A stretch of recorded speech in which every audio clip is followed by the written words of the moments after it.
I inherited a wasteland and accidentally built a civilization. Volume 3, The Frontier Restoration Campaign.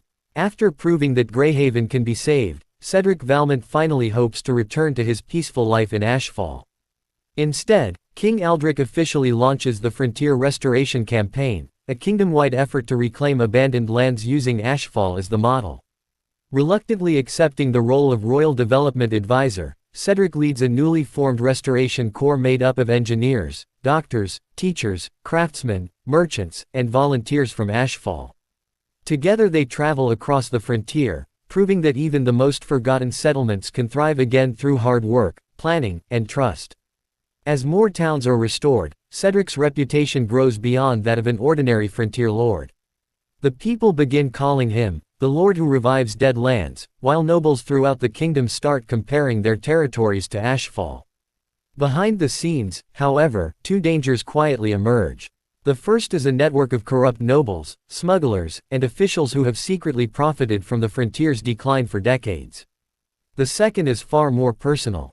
Back at House Valmont, Cedric's growing fame reaches his brothers.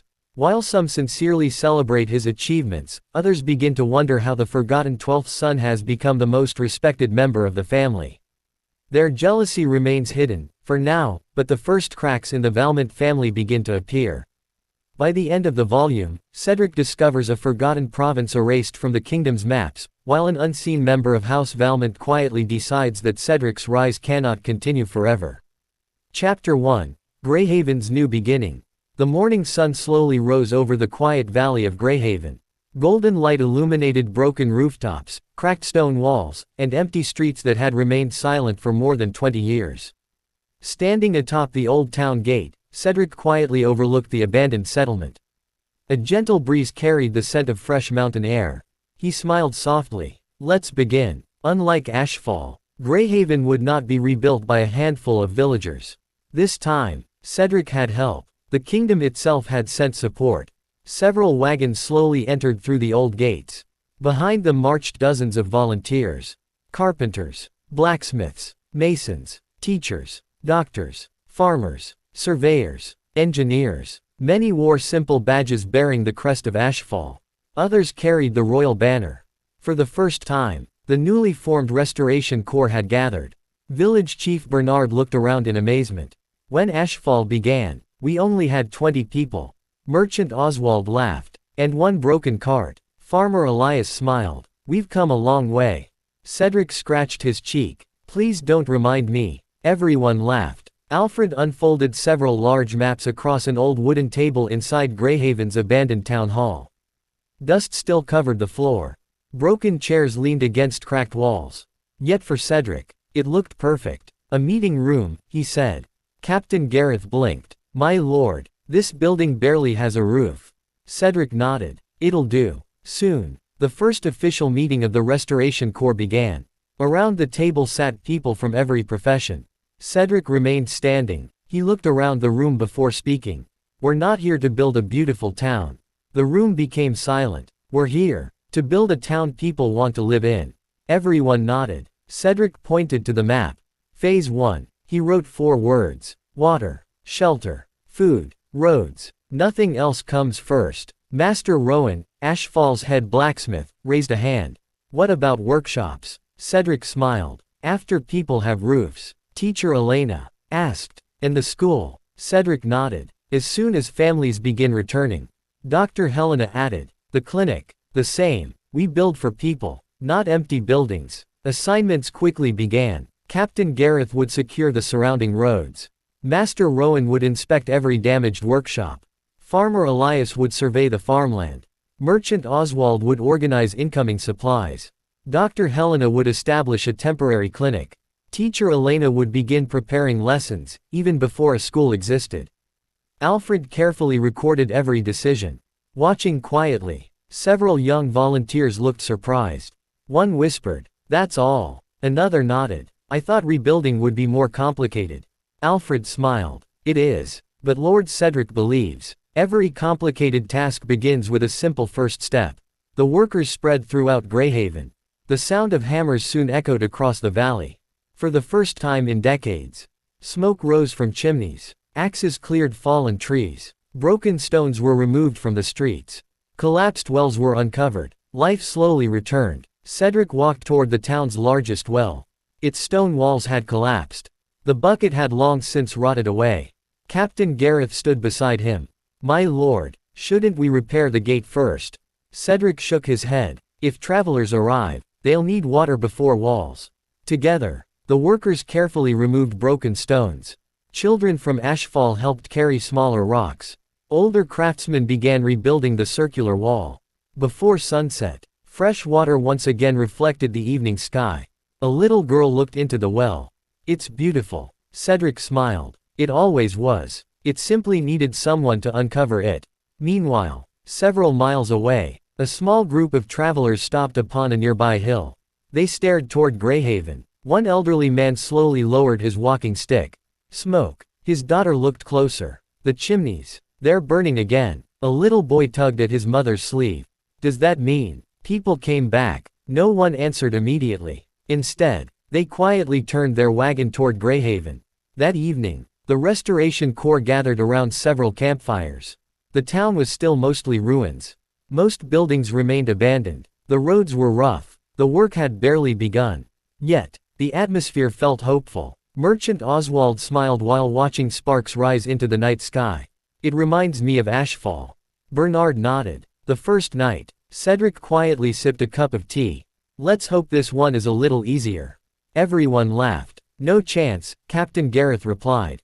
Far away, inside the royal palace, King Aldric studied a large map of the frontier. The royal chancellor entered. "Your Majesty." The Restoration Corps arrived safely. The king smiled. "Good." He placed another marker beside Grayhaven. One town is becoming two. Elsewhere, at House Valmont, a servant delivered a freshly sealed royal report. One of Cedric's older brothers casually opened it. His expression changed as he read. Grayhaven. He quietly folded the letter. For a moment, his eyes lingered on Cedric's name. Then he placed the report aside without another word. Outside the window, rain slowly began to fall. The first seed of quiet unease had been planted. And in Grayhaven, the first day of a new beginning came to a peaceful end. Chapter 2. The First Settlers. The sound of wagon wheels echoed through Grayhaven's old gate. Cedric looked up from the restoration plans spread across a wooden table. At first, he assumed another supply convoy had arrived from Ashfall. Then Captain Gareth hurried into the ruined town hall. "My lord." Cedric raised an eyebrow. "What happened?" Gareth smiled. "You should come outside." Cedric stepped into the morning sunlight. Beyond the town square stood 3 wagons. They were old, patched, loaded with wooden chests, blankets, farming tools, cooking pots. And people. An elderly man stood at the front. Beside him were his daughter, son-in-law, and 2 children. Behind them stood several other families. Cedric blinked. "Travelers." The elderly man shook his head. "No, my lord." His weathered eyes moved across Grayhaven's broken buildings. Then he smiled. "We're residents." The Restoration Corps stopped working. Hammers slowly lowered. Workers turned toward the newcomers. Village Chief Bernard stepped closer. "You lived here before." The elderly man nodded. "My name is Tomas. I was born in Grayhaven." He pointed toward a collapsed building near the eastern street. "My father's bakery stood there." His voice softened. "I left 21 years ago." Cedric looked at him carefully. "Why did you return?" Tomas glanced toward the repaired well. Smoke rose from several newly repaired chimneys. Workers moved through streets that had been silent for decades. "We heard someone was rebuilding." He smiled. "So I wanted to see my home one more time." One of the children tugged at Tomas's sleeve. "Grandpa, is this really where you grew up?" Tomas laughed. "It looked much better back then." Cedric coughed awkwardly. "We're working on that." The child stared at Cedric. "Are you the person fixing it?" Cedric looked toward dozens of workers around him. "No." He pointed at everyone. "We are." That answer immediately spread through the Restoration Corps. Master Rowan grinned. Bernard smiled proudly. Alfred simply wrote something in his notebook. Cedric noticed. "What did you write?" "Nothing important, my lord." "That means it's definitely something embarrassing." Alfred closed the notebook. Tomas wasn't the only former resident. A middle-aged woman stepped forward. "My family owned a small farm south of town." Another man raised his hand. "I worked in the mines." A younger couple explained that their parents had once lived in Grayhaven. Altogether, 27 people had arrived. Not many. But Grayhaven's population yesterday had been 0. Cedric looked at Alfred. 27. Alfred nodded. 27. Cedric smiled. Then we'd better find them somewhere to sleep. Temporary housing. Cedric gathered the Restoration Corps. Several abandoned houses had already been judged structurally safe. The easiest solution would have been to repair those quickly and assign them to the newcomers. But Cedric refused. Temporary housing first. Merchant Oswald frowned. Why? If we repair houses randomly, we'll create problems later. Cedric pointed toward the town map. Some streets need widening. Some buildings must become workshops. We still haven't decided where the clinic, market, or school should go. If families permanently settle wherever they want. He tapped the map. We'll eventually have to move them again. Oswald slowly nodded. Planning before building. Exactly. A flat area near the town square was cleared. Carpenters constructed simple wooden homes. Nothing luxurious. One main room. A small stove. Beds. Storage space. A covered porch. Each family received enough space to live comfortably while Grayhaven's permanent residential district was planned. Cedric personally inspected the first house. He opened the door. Looked around. Then frowned. Master Rowan noticed. What's wrong? Window. Rowan looked toward it. There is one. Too small. Cedric pointed outside. Families need sunlight. Rowan stared at him. We're rebuilding an abandoned town. And you're worried about window size. Cedric nodded seriously. Yes. Rowan sighed. I'll make them bigger. Cedric smiled. Thank you. By afternoon, the first temporary home stood near the square. The returning families carried their belongings inside. One little boy ran into his family's house. He immediately ran back outside. Mom, we have a house. His mother laughed. I noticed. But it's ours. She stopped. For a moment, her smile trembled. She looked toward Cedric. Thank you, my lord. Cedric shook his head. It's temporary. She quietly replied. It's still more than we've had for years. Cedric didn't know what to say. The question of royal aid. That evening, Merchant Oswald brought Cedric a ledger. The crown sent enough money to provide food for the settlers for 6 months. Cedric stared at the numbers. 6 months. Possibly 8 if we're careful. Bernard looked relieved. Then they won't have to worry. But Cedric remained silent. Farmer Elias recognized the expression. You don't like it. I like helping people. Cedric tapped the ledger. I don't like making them dependent on help. The room became quiet. Cedric gathered the settlers the following morning. He explained everything openly. The crown has provided funds. We can feed every family here for months. Several people looked relieved. But, Cedric continued, that isn't our plan. Tomas watched him carefully. Cedric pointed toward the southern fields. We're going to give you something better. Land. Whispers spread through the crowd. Families willing to farm would receive plots. Craftsmen would receive workshop space. Merchants could apply for stalls once the market reopened. Those without professions could join the Restoration Corps and receive wages while learning a trade. Food assistance would remain available for anyone who needed it. But it would serve as support. Not their future. Cedric looked around. I don't want Grayhaven surviving because the king sends money every month. I want Grayhaven to reach the point where the king doesn't need to send anything. Tomas slowly smiled. That's the Grayhaven I remember. The former miners. The greatest problem came from the former miners. There were 9 of them. They had spent most of their lives underground. But Grayhaven's mine was dead. One man named Bram crossed his arms. If there's no mine, what exactly are we supposed to do? Cedric had expected the question. What can you do besides mining? Bram frowned. Nothing. Cedric looked at his hands. Calloused. Scarred. Strong. Can you use a hammer?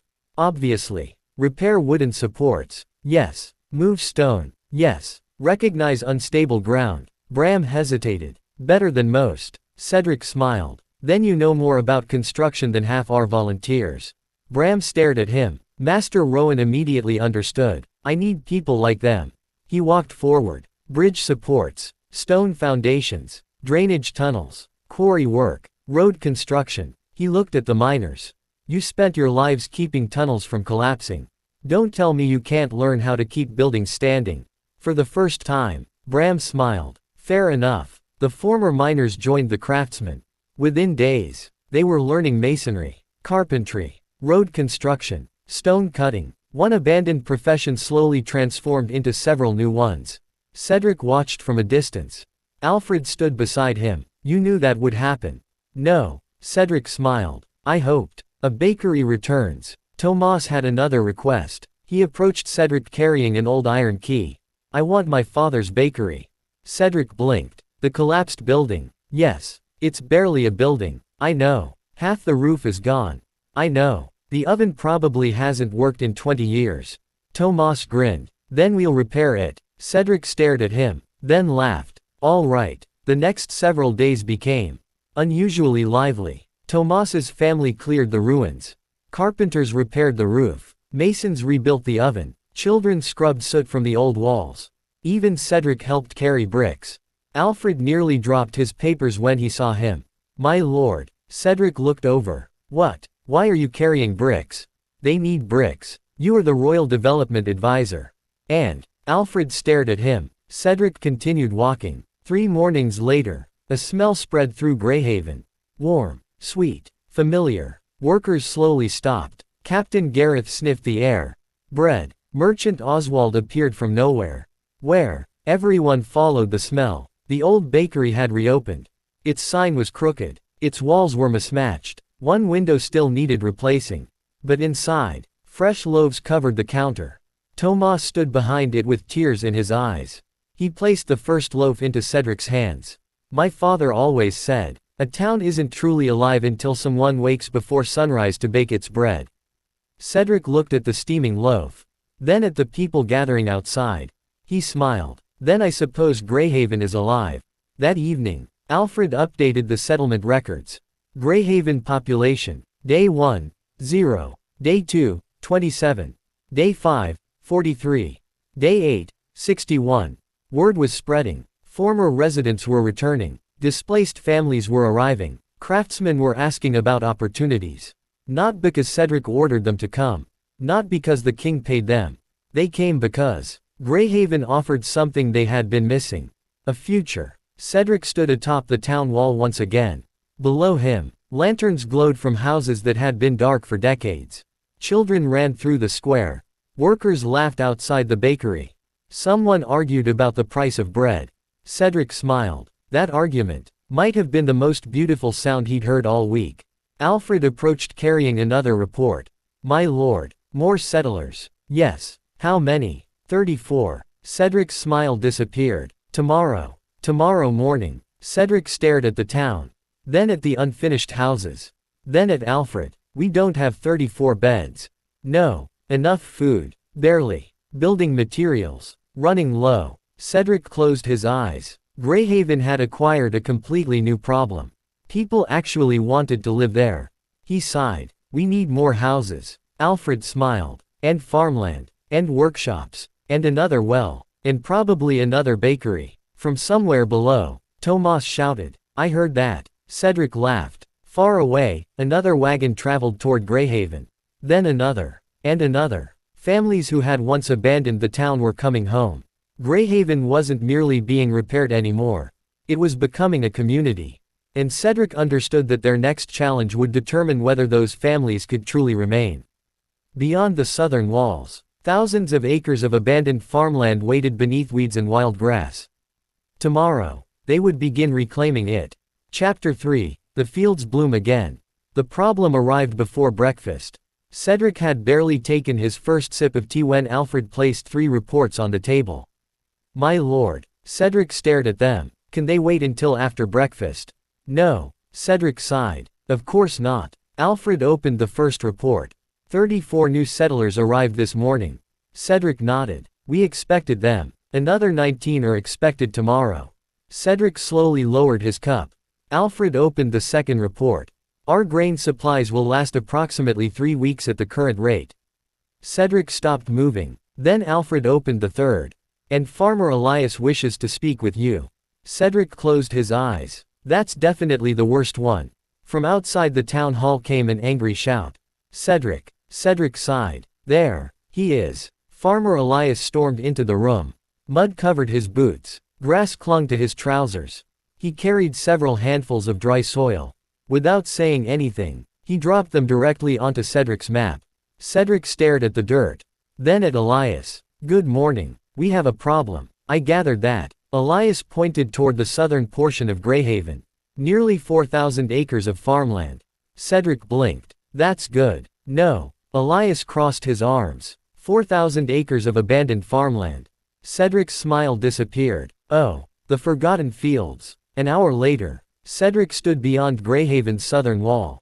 Before him stretched an enormous sea of weeds. Wild grass reached almost to his waist. Bushes had swallowed old fences. Young trees grew where wheat once stood. Stone markers had disappeared beneath moss. The fields stretched toward the distant hills. Cedric stared. "That's a lot of weeds." Elias gave him a flat look. "Excellent observation, my lord." Former residents gathered nearby. Tomas pointed toward the landscape.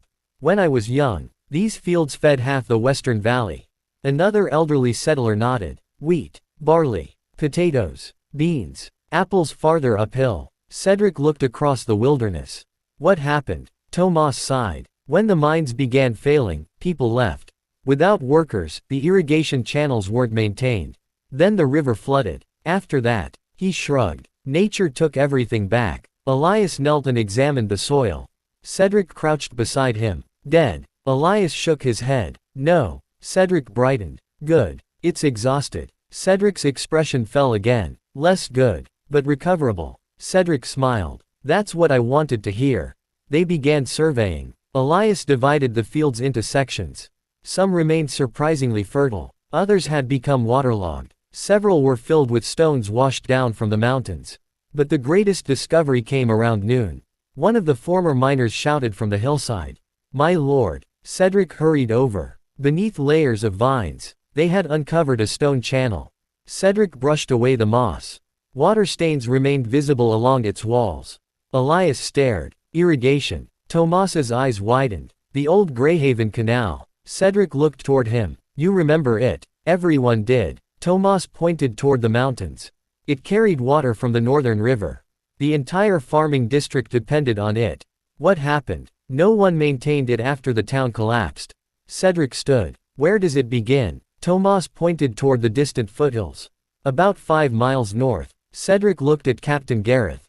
Gareth sighed. "Let me guess. We're walking." The old canal. The group followed the buried channel north. What they found was both encouraging and terrible. The canal still existed, but entire sections had collapsed. Tree roots had cracked the stone. Mud filled several passages. One small bridge had completely fallen into the waterway. Master Rowan examined the damage. "Repairable." Cedric smiled. "How long?" Rowan hesitated. Cedric's smile faded. "How long?" 2 months. Elias nearly choked. "We don't have 2 months." Grayhaven's population was growing every day. Food was being imported from Ashfall and nearby villages. But that could not continue forever. Cedric stared at the canal. 2 months for full restoration. Rowan nodded. "What about partial?" Everyone looked at him. Cedric pointed toward the nearest farming district. "We don't need 4,000 acres immediately. How much can we irrigate if we repair only the first section?" Rowan studied the canal. Elias unfolded his map. They calculated, measured, argued, calculated again. Finally, Elias looked up. 600 acres. Cedric smiled. "Enough. For the current population." Elias nodded. "More than enough. Then that's where we start." 600 acres. The announcement spread through Grayhaven. Cedric expected perhaps 50 volunteers. Nearly everyone came. Former miners brought picks. Farmers brought hoes and sickles. Carpenters brought axes. Children carried baskets. Even merchants appeared. Merchant Oswald held a shovel awkwardly. Cedric stared at him. "You know which end goes into the ground." Oswald looked offended. "Of course." He looked at the shovel. Then quietly turned it around. Cedric laughed. For 3 days, Grayhaven fought the weeds. Fields were cleared. Roots were removed. Stones were gathered into piles. Old fences were rebuilt. The work was exhausting. But every evening, another section of farmland appeared beneath the wilderness. Cedric worked alongside everyone. At least, until Alfred caught him. "My lord." Cedric froze. He was holding a sickle. "Yes." You have correspondence from the royal palace. It can wait. It has the king's seal. Cedric looked toward the field. Then toward Alfred. Then back toward the field. Tell His Majesty I'm farming. Alfred stared at him. Cedric smiled. Please. No. Cedric sighed. King Aldric's letter was surprisingly short. How is Grayhaven progressing? Cedric considered his response. Then wrote. Currently fighting grass. Alfred stared at the message. My lord. What? You cannot send that to the king. Why? Alfred rubbed his forehead. Cedric eventually added. The grass is winning less than yesterday. Alfred gave up. Water returns. On the 5th morning, the first repaired section of the canal was ready. Hundreds of people gathered along the channel. Master Rowan removed the temporary wooden barrier. For several seconds, nothing happened. Then, a distant rushing sound echoed from the hillside. Everyone became silent. Water appeared. At first, only a thin stream. Then stronger. Clear mountain water rushed through the ancient stone channel. Children ran alongside it. It's coming. Water. Farmers cheered. The stream traveled farther. And farther. Until finally, water entered Grayhaven's abandoned fields for the first time in decades. Elias simply stood there. Silent. Cedric looked toward him. You all right? Elias wiped his eyes roughly. Dust. Cedric looked around. Everything was wet. Of course. The first planting. The next challenge was seeds. Ashfall supplied wheat. Nearby villages donated barley. Merchant Oswald purchased potatoes and beans. Several returning families brought seeds their grandparents had carried away from Grayhaven decades earlier. That surprised Cedric most. An elderly woman approached him holding a small cloth pouch. My mother took these when we fled. Inside were dozens of pale seeds. What are they? Grayhaven golden wheat. Elias froze. I thought that variety disappeared. The woman smiled. The family kept growing a little every year. So we'd have something from home. Cedric carefully returned the pouch. Then you should plant the first one. The woman looked surprised. Me. Cedric nodded. They survived because of your family. They should return because of you. Everyone gathered at the edge of the first field. The elderly woman knelt. Her hands trembled slightly as she pressed the first seed into the earth. Then another. And another. Soon, hundreds joined her. Farmers, craftsmen, miners, children, merchants, even Cedric. Rose slowly appeared across the soil. Weeks passed. Grayhaven continued changing. More houses were repaired. More settlers arrived. Workshops reopened. Tomas's bakery now had competition. He complained loudly. Cedric suspected he was secretly delighted. But every morning, Cedric visited the southern fields. At first, nothing. Then, one morning, a child came running toward the town hall. Lord Cedric. Cedric nearly dropped his tea. What happened? The fields. His heart sank. What about them? The child grabbed his hand. Come. Cedric was dragged through the town. Past the bakery. Past the repaired fountain. Through the southern gate. Then he stopped. Across the dark earth, tiny green shoots had appeared. Thousands of them. Rows upon rows. Small. Fragile. Barely taller than his fingers. But alive. Elias stood in the field. He was smiling. The first wheat. Cedric crouched. He gently touched one of the shoots. Something so small. Yet it meant everything. Grayhaven would not need endless shipments from Ashfall. It would feed itself. Eventually. Perhaps it would feed others. Tomas arrived with several settlers. The elderly woman who had provided the seeds stood among them. She stared at the green fields. Then began crying. Her grandson looked worried. Grandma. She smiled through her tears. It's nothing. She looked toward the valley. I just never thought I'd see Grayhaven green again. By summer, the southern fields had transformed. What had once been a wilderness became rolling farmland. Green wheat moved gently beneath the wind. Irrigation channels shimmered beneath the sun. Farmhouses appeared along newly cleared roads.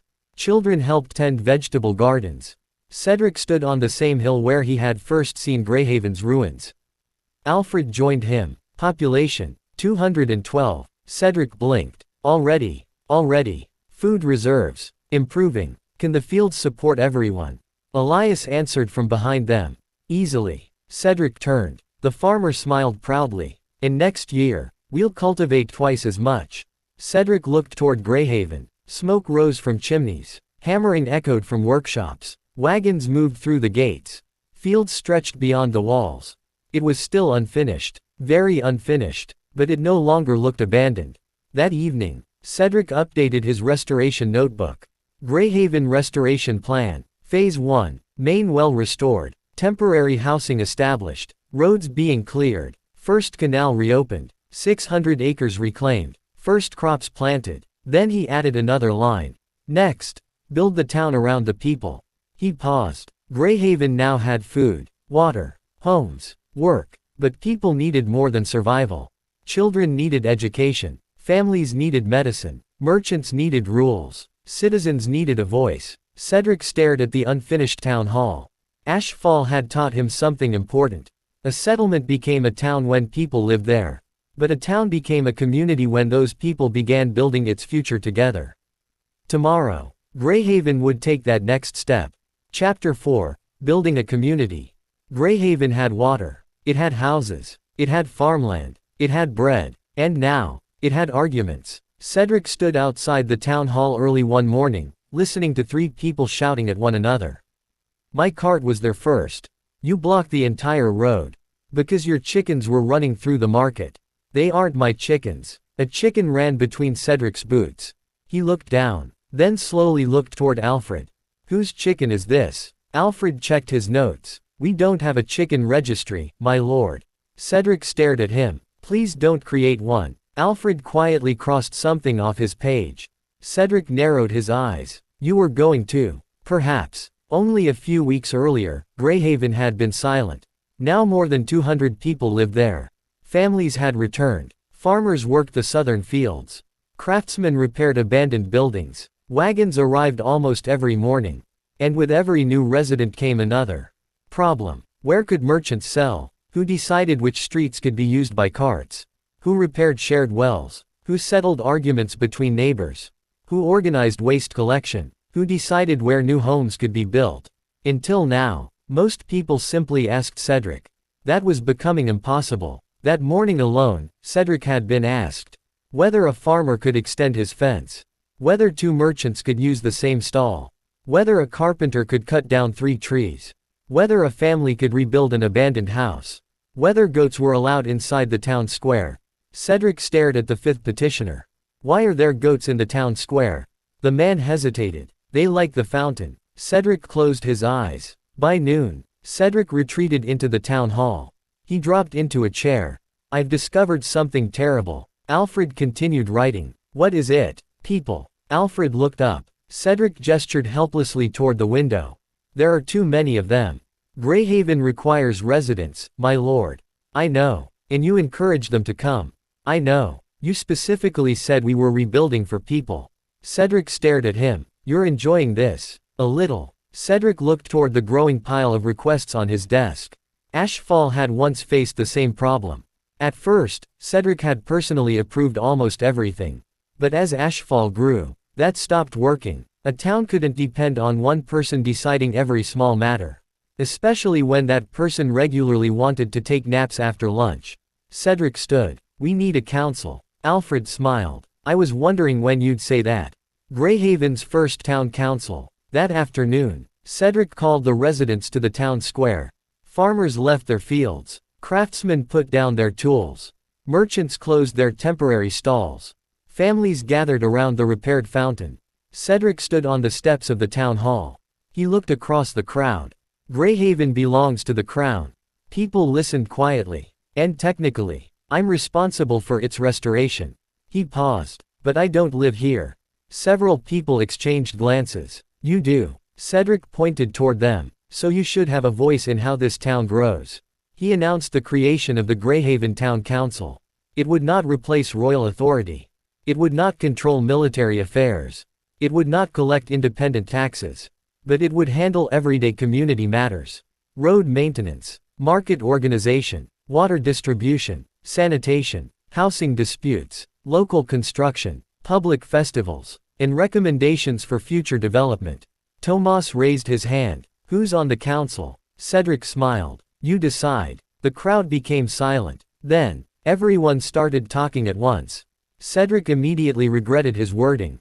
After several hours of nominations and arguments, 5 representatives were selected: a farmer, a craftsman, a merchant, a former miner, and Tomas, representing returning families. Tomas stared at Cedric. "Why am I here?" a woman shouted from the crowd. "Because everyone knows you," another added, "and you never stop talking." The crowd laughed. Tomas looked offended. "That's fair." Cedric addressed the 5 representatives. "Your job isn't to agree with me." The merchant blinked. "It isn't." "No." Cedric smiled. "If I'm wrong, tell me." Everyone became quiet. Grayhaven won't survive if everyone waits for the Lord to solve every problem. He looked toward the council members. "You know this town better than I ever will. So help me build it." The first meeting began immediately. And lasted 4 hours. Cedric discovered that democracy involved significantly more arguing than expected. The clinic. Dr. Helena was the first to demand funding. "We need a permanent clinic." Cedric nodded. "Agreed." Merchant Oswald raised his hand. "How much?" Helena gave him a number. Oswald nearly fell out of his chair. For medicine, beds, equipment, sanitation supplies, storage, and staff. "Can people simply stop getting sick?" Helena stared at him. Oswald slowly lowered his hand. "Clinic approved." The location caused another debate. Several council members wanted it near the town square. Helena disagreed. "Too crowded." She pointed toward an old administrative building near the eastern residential district. "Here, close to families, near the main road, and far enough from the market that patients can rest." Cedric examined the building. It had strong stone walls, large windows, a small courtyard. He nodded. "Perfect." Construction began the following morning. Walls were cleaned, floors replaced, windows repaired. A separate room was built for examinations. Another became medicine storage. A small herb garden was planted in the courtyard. Dr. Helena personally supervised everything. Cedric visited 3 days later. He found her arguing with Master Rowan. "The shelves need to be higher. They're already high. Children can reach them." "What kind of children climb medicine shelves?" "The kind that live." Rowan sighed. "I'll move them." Within 2 weeks, Grayhaven's first permanent clinic opened. There was no grand ceremony. The first patient arrived before they could even hang the sign. A farmer had cut his hand repairing a fence. Helena stared at the blood. Then at Cedric. Cedric smiled awkwardly. "I suppose we're officially open." "The school." Teacher Elena approached Cedric next. "We need a school." Cedric immediately nodded. "Yes." Oswald looked suspicious. "How much?" Elena smiled. "Less than the clinic." Oswald sighed in relief. "Thank goodness." At first, Oswald's relief vanished. There were already 23 children living in Grayhaven. More arrived every week. Until now, Elena had been teaching them beneath a large tree near the town hall. It worked when the weather was good. It worked less well during rain. And not at all when goats appeared. Cedric stared at the same goat from earlier chewing on a child's worksheet. "We definitely need a school." An abandoned merchant guildhall was chosen. It had 2 large rooms, strong walls, and a surprisingly intact roof. Volunteers repaired it. Carpenters built desks. Tomas donated several shelves. Cedric sent a request to Ashfall for books. The response surprised him. 3 wagons arrived. Cedric stared at them. "I asked for books." The driver nodded. "These are books." 3 wagons. People donated. Inside were textbooks, storybooks, history books, farming manuals, craft manuals, maps, old children's books, even several books from Cedric's personal collection. He picked one up. "Wait." Alfred avoided eye contact. "Alfred, my lord, this came from my study." "Did it? It has my name inside." "How mysterious." Cedric stared at him. The school opened several days later. 23 students entered. Teacher Elena stood at the doorway. Some children were excited, others nervous. One little boy refused to release his mother's hand. Cedric crouched beside him, scared. The boy nodded. Cedric whispered, "I didn't like school either." Teacher Elena heard him. "My lord." Cedric immediately stood. "School is wonderful." The boy giggled. When the children entered, Cedric remained outside. Through the open window, he heard Elena begin the first lesson ever taught in restored Grayhaven. "Good morning, everyone." 23 voices answered. "Good morning." Cedric smiled. Another sound had returned to Grayhaven. The sound of children learning. The marketplace. Next came commerce. Merchant Oswald had been waiting. Impatiently. My turn. Cedric sighed. I knew this was coming. Grayhaven's merchants were currently selling goods wherever they found space. Bread beside construction supplies. Vegetables beside horses. Clothing beside chickens. And, for reasons nobody understood, someone had opened a fish stall directly outside the clinic. Dr. Helena had threatened violence. So, the council approved a proper market district. The old central marketplace was cleared. Stone stalls were repaired. Covered walkways were constructed. Warehouses reopened. Rules were established. Food sellers received one section. Craftsmen another. Livestock remained outside the walls. Cedric personally underlined that rule. Twice. Oswald introduced standardized stall fees. Not taxes designed to enrich the territory, but small contributions used to maintain roads, wells, and sanitation. Some merchants complained, until Cedric showed them exactly where the money would go. One merchant stared at the ledger. You'll let us see the accounts. Cedric nodded. Why wouldn't I? The merchant looked genuinely confused. Cedric realized, not every territory worked like Ashfall. A town built by its people. Weeks passed. Grayhaven changed rapidly. The clinic treated patients every day. The school expanded to 31 students. The marketplace became crowded every morning. The council met twice each week. And slowly, something unexpected happened. People stopped bringing every problem to Cedric. A broken neighborhood well. The council organized repairs. Two merchants arguing over space. The market representative settled it. A damaged road. Residents arranged a work crew. Cedric began receiving fewer complaints. One morning, he sat peacefully outside the town hall. Tea in hand. No petitions. No shouting. No emergencies. He smiled. This is beautiful. Alfred approached. My lord. Cedric immediately frowned. What happened? Nothing. Cedric stared. Nothing. The council handled everything. Cedric slowly smiled again. I love councils. That evening, Cedric attended another meeting. He deliberately sat at the side of the table instead of the head. Tomas noticed. My lord. Cedric smiled. This is your town. You lead today's meeting. Tomas looked horrified. Me? You were elected. Nobody told me there would be work. Cedric laughed. The meeting continued late into the evening. They discussed drainage, street lamps, new houses, a second well, market expansion, and whether chickens should be allowed near the fountain. That debate lasted 20 minutes.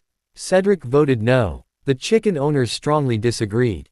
Afterward, Cedric walked through Grayhaven. Lanterns illuminated the streets. The bakery was still open. Children carried books home from school. A doctor crossed the road toward the clinic. Merchants packed away their goods. Farmers returned from the southern fields. And inside the town hall, the council continued arguing about chickens. Cedric smiled. Grayhaven was no longer simply being restored. It was beginning to govern itself. Alfred joined him. My lord. Cedric looked toward the town. Do you know what the hardest part of rebuilding is? Alfred considered. Money. No. Construction. No. Food. Cedric shook his head, knowing when to stop doing everything yourself. Alfred smiled. Cedric looked toward the glowing windows of the town hall. If Grayhaven only works when I'm here, then we haven't rebuilt Grayhaven. We've built something dependent on me. He opened his notebook. Grayhaven Restoration Plan. Water. Temporary housing. Farmland. Irrigation. Clinic. School. Marketplace. Town council. Then Cedric wrote beneath them. A community must eventually stand on its own. He closed the notebook. Tomorrow, a royal messenger would arrive from the capital. And the message he carried would transform Cedric's small experiment in Grayhaven into something far larger. Because King Aldric had been watching. And the king had decided that if Cedric's methods could revive one wasteland, perhaps they could revive an entire kingdom. Chapter 5. The King's Proclamation. The royal messenger arrived at Grayhaven shortly after sunrise. He did not come alone. Behind him rode 12 royal knights. A second carriage followed carrying officials from the capital. And behind that, another wagon loaded with sealed wooden chests. Cedric stood at Grayhaven's gate staring at the procession. Then slowly turned toward Alfred. Did I forget to pay taxes? Alfred didn't even look up from his ledger. No, my lord. Did I accidentally insult someone important? Several people, probably. Cedric frowned. Recently. Not that I'm aware of. Cedric looked back at the royal banners approaching the town. Then why does this feel dangerous? Captain Gareth stepped beside him. Perhaps His Majesty is rewarding you. Cedric immediately looked more concerned. That's worse. Gareth laughed. The messenger dismounted. He bowed deeply. Lord Cedric Valmont. Cedric returned the greeting. I bring a royal summons. Cedric's shoulders dropped. There it is. The messenger hesitated. My lord. Nothing. Cedric accepted the sealed document. The golden wax bore King Aldric's personal crest. He opened it. The message was short. Return to the royal capital immediately. Bring your Grayhaven restoration records. You are not in trouble. Aldric IV. Cedric stared at the final line. Then at Alfred. He specifically wrote that I'm not in trouble. Alfred nodded. His Majesty knows you well. That somehow makes me more worried. Leaving Grayhaven. Cedric did not leave immediately. Before departing, he gathered Grayhaven's town council. Tomas sat at the center of the table. Beside him were the farmer, merchant, craftsman, and former miner representatives. Cedric placed several documents before them. Food reserves, irrigation schedule, construction priorities, market accounts, clinic supplies, everything you'll need. Tomas stared at the stack. My lord, how long will you be gone? Cedric shrugged. A week. Alfred coughed. Cedric looked at him. 2. Alfred remained silent. Cedric sighed. I don't know. Tomas frowned. What if something happens? Handle it. Everyone stared at Cedric. The merchant representative blinked. Us. Cedric nodded. You've been running most of Grayhaven yourselves already. But you're the lord. I'm the advisor overseeing restoration. Cedric smiled. This is your town. If you need Ashfall, send a messenger. If you need royal authority, contact Alfred. If something catches fire. Captain Gareth raised a hand. Send for me. Cedric nodded. Exactly. As Cedric prepared to leave, the same little boy who had been frightened on his first day of school approached him. Lord Cedric. Cedric crouched. Yes. Are you coming back? The question caught him off guard. Cedric looked around. At the repaired houses. At the clinic. At the school. At the market. At the distant green fields. Then smiled. Of course. The boy nodded seriously. Good. We still need another playground. Cedric blinked. I'll put it on the list. Alfred immediately wrote it down. Cedric sighed. The road to the capital. The journey took several days. Cedric traveled with Alfred and Captain Gareth. Merchant Oswald joined them because, according to him, if the king is planning something involving trade, someone sensible needs to be there. Cedric looked at him. You mean you. Obviously. Along the road, Cedric noticed something unusual. People recognized him. At the first village, an innkeeper refused payment. My lord, my cousin moved to Grayhaven last month. At the second, a farmer approached Cedric's carriage. Are you Lord Valmont? Cedric hesitated. Which one? The one from Ashfall. Cedric sighed. Yes. The farmer shook his hand enthusiastically. They say you made crops grow in dead land. Cedric frowned. That's mostly Farmer Elias. The man didn't seem to hear him. By the third village, children were pointing at the carriage. That's him, the Wasteland Lord. Cedric sank lower in his seat. Alfred smiled. Enjoying your fame? No, not even slightly. I miss when nobody knew who I was. Oswald laughed. Too late. The royal capital. When Cedric finally reached the capital, he immediately knew something was wrong. Royal banners lined the streets. Noble carriages crowded the avenues. Representatives from almost every major territory had arrived. Cedric stared through the carriage window. This isn't a private meeting. Alfred nodded. No. Did you know? Yes. Cedric slowly turned. Alfred, my lord, you could have warned me. You might have escaped. Cedric considered it. Correct. At the royal palace, Cedric was escorted toward the great assembly hall. Hundreds of nobles were already inside. Dukes, marquises, counts, barons, guild representatives, military officers, royal ministers, and regional governors. Cedric stopped at the entrance. No. Captain Gareth nearly walked into him. My lord, I'm going home. Alfred grabbed the back of Cedric's coat. No, you're not. Traitor. Whispers spread as Cedric entered.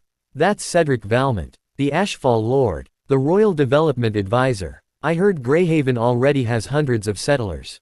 Impossible. They reopened the farmland. Didn't that town die 20 years ago? Cedric pretended not to hear anything. Then, he noticed familiar faces. At the far side of the hall stood several members of House Valmont. His brothers, some older, some younger, all dressed in the formal colors of their family. Cedric paused. He had not expected them. One brother noticed him first. He smiled and raised his glass in greeting. Cedric returned the gesture. Another brother gave him a respectful nod. But farther behind them, two brothers stood together. One whispered something, the other looked toward Cedric. Neither smiled. Cedric thought little of it. He continued walking. The king arrives. Trumpets sounded. Everyone immediately became silent. King Aldric entered the hall. Princess Eleanor walked several steps behind him. Cedric noticed her immediately. She noticed him too, and smiled. Cedric gave her a small bow. The king reached the throne. But he did not sit. Instead, a massive map of the kingdom was brought forward. Red markings covered the frontier. Dozens of them. Cedric recognized what they represented. Abandoned territories. King Aldric looked across the hall. For generations, our kingdom measured prosperity by the wealth of its capital. Silence. We celebrated our cities, our castles, our trade. While beyond those walls, he pointed toward the frontier.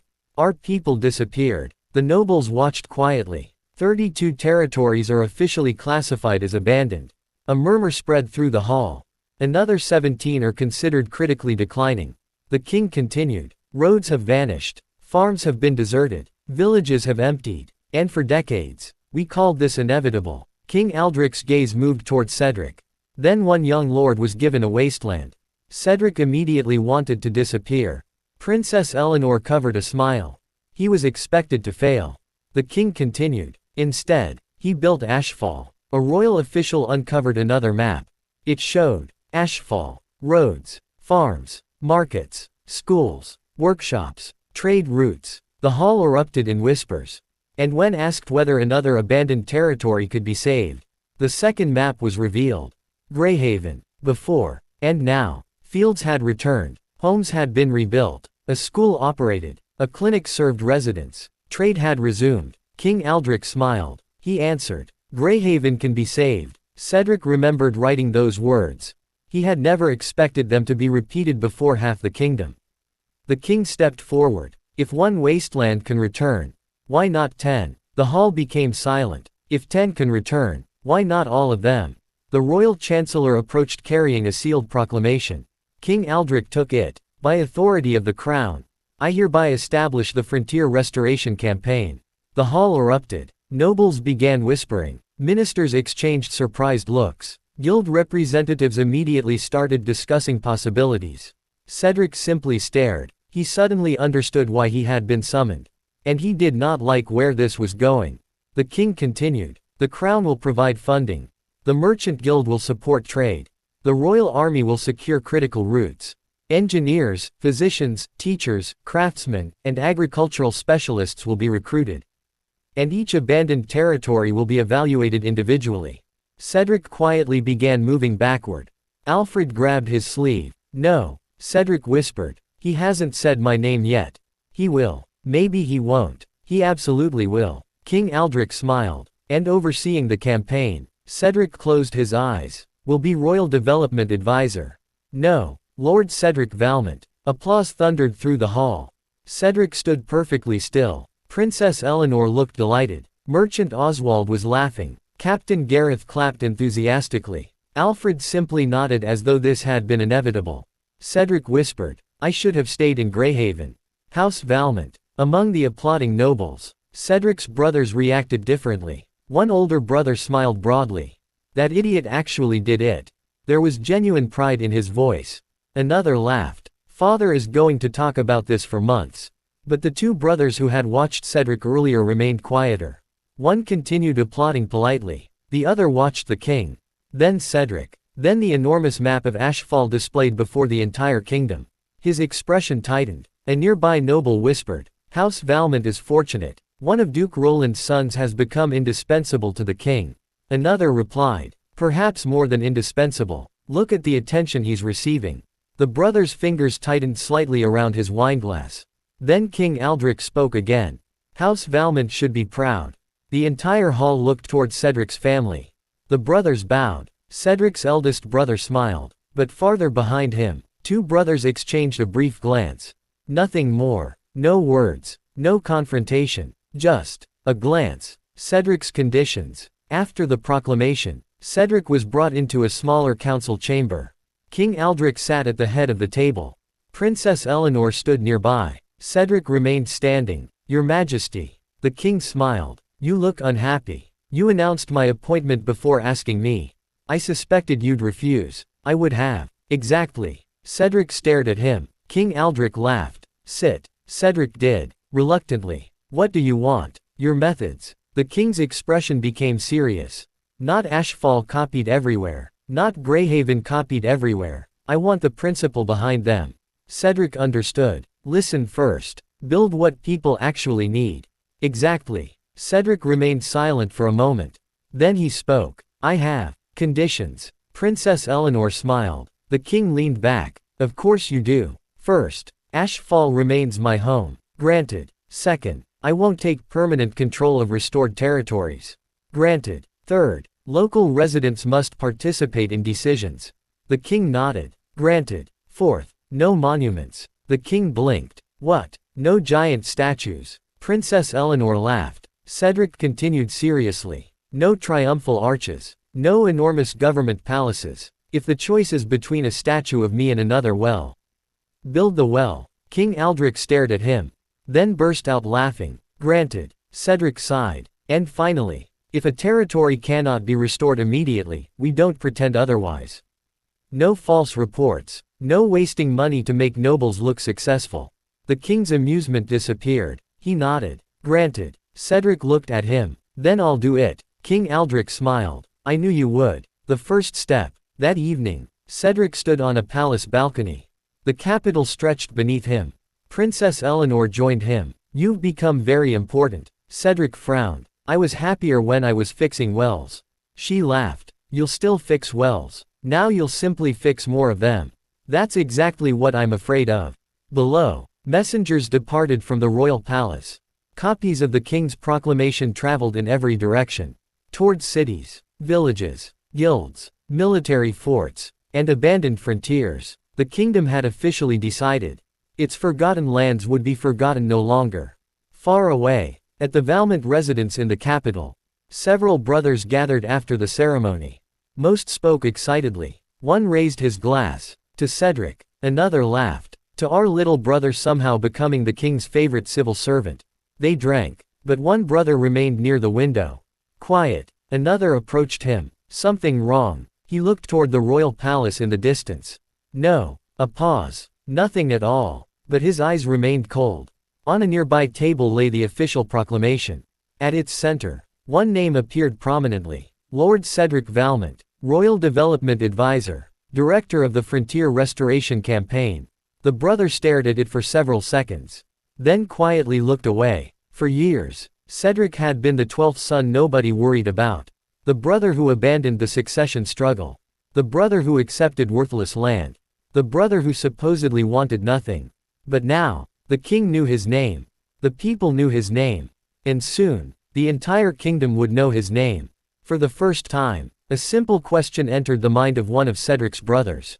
What happens if father begins wondering whether the son who wanted nothing deserves everything? He said nothing. Not yet. And hundreds of miles away, Grayhaven's fields continued growing peacefully beneath the moonlight. Cedric's campaign had officially begun. So too, had the first faint shadow of jealousy within House Valmont.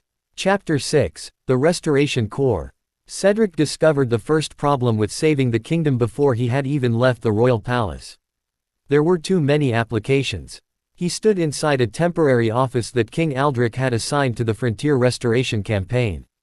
Letters covered the desk. Letters covered the second desk.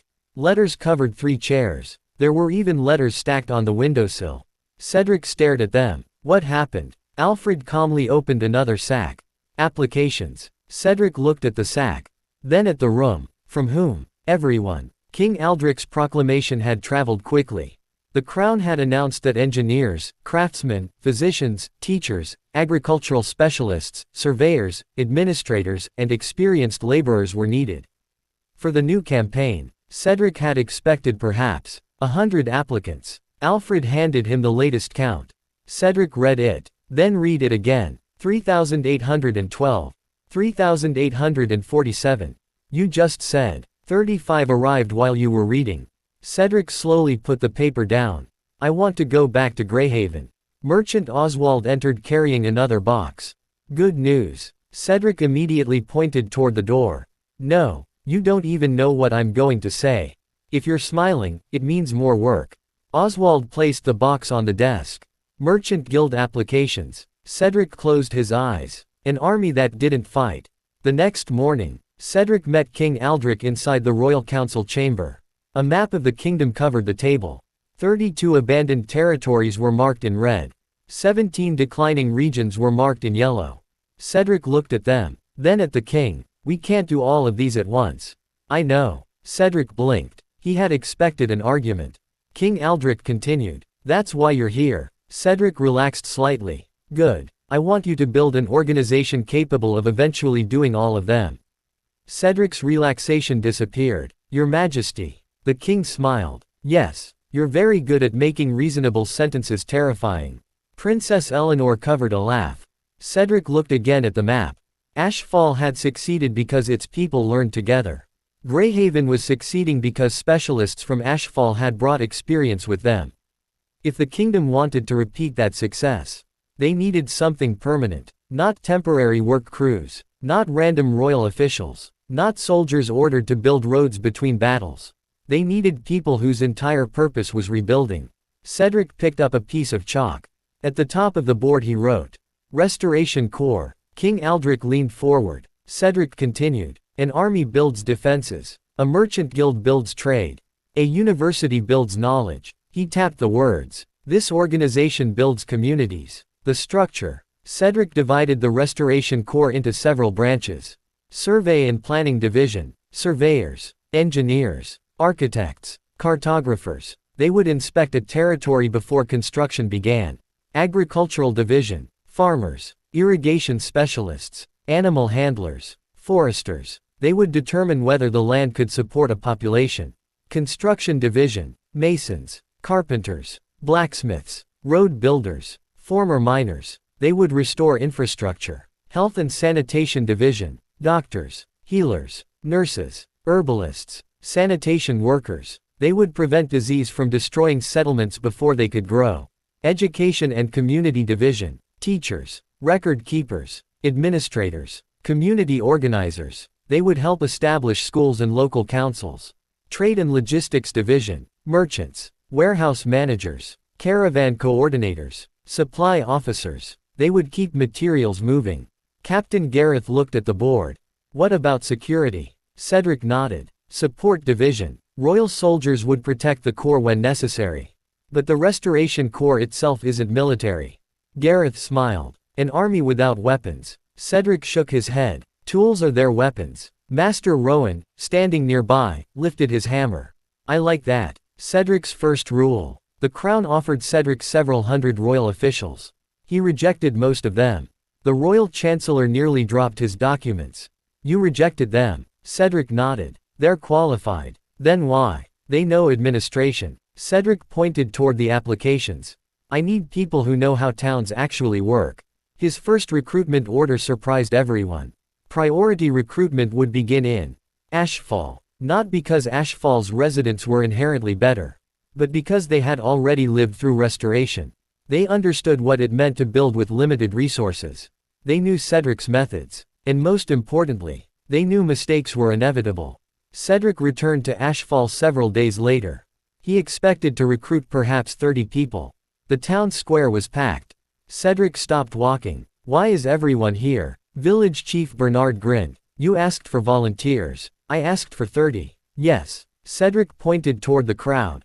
There are hundreds. Bernard shrugged. They volunteered. Farmers stood beside craftsmen. Teachers stood beside merchants. Young apprentices waited nervously. Several retired workers had also appeared. Cedric recognized almost everyone. A woman shouted, My brother lives near the northern frontier. A carpenter added. The family came from an abandoned village. A teacher raised her hand. If Grayhaven can have a school, other towns should too. The crowd cheered. Cedric looked around silently. Ashfall had once needed help. Now, Ashfall wanted to become the place that gave it. The first recruits. Cedric refused to take everyone.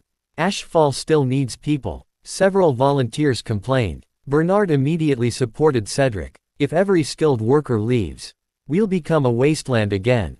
That quieted everyone. So they established rotations. Some volunteers would serve for 3 months.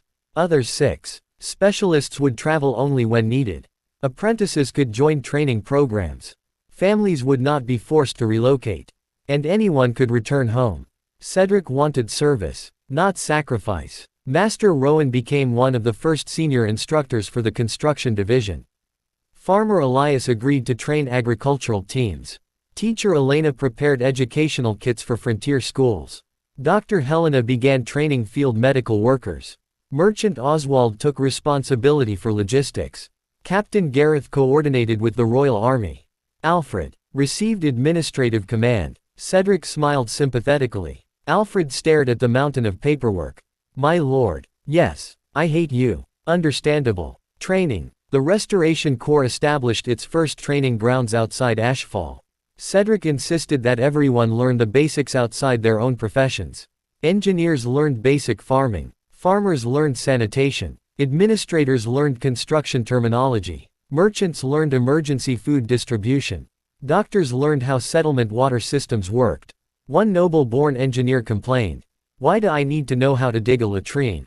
Dr. Helena looked at him. Because if you build a settlement without proper sanitation, I'll spend 6 months treating everyone you accidentally made sick. The engineer immediately picked up a shovel. Cedric watched teams practicing. They weren't becoming experts in everything. That wasn't the goal. They were learning how their work affected everyone else's.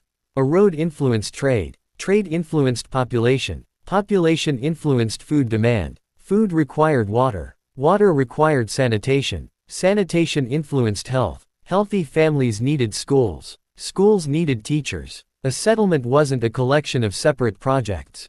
Everything was connected. Cedric wrote a sentence on the training hall wall. Never build something without asking what happens after it is finished. It became the unofficial motto of the Restoration Corps. The test village. Cedric created an unusual final examination.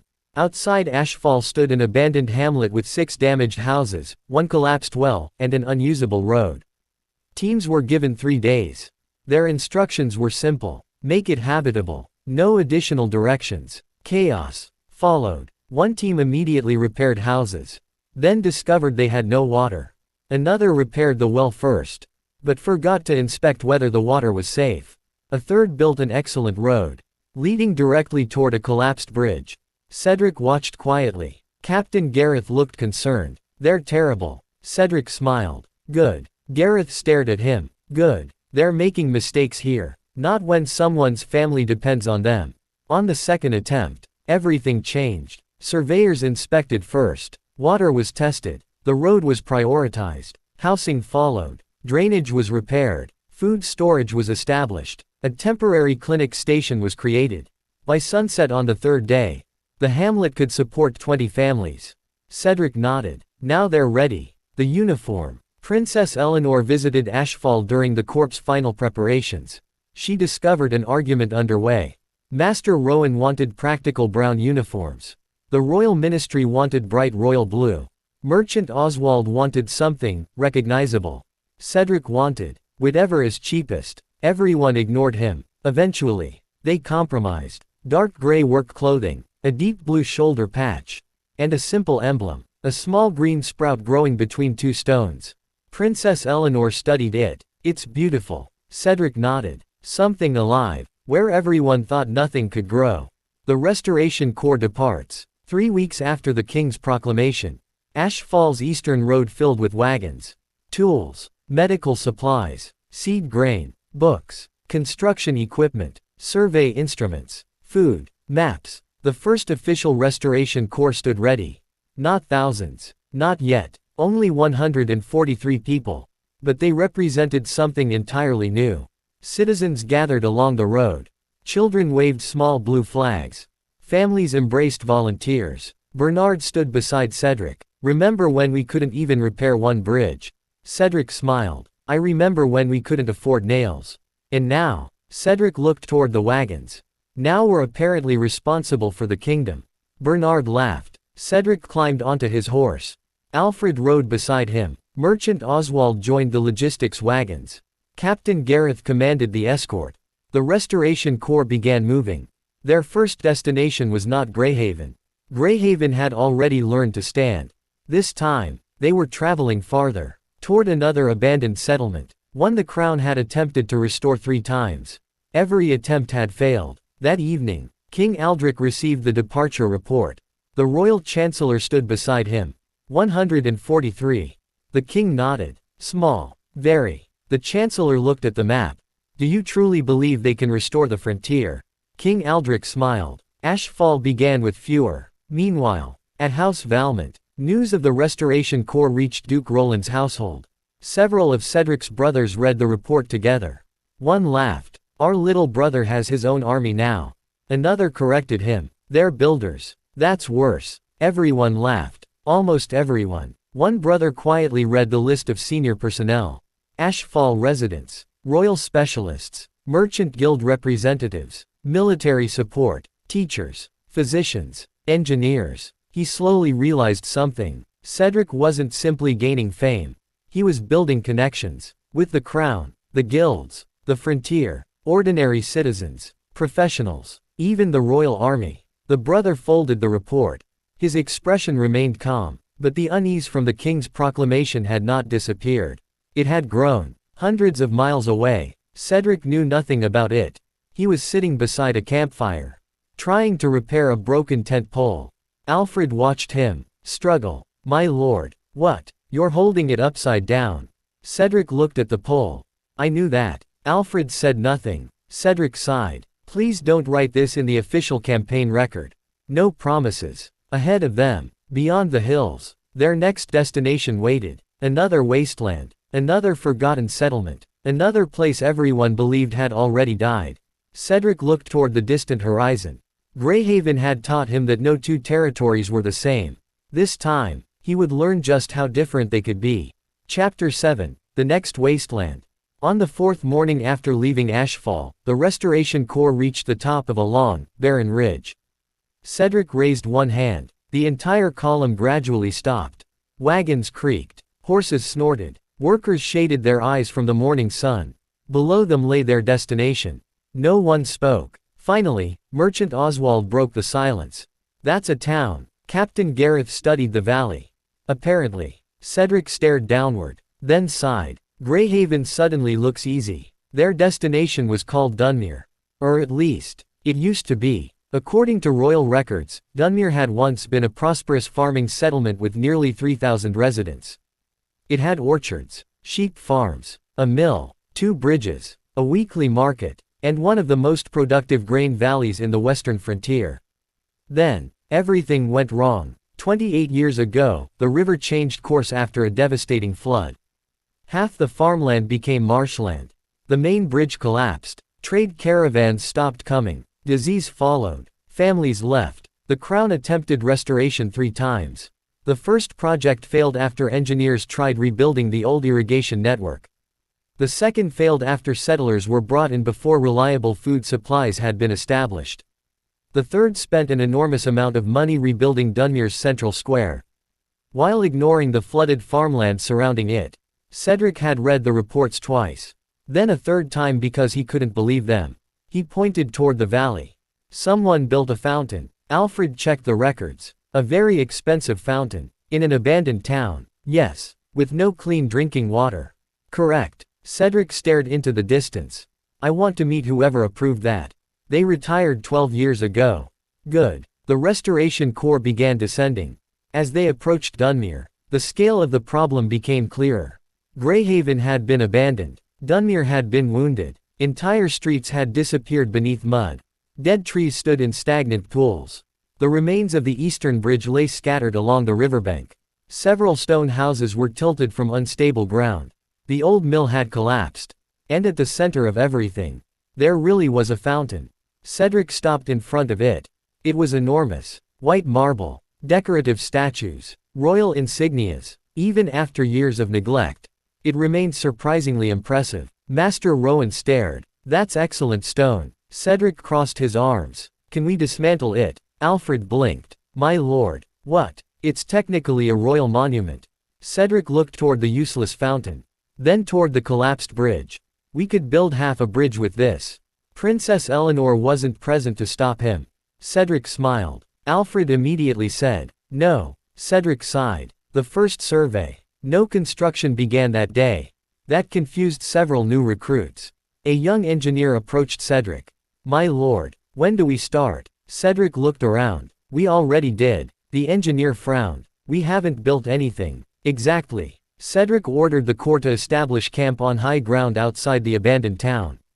Then, everyone surveyed. No hammers. No saws. No construction wagons. Just notebooks, maps, measuring tools, water samples, soil samples, and questions. The survey division inspected buildings. The agricultural division examined the valley. Dr. Helena's team tested water sources. Captain Gareth surveyed the surrounding roads. Merchant Oswald studied old trade routes. Cedric walked. He walked through every street. Past collapsed houses. Past the abandoned market. Past the empty church. Past the ridiculous fountain. He stopped frequently. Not to give orders. To look. At midday, he found something unexpected. Smoke. A thin column rose from the northern hills. Cedric narrowed his eyes. Gareth, I see it. The captain signaled several guards. They followed an overgrown path into the hills. 20 minutes later, they found people. The people who never left. There were 11 families. 53 people. They lived in simple wooden homes built above the old flood line. Small vegetable gardens surrounded the settlement. Goats grazed nearby. Children watched the strangers cautiously. An elderly woman stepped forward holding a walking stick. Royal officials. Cedric shook his head. Restoration Corps. The woman's expression immediately hardened. Same thing. Cedric paused. That wasn't promising. Her name was Mara. She had been born in Dunmere 72 years ago. She had survived the flood, the disease, the evacuations, and all 3 failed royal restoration projects. She looked Cedric directly in the eyes. Which one are you? Cedric blinked. Which one? The engineers who tell us where the river should go. The officials who promise settlers will come. Or the idiots who built the fountain. Several corps members looked away. Cedric considered. None. Mara frowned. Cedric added. I also think the fountain was stupid. Silence. Then, someone behind Mara laughed. Mara didn't, but her expression softened slightly. What do you want? To understand what happened. It's in your royal records. I read them. Then why ask us? Cedric looked toward Dunmere below. Because the records were written by people who left. He looked back at her. You stayed. Mara became quiet. Cedric did not ask them to move. He did not promise to restore Dunmere. He simply asked permission to return tomorrow. Mara stared at him for several seconds. Then nodded. Tomorrow. The reports. That evening, the Restoration Corps gathered inside the command tent. Maps covered the table. The reports were terrible. Farmer Elias spoke first. The southern farmland is gone. Cedric frowned. Completely. For traditional grain farming. Elias nodded. The soil has been saturated too long. Even if we drain everything, recovery could take years. Dr. Helena spoke next. The old wells are contaminated. Several contain dangerous bacteria. We cannot use them. Master Rowan pointed toward the eastern district. Foundations are unstable. At least a third of those buildings should never be occupied again. Captain Gareth added. The original southern road is unusable.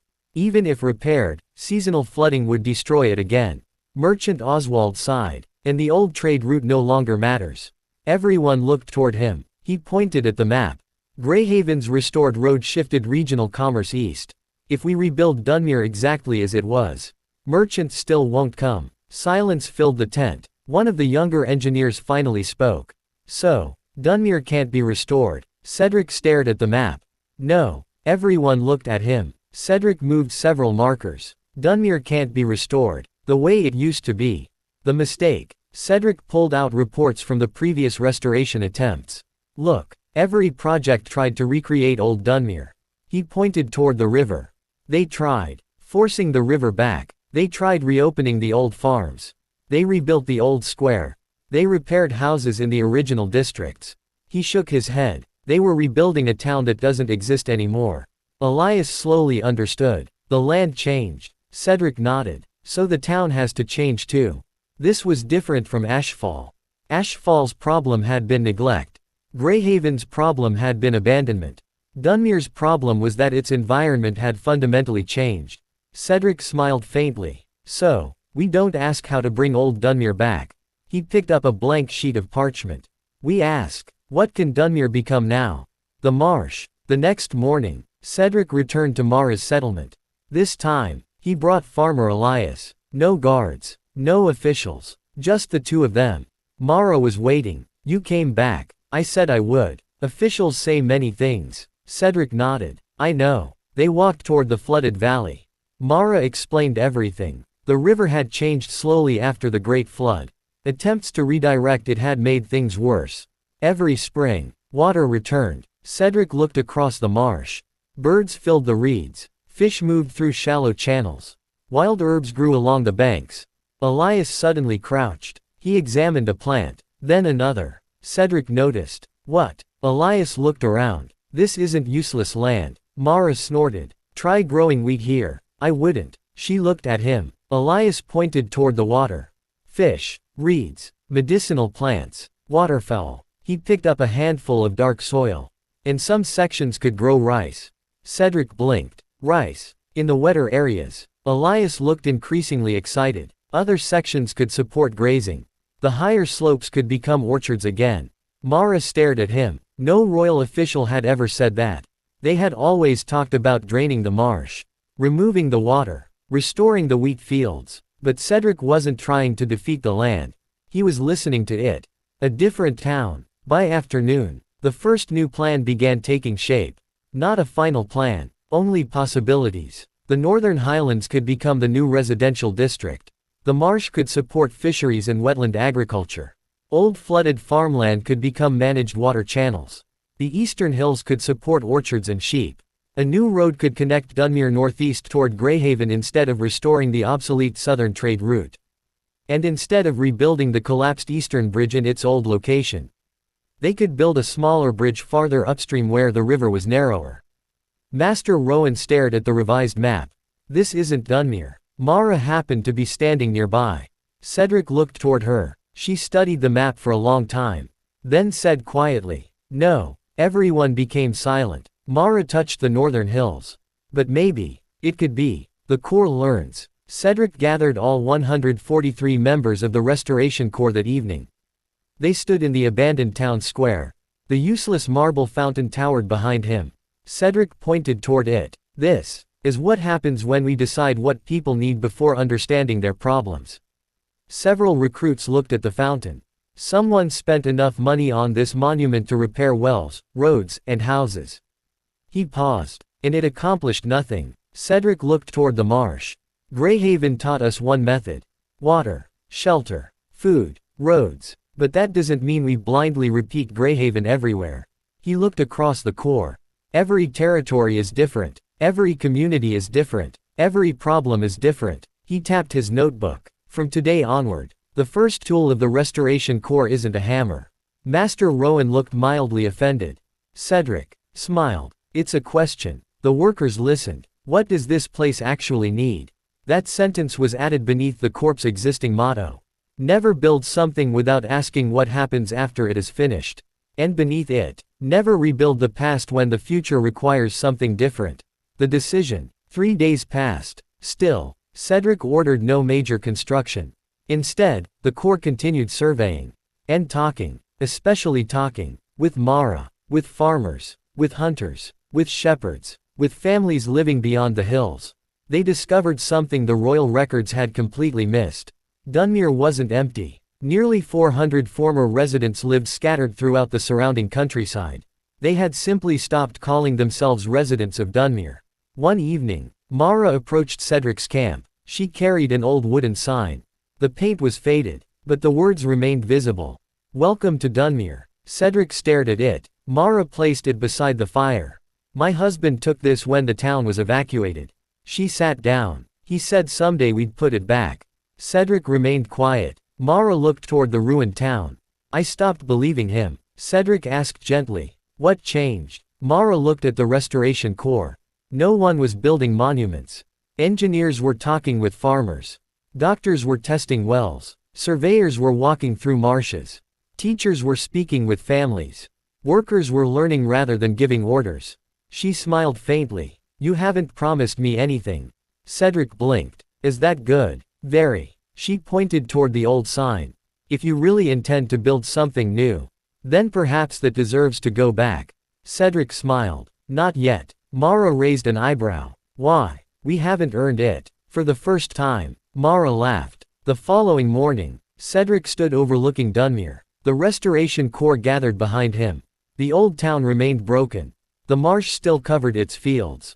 The bridge remained collapsed. The houses remained empty. Nothing visible had changed. And yet, everything had changed. Because now, they understood the problem. Cedric opened his notebook. At the top of a blank page he wrote, Dunmere Restoration Plan, then stopped. He crossed out one word.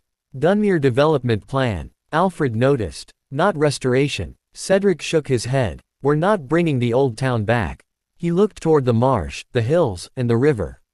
We're helping the people build the next one. For the first time since the Frontier Restoration Campaign began, Cedric had encountered a wasteland that could not simply be repaired. And it taught him something important. Sometimes, saving a place didn't mean returning it to what it had been. Sometimes, it meant giving it permission to become something entirely new. But before Cedric could decide what that new future should look like, he needed to hear from the people who had survived Dunmere's past. And some of them had very good reasons not to trust nobles at all. Chapter 8. Listening before building. On the 7th morning in Dunmere, the Restoration Corps still hadn't built anything. Not a house, not a road, not a bridge, not even a fence, and some people were beginning to lose patience. Cedric discovered this when he entered the command tent and found 6 engineers waiting for him. Their leader placed a stack of plans on the table. My lord, Cedric looked at the plans. Then at the engineers. Why do all of you look angry? Because we've been here for a week. Correct. And construction hasn't started. Also correct. We're the construction division. Cedric nodded. Congratulations. The engineer's eye twitched. He unfolded a large blueprint. We've already designed the new bridge. Cedric studied it. It was impressive. Stone foundations. Reinforced supports. Wide enough for 2 wagons. Built to withstand seasonal flooding. Cedric nodded appreciatively. Very nice. The engineer brightened. So we can begin. No. His expression collapsed. Why? Cedric pointed toward the map. Where does this road go? The engineer hesitated. To the old market, which is abandoned. Yes. And where will the new residential district be? The engineer looked toward Alfred. Alfred calmly answered. Undecided. Cedric folded the blueprint. Then we're building a bridge before knowing where people actually need to cross. The engineer slowly sat down. Cedric smiled sympathetically. I know waiting is frustrating. We came here to build. But if we start building before understanding Dunmere. He glanced through the tent opening toward the enormous marble fountain in the distance. We become the people who built that. Every engineer immediately stopped complaining. The order. That morning, Cedric issued a strange command. For the next 5 days, no senior member of the Restoration Corps was allowed to propose a major construction project. Instead, they would visit the people scattered around Dunmere. They would listen, not persuade, not promise, not recruit. Listen. Merchant Oswald stared at Cedric. You've forbidden merchants from talking. Cedric shook his head. I've forbidden you from selling anything. Oswald looked horrified. That's worse. Each group received a notebook. On the first page, Alfred had written 3 questions. What did Dunmere lose? What does your family need now? What would make you return? Cedric added a 4th. What should we never do again? Mara read the questions. For the first time since the Corps arrived. She smiled openly. That last one might require several notebooks. Cedric handed her 3. The families in the hills. Cedric began with the northern settlements. Mara guided him. They visited shepherd families who had lived above the flood line for decades. Most wanted nothing from the crown. One shepherd named Orin crossed his arms when Cedric approached. I don't want royal land.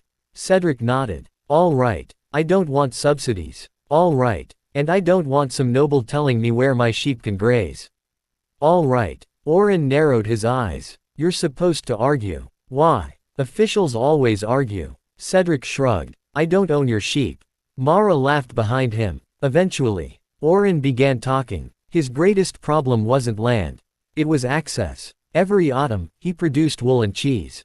But transporting them to market required a 2-day detour because Dunmere's old bridge had collapsed. If there were a road through the northern valley, he pointed, I could reach Grayhaven before sunset. Cedric looked toward Alfred. Alfred wrote silently. No promises. Just notes. The next family kept bees. Another harvested medicinal herbs. Another raised goats. A widow and her 3 sons operated a small sawmill beside a mountain stream. Cedric slowly realized something. The people surrounding Dunmere hadn't stopped working. They had simply adapted. The old town had died. The local economy had not. The fisherman, Farmer Elias, spent his first day with families living along the marsh. He returned soaked to the waist. Cedric looked at him. What happened? I fell. In the river. Indignity. Cedric decided not to ask further. But Elias had learned something important. Several families had quietly developed small fisheries. They trapped freshwater fish in natural channels. They harvested reeds for baskets and roofing. One family even cultivated a wetland grain Elias had never seen grown at such scale. The marsh wasn't destroying their livelihoods anymore. It had become their livelihood. Elias spread several samples across the table. We keep calling this flooded farmland. He shook his head. That's wrong. Cedric looked at him. What should we call it? A wetland. The distinction seemed small, but it changed everything. Flooded farmland was a problem to solve. A wetland was a resource to understand. Dr. Helena's discovery. Dr. Helena visited the scattered settlements. She expected disease. Instead, she found isolation. One pregnant woman lived almost 3 hours from the nearest trained healer. An elderly man with an injured leg had never received proper treatment. Several children had never been vaccinated against common illnesses. Helena returned furious. We don't need a large hospital. Cedric blinked. He had expected the opposite. What? We need access. She pointed toward the map. One central clinic here, then several smaller marks, and rotating medical visits. Cedric smiled. Cheaper. Helena glared. Don't make this about money. I wasn't. You were thinking it. A little. Teacher Elena's problem. Teacher Elena discovered another issue.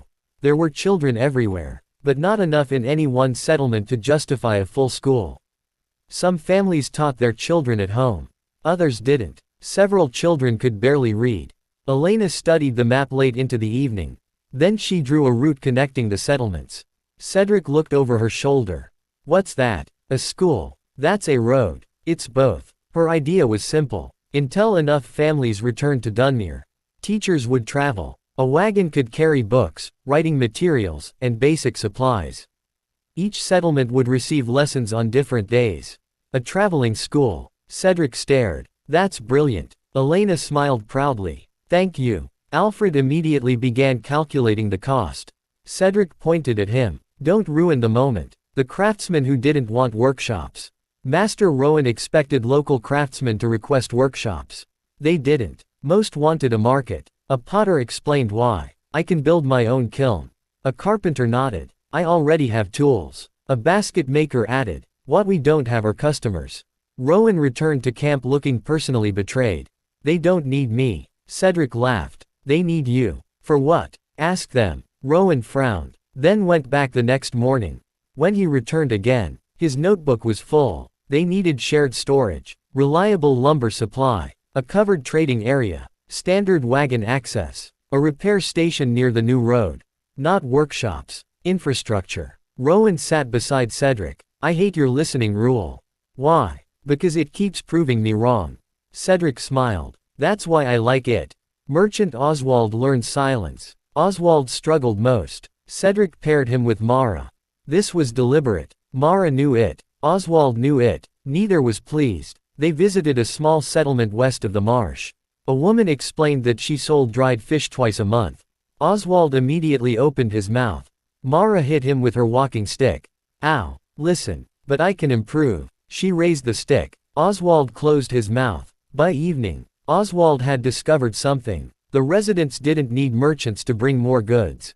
They needed merchants to buy what they already produced. Fish, wool, cheese, herbs, timber, honey, fruit. Dunmere's problem wasn't a lack of production. It was a lack of connection. Oswald returned to Cedric. I know what we need. Cedric raised a finger. No proposals until day 5. Oswald looked devastated. What should we never do again? The fourth question produced the most revealing answers. Cedric sat with former Dunmere residents around a fire. One man said, "Don't move the river." A woman added, "Don't bring settlers before there are jobs." Another, "Don't promise compensation and disappear." Another, "Don't rebuild houses in places that flood." Then Mara spoke, "Don't decide that the old Dunmere is more important than the people still living here." Everyone became quiet. Cedric wrote that sentence himself. Mara looked toward him. The crown kept trying to save the town. But every time, they treated us like pieces that needed to be moved back into place. She stared into the fire. We weren't pieces. We were people. Cedric closed his notebook. I understand. Mara looked at him sharply. No. Cedric paused. You don't. Her voice wasn't cruel. You've listened for 4 days. We've lived with it for 28 years. Cedric remained silent, then nodded. You're right. Mara studied him. Most nobles would have defended themselves. Cedric didn't. I don't understand yet. He opened the notebook again. So keep telling me. For a long moment, Mara said nothing. Then she began talking. 5 days later, the Restoration Corps gathered inside the command tent. This time, the table wasn't covered with construction plans. It was covered with people's words. Hundreds of pages. Needs, fears, ideas, mistakes, memories. Cedric stood at the front. All right. Now, what does Dunmere need? Hands immediately rose. Farmer Elias went first. Don't drain the marsh. Develop it. Fisheries, wetland crops, reed harvesting. Merchant Oswald followed. Build a northeastern trade road connecting the settlements to Grayhaven. Local producers need buyers. Dr. Helena. One central clinic with mobile medical teams. Teacher Elena. A small permanent school eventually. But begin with traveling teachers. Master Rowan. Storage. Covered markets. A repair yard. And a smaller bridge upstream. Captain Gareth. Guard posts along the trade road. Not a fortress. The survey division added. Build residential areas only on high ground. Leave the old floodplain largely undeveloped. Cedric listened, then looked toward Mara. She had been invited to attend. What do you think? Mara studied the map. For several minutes, she said nothing, then pointed toward one location. The market is wrong. Oswald looked offended. Why? Spring wind comes from the west. If you build there, everyone will spend half the year smelling the fish drying sheds. Silence. Oswald moved the marker. Good point. A former shepherd moved the proposed road slightly north. A fisherman suggested a better dock location. A mother asked that the clinic be closer to the residential area. A carpenter suggested placing storage near the road. The map changed. Again, and again, and again, until it no longer belonged to Cedric. Or the Restoration Corps. It belonged to everyone in the room. The first decision. Finally, Cedric looked at the completed preliminary plan. No enormous palace. No decorative fountain. No attempt to force the river back. No effort to recreate the past. Instead, a new settlement on higher ground. A managed wetland economy. A smaller bridge. A northeastern trade road. A clinic. A traveling school. A covered market. Storage facilities. Orchards on the hills. Grazing land farther north. It was simpler than every previous royal restoration plan. And probably far more likely to work. One of the young engineers who had complained 5 days earlier approached Cedric. My lord. Yes. He looked at the old bridge blueprint in his hands. Then slowly rolled it up. We would have built this in the wrong place. Cedric nodded. Yes. The engineer sighed. That's painful. Cedric smiled. Better for your pride to hurt than the kingdom's treasury. The engineer laughed. The first stake. That afternoon, for the first time since arriving in Dunmere, Cedric authorized construction, but he didn't place the first marker. He handed the wooden stake to Mara. She stared at it. What am I supposed to do with this? Tell us where the new road begins. Mara frowned. I'm not an engineer. No. Cedric smiled. But you know where people actually travel. Mara walked several hundred steps. Past the old southern road. Past the ruins. Toward a narrow trail used by shepherds and farmers. She stopped. Then drove the stake into the earth. Master Rowan looked at the surveyors. They checked the terrain. One nodded. Good ground. Cedric smiled. Then start here. Hammers finally struck wood. Shovels finally entered soil. Wagons finally unloaded stone. After nearly 2 weeks, the Restoration Corps began building. But now, they knew why. That evening, Cedric stood beside Dunmer's old welcome sign. Mara joined him. You waited a long time. Cedric nodded. Too long, she considered. Then shook her head. The others started faster. Cedric looked toward her. And Mara watched workers marking the new road. They also failed faster. Cedric laughed. In his notebook, Cedric added another rule to the Restoration Corps. The people who live with the consequences should have a voice in the decision. He underlined it twice. Because Dunmer had taught him something Ashfall never could. Good intentions weren't enough. Money wasn't enough. Expertise wasn't enough. Even experience wasn't enough. If you wanted to rebuild someone's home, you had to listen to the people who called it home. And as Dunmer's first new road began taking shape, Cedric didn't yet realize that the hardest community to convince was still ahead of him. Beyond the northern hills stood a village whose people had spent generations learning one lesson. Never trust a noble, and they had absolutely no intention of making an exception for Cedric Valmont. Chapter 9, The Village That Distrusted Nobles. The village did not have a name on Cedric's current map. That was the first problem. The second problem was the wooden barricade blocking the road. The third was the sign nailed to it. Nobles turn back. Cedric stood in front of the sign. Alfred stood beside him. Captain Gareth and 6 guards waited several steps behind. Mara leaned on her walking stick. Cedric read the sign again. At least they're clear. Mara snorted. I told you. Beyond the barricade stood a small village hidden between the northern hills. Stone cottages clustered along a narrow stream. Terraced vegetable gardens covered the slopes. Smoke rose from chimneys. A wooden water wheel turned slowly beside a mill. Unlike Dunmer, this place was not abandoned. It was alive, quietly, deliberately, and apparently, without nobles. The village was called Hearth Glen. At least, that was what the people called it. According to royal records, it didn't officially exist. Cedric found that concerning. A dozen villagers stood behind the barricade. Some carried farming tools. Others held bows. No one looked welcoming. An older man stepped forward. Gray hair. Broad shoulders. A scar across his cheek. Which one of you is the noble? Everyone looked at Cedric. Cedric sighed. Me. The man's expression hardened. Then turn around. Cedric nodded. All right. He turned. Captain Gareth blinked. My lord. Cedric began walking away. The villagers stared. Even Mara looked surprised. The older man shouted. Wait. Cedric stopped. He looked over his shoulder. The man seemed confused. You aren't going to argue. You told me to leave.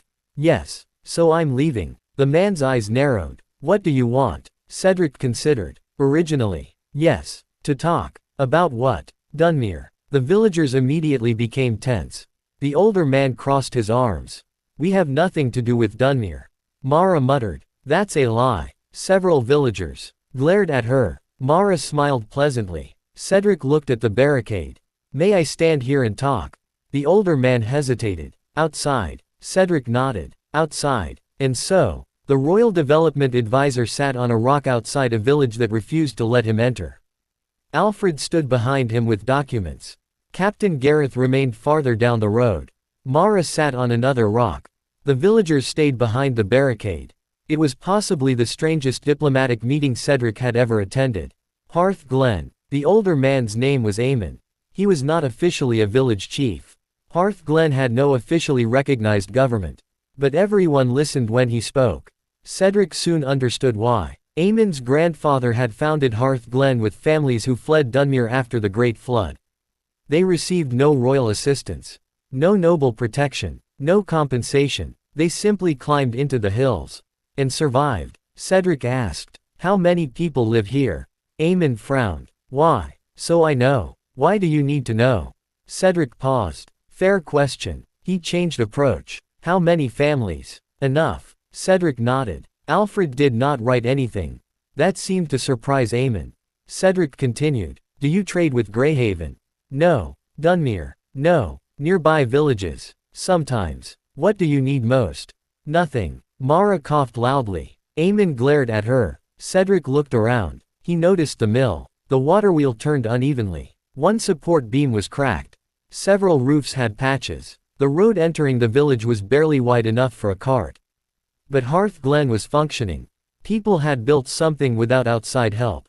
Cedric respected that. He stood. Thank you. Eamon frowned. That's it. Cedric nodded. I asked. You answered. We'll leave. Eamon looked suspicious. What about Dunmere? We'll build around you. Cedric smiled. If you don't want to participate. You don't have to. That unsettled the villagers more than any threat could have. Because every noble they had dealt with before wanted something. Taxes, land, labor, loyalty. Cedric apparently wanted permission to talk.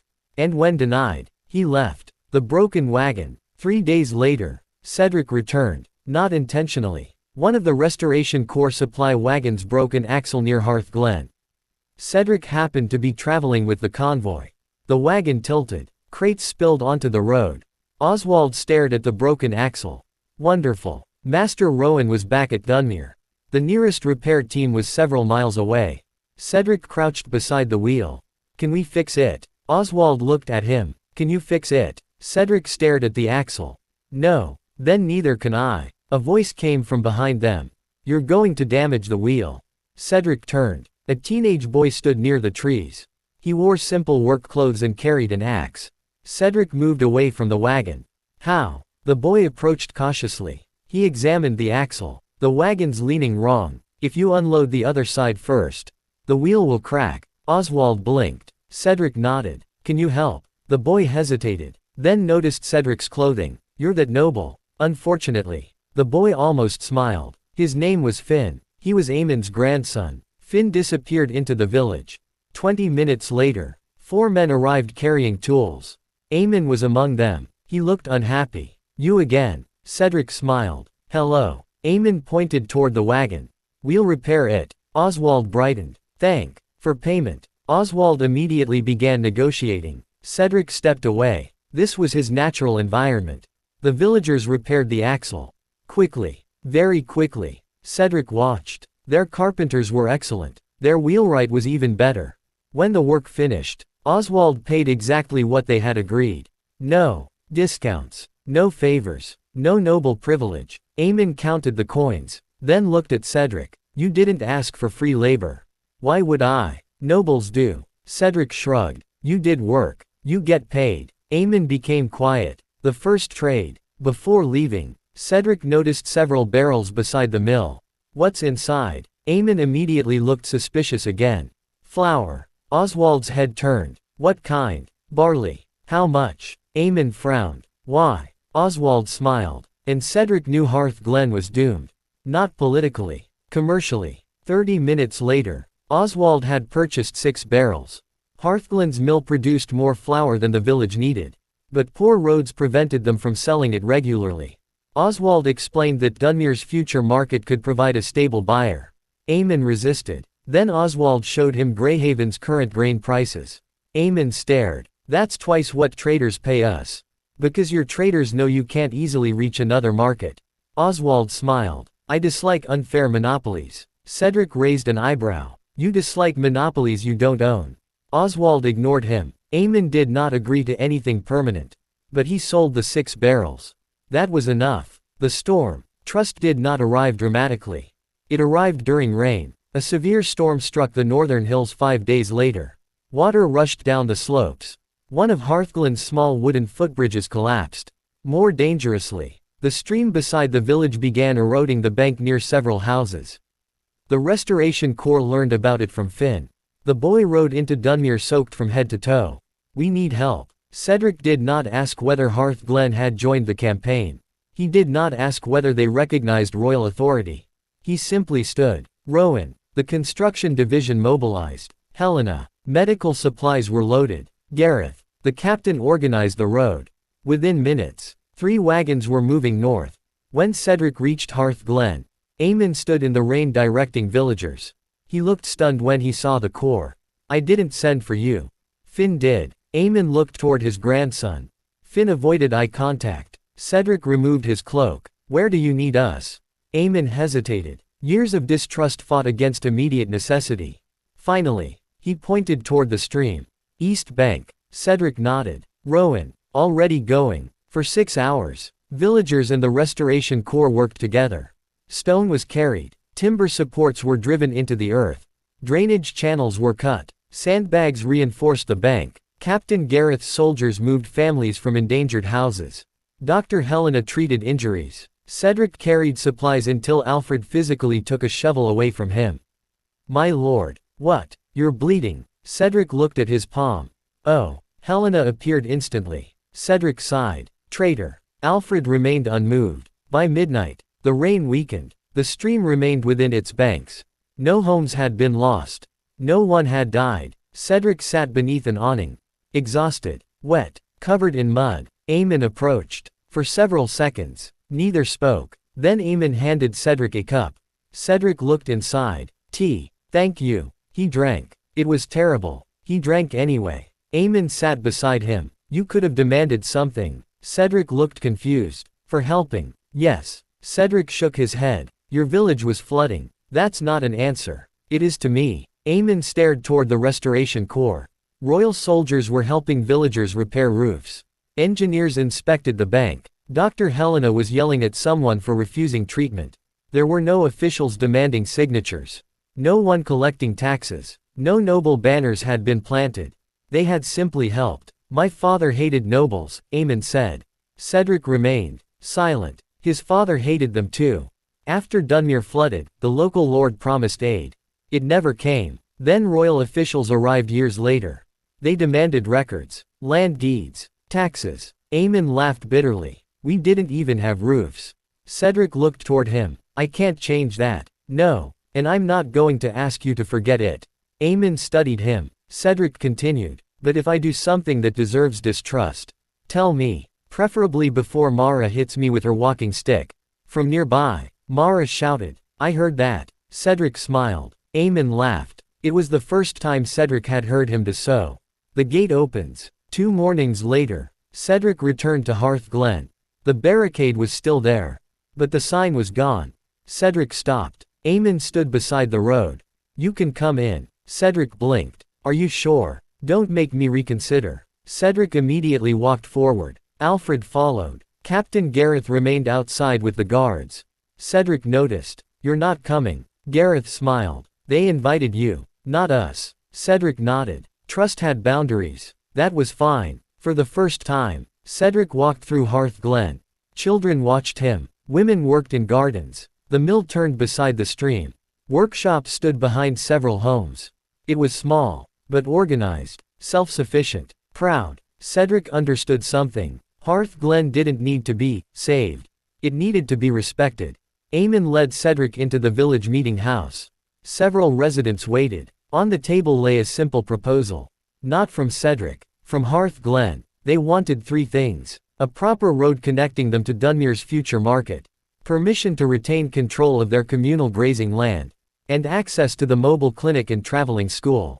In return, they would sell grain, flour, timber, and livestock through Dunmere. They would help maintain the northern road. And their craftsmen would assist with bridge construction when paid fairly. Cedric read everything, then smiled. Reasonable. Eamon narrowed his eyes. That's all. Mostly. Cedric pointed toward one section. Your road maintenance schedule is terrible. Eamon stared, then burst out laughing. They spent 3 hours revising the agreement. Hearth Glen did not become Cedric's village. It did not surrender its local customs. Cedric did not install officials. Instead, Hearth Glen became a partner in Dunmere's developing network. As Cedric prepared to leave, Finn approached carrying something. The old sign. Nobles turn back. Cedric looked at it. Finn smiled. Grandfather said we don't need it anymore. Cedric glanced toward Eamon. The old man crossed his arms. Don't make me regret that. Cedric smiled. I'll try. Finn started carrying the sign away. Cedric stopped him. Wait. Everyone looked at him. Keep it. Eamon raised an eyebrow. Why? Cedric looked at the words.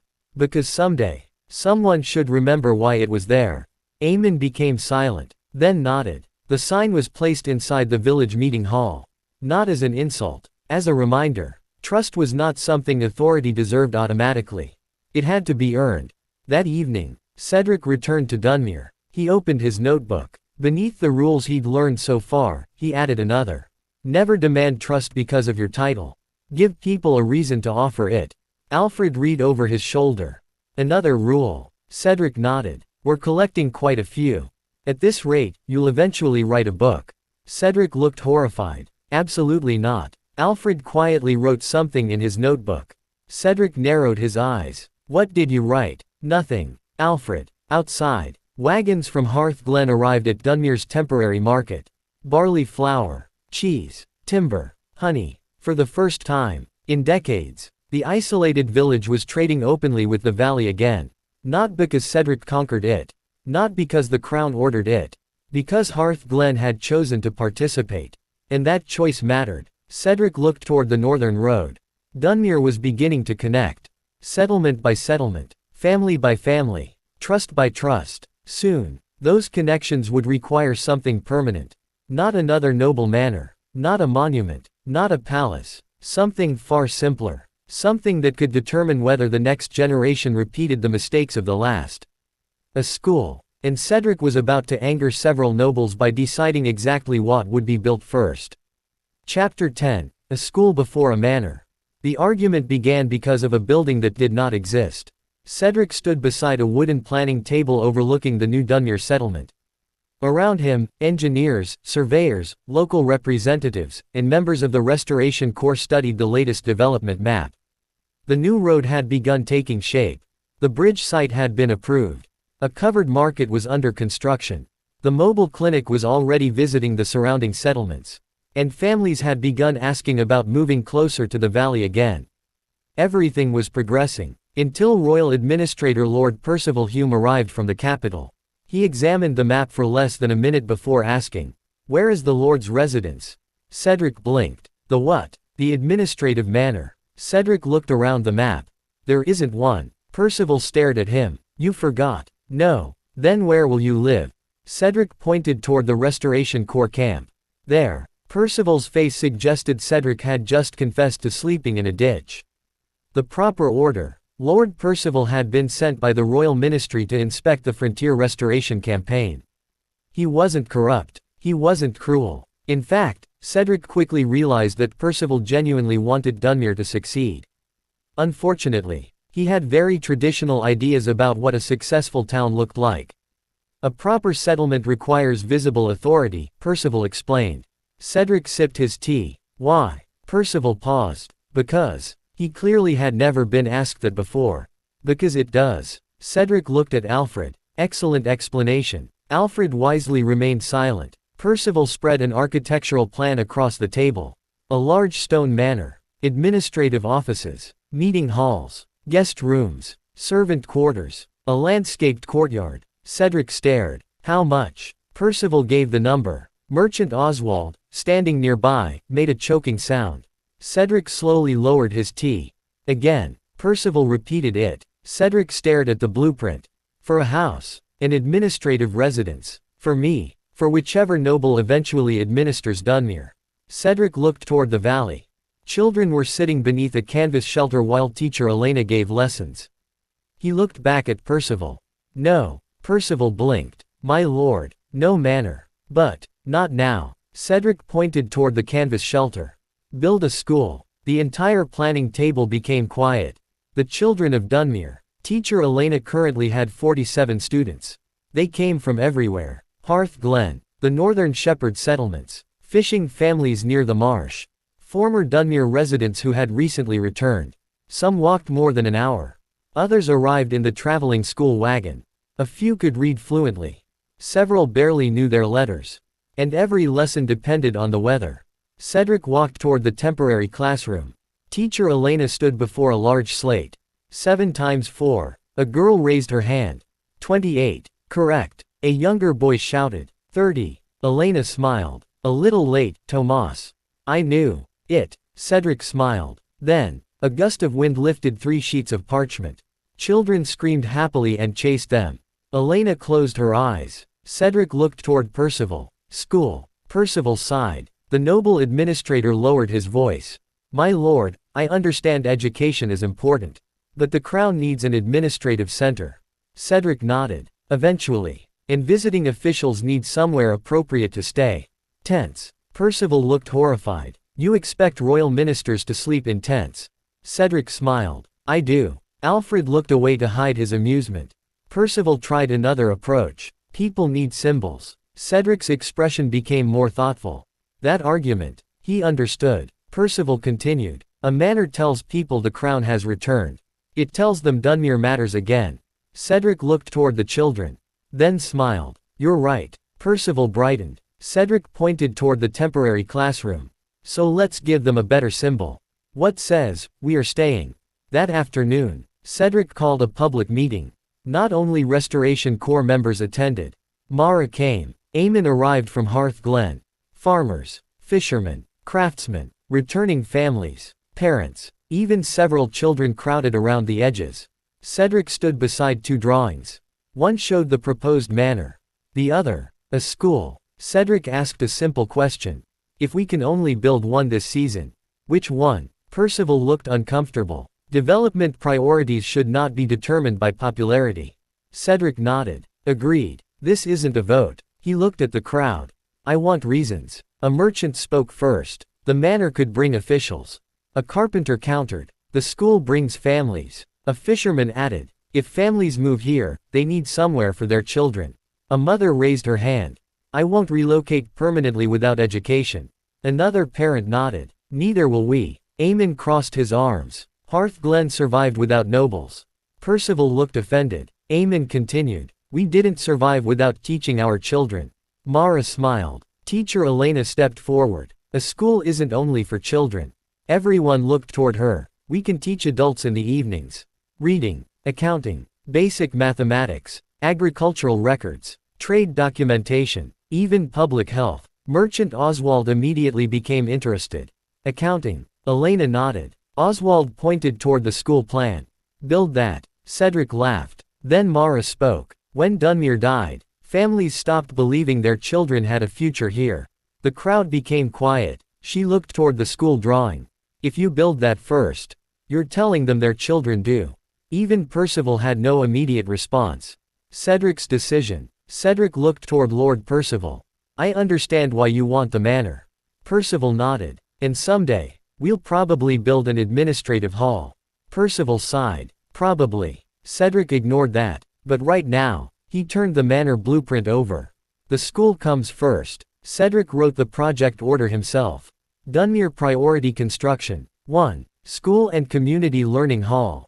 2. Clinic. 3. Covered Market and Storage. 4. Bridge and Road Infrastructure. 5. Permanent Administrative Offices. Then at the bottom, 6. Lord's Residence, when necessary. He paused. Then added. Very necessary. Alfred looked at him. My lord. Cedric crossed out. Very. Percival rubbed his forehead. Building together. Construction began the next morning. Unlike the marble fountain, the school was simple. Stone foundation, timber frame, large windows, 3 classrooms, a small library, a teacher's room, a covered outdoor area, and 1 larger hall that could be used for community meetings and adult classes. Cedric insisted on large windows. Again, Master Rowan stared at him. You really like windows. Children need sunlight. You said the same thing about houses. People need sunlight. Rowan shrugged. Fair. Hearth Glen donated timber. The fishing families contributed woven reed panels. Local stonecutters prepared the foundation. The Restoration Corps supplied tools and skilled labor. The Crown funded the materials that couldn't be sourced locally. Even Lord Percival became involved. At first, he merely observed. Then Cedric caught him inspecting construction records. You found something wrong. Percival frowned. Your material accounting is inefficient. Alfred slowly looked up. Those were dangerous words. 3 hours later, Percival and Alfred had reorganized the entire procurement system. Cedric watched from a safe distance. Merchant Oswald joined him. Should we stop them? Cedric shook his head. Absolutely not. For the first time, Lord Percival looked happy. The library problem. The school was nearly finished when teacher Elena approached Cedric. We need books. Cedric immediately became suspicious. How many? As many as possible. Cedric remembered what had happened in Grayhaven. No. Elena blinked. No. Last time I said that, Alfred stole books from my study. Alfred, standing several steps away, said. Borrowed. You never returned them. They're educating children. Cedric pointed accusingly at him. Exactly. This time, Cedric wrote directly to Ashfall's school. He asked for duplicate books. The response arrived 2 weeks later. 4 wagons. Cedric stared at them. Why does this keep happening? The driver handed him a letter. The people of Ashfall heard Dunmere was building a school. Everyone donated. Cedric opened the first crate.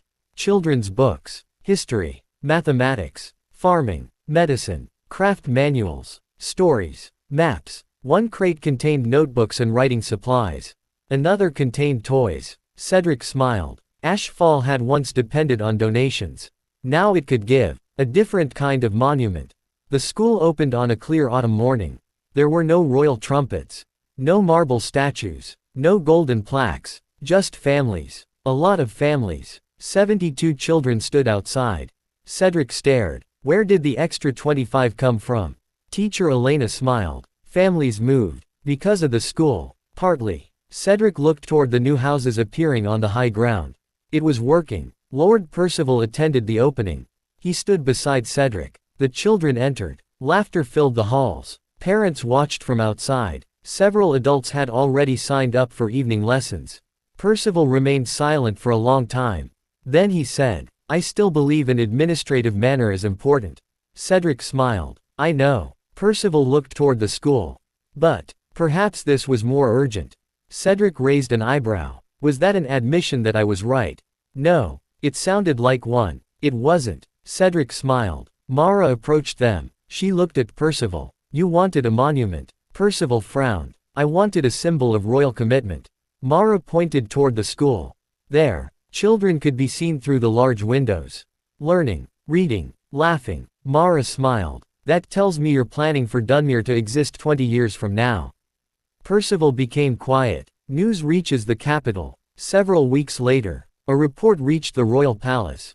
King Aldric read it, then laughed. Princess Eleanor looked up. What happened? The king handed her the report. She read, Lord Cedric Valmont has postponed construction of the official administrative residence and redirected initial funds toward public education. Eleanor smiled. Of course he did. The royal chancellor looked less amused. Several nobles are complaining. The king raised an eyebrow. Why? They believe Lord Cedric is establishing an inappropriate precedent. The king leaned back. What precedent? The chancellor hesitated. That schools may be more important than noble residences. King Aldric stared at him. Then smiled. Excellent. The nobles talk. Word spread. At dinners. At salons. Inside noble estates. Cedric's decision became another topic of conversation. Some nobles laughed. Others criticized him. A few quietly began asking whether their own territories needed more schools. At House Valmont, several of Cedric's brothers discussed the news over dinner. One laughed. Of course Cedric built a school instead of a manor. Another smiled. He never liked formal houses anyway. Their eldest brother shook his head affectionately. Father will love this. Then, one of the quieter brothers looked up. Why? Everyone turned toward him. Why will father love it?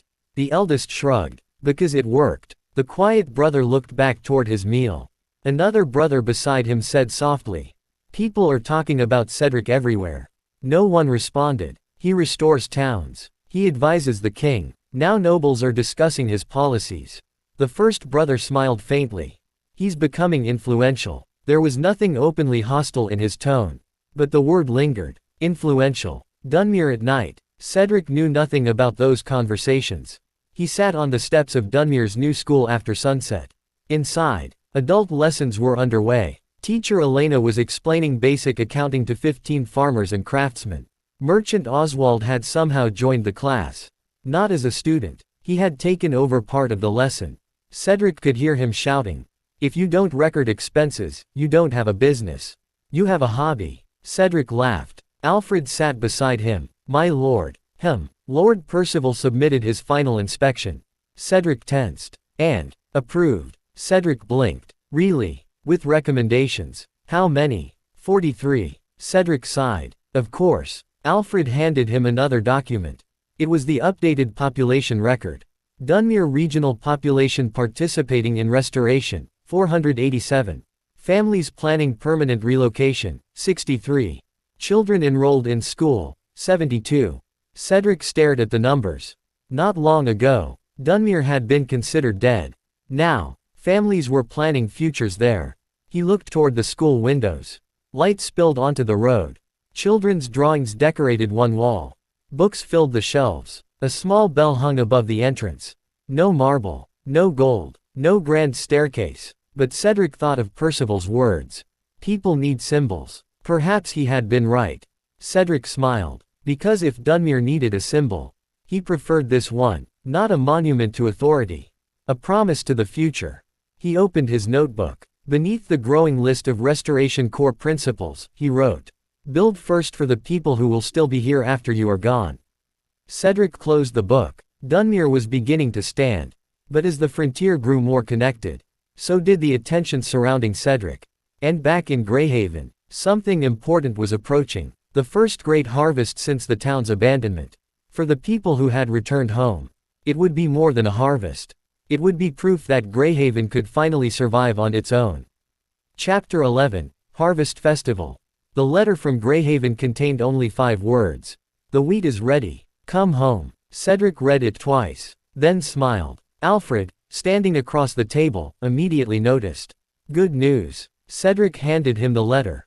Alfred read it. His expression softened. The first harvest. Cedric nodded. The first real one. Months earlier, Grayhaven's southern fields had been nothing but weeds, stones, and abandoned irrigation channels. Now, 600 acres of wheat, barley, potatoes, beans, and vegetables were ready to be harvested. For the people of Grayhaven, it wasn't simply food. It was proof. Proof that the land could live again. Proof that families could remain. Proof that Grayhaven no longer needed to survive entirely on shipments from Ashfall. Cedric stood. We're going back. Alfred nodded. When? Cedric was already reaching for his coat. Now. Alfred sighed. My lord. What? Dunmere is several days from Grayhaven. Cedric paused. Right. Leaving Dunmere. Before departing, Cedric met Dunmere's local representatives. Mara attended. Eamon had traveled from Hearth Glen.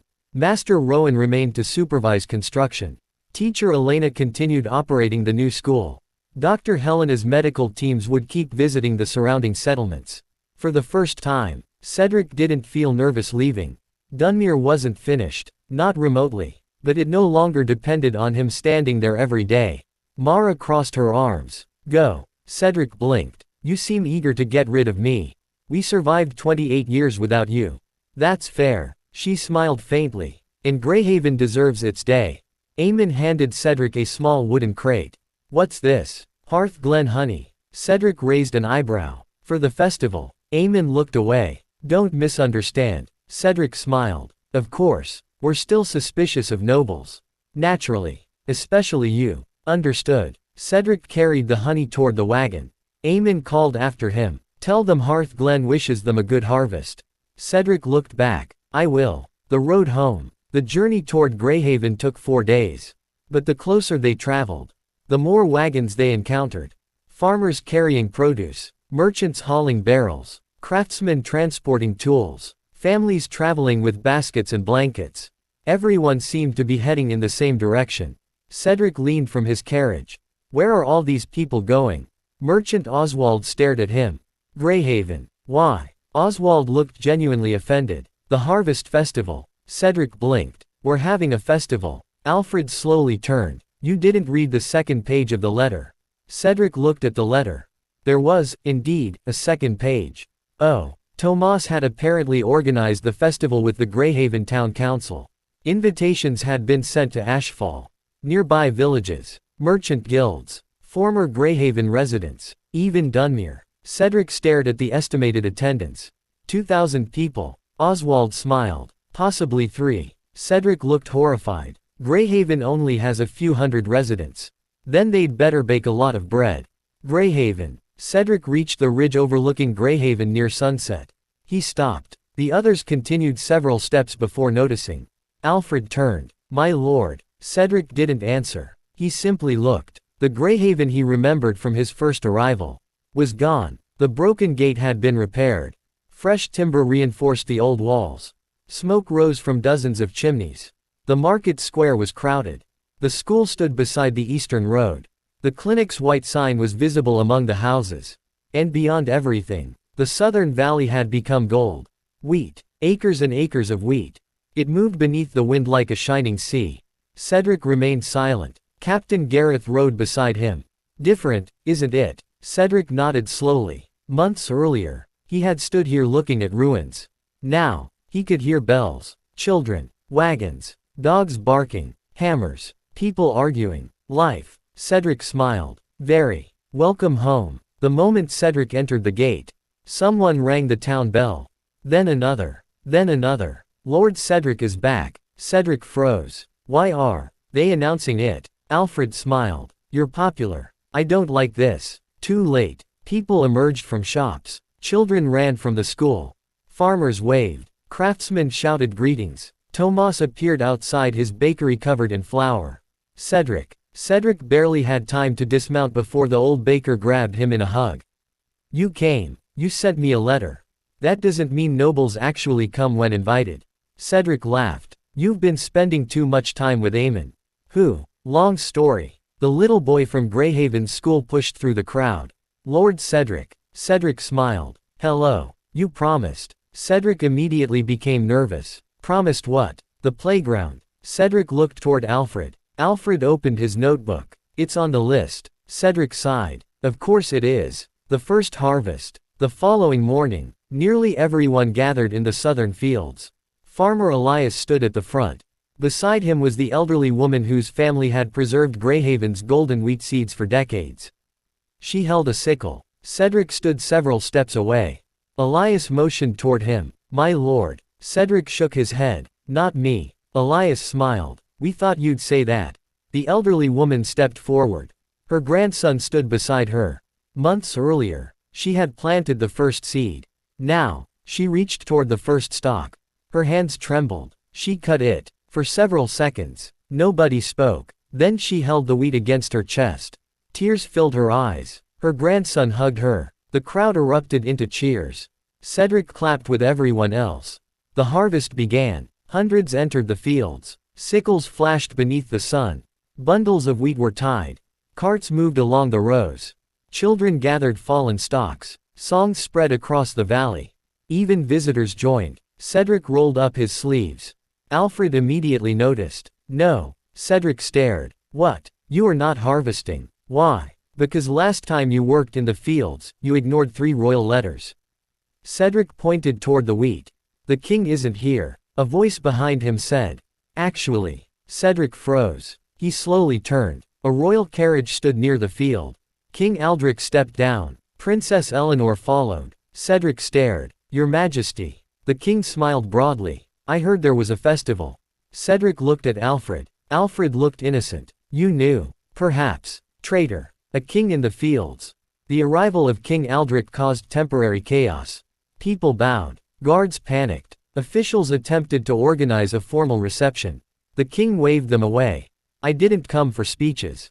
He looked toward the harvest. I came to see whether Cedric actually grew wheat in a dead town. Farmer Elias immediately stepped forward. Your Majesty. The king smiled. Yes, Lord Cedric didn't grow it. Cedric brightened. Finally, someone said it. Elias pointed toward the farmers. They did. King Aldric laughed. Excellent answer. Then the king did something no one expected. He took a sickle. The royal chancellor nearly fainted. Your Majesty. King Aldric entered the field. If I'm going to brag about Grayhaven, I should at least harvest 1 bundle.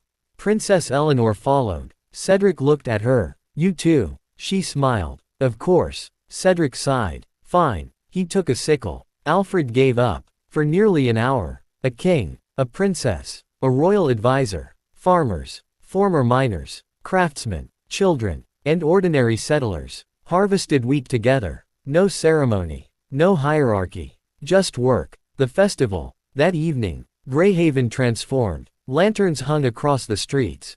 Long tables filled the square. Musicians played near the fountain.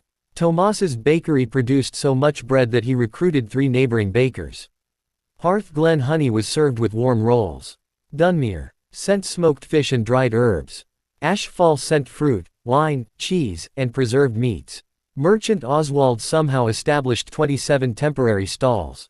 Cedric stared at them. You monetized the festival. Oswald looked offended. I organized commerce. Same thing. Children danced. Farmers competed to see who had grown the largest vegetables. The former miners held a strength competition. Captain Gareth participated. He lost. He refused to discuss it. King Aldric sat at a common table.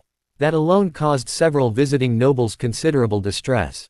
One baron whispered, "Shouldn't His Majesty have a raised platform?" Cedric overheard. "No." The baron stared at him. Cedric pointed toward the food. "Eat." The baron obeyed. The people who came home. Later that evening, Tomas brought Cedric toward a quieter part of the square. Several elderly men and women waited. Cedric recognized some. Others, he didn't. Tomas smiled. They came for the festival. One woman looked around the town. "I left Grayhaven when I was 12. Another man said, "I thought I'd never return." A third held his granddaughter's hand. "I wanted her to see where our family came from." Cedric listened. One by one, they told stories. About the old market, the old mines, the harvests, the winters, the flood, the day families began leaving. Some had returned permanently. Others never would. But tonight, Grayhaven belonged to them again. One elderly man approached Cedric. "Thank you for bringing our town back." Cedric shook his head. "I didn't." The man frowned. Cedric looked toward the crowded square. They did. Farmers, builders, teachers, doctors, merchants, families. All I did was tell them it might be possible. The old man smiled. "Sometimes. That's what people need." The harvest numbers. The following morning, Cedric sat inside the town hall with the council. His head hurt slightly. Tomas had introduced him to something called festival cider. Cedric suspected it was significantly stronger than cider. Alfred placed the harvest report before him. Cedric read, then sat straighter. "Is this correct?" Farmer Elias grinned. "Yes. Grayhaven had produced enough food to support its current population through winter. More importantly, there was surplus. Grain could be stored, seeds reserved, some produce could be sold, some could be sent to Dunmere." Cedric stared at the report. "We don't need emergency grain shipments anymore." Elias shook his head. "No." The room became quiet. For months, Grayhaven had depended on Ashfall and royal assistance. That dependence was over. Grayhaven could feed itself. Cedric slowly smiled. Then phase 1 is complete. The king's observation. Before leaving, King Aldric stood with Cedric overlooking the fields.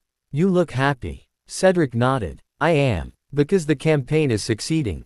Cedric shook his head. "Because they don't need me." The king laughed. "Most nobles would be offended by that." Cedric looked toward Grayhaven. "Then most nobles are strange." King Aldric's expression became thoughtful. "This is what I wanted the frontier restoration campaign to become." Cedric looked at him. "Not towns dependent on the crown. Communities capable of standing without it." The king nodded. Cedric smiled. "Then stop sending me ceremonial fountains." King Aldric laughed loudly. The last lantern. That night, the festival ended. Visitors departed. Stalls closed. Musicians packed their instruments. Lanterns were extinguished one by one. Cedric remained in the square. The final lantern hung above the bakery. Tomas stepped outside. "Tired. Very. Worth it." Cedric looked toward the fields beyond the walls. "Yes." Tomas handed him a small loaf. Made from Grayhaven's first harvested wheat. Cedric broke it in half. He gave one piece to Tomas. They ate quietly. It tasted like bread. Nothing magical. Nothing extraordinary. Cedric smiled anyway. Grayhaven had survived. Not because the king kept sending supplies. Not because Cedric remained there. Not because of some miracle. Because its people had learned how to stand again. And that was worth celebrating. Far away in the capital, however, the success of Grayhaven was being discussed very differently. Reports of the harvest reached noble estates. So did stories of King Aldric harvesting wheat beside Cedric. Some found the story charming. Others found it politically significant. And within House Valmont, another royal report bearing Cedric's name arrived. One brother read it, then another. One smiled proudly, another said nothing. Because the forgotten 12th son was no longer simply restoring Wastelands. He was becoming someone the people remembered. And soon, that growing reputation would begin attracting opposition from nobles who had far more to lose from Cedric's reforms than his brothers did. Chapter 12. Opposition in the capital. The celebration in Grayhaven lasted 3 days. The complaints in the capital began before it was even over. Cedric learned this while eating breakfast. Alfred entered the dining room carrying a stack of letters. Cedric looked at the stack, then at his breakfast, then back at Alfred. "No, my lord, I'm eating. These are urgent." Cedric picked up his bread. "So is this." Alfred placed the letters beside his plate anyway. Cedric sighed. "I miss the Wasteland." The first letter came from the Royal Treasury. The second from the Ministry of Territorial Affairs. The third from the Noble Landowners Council.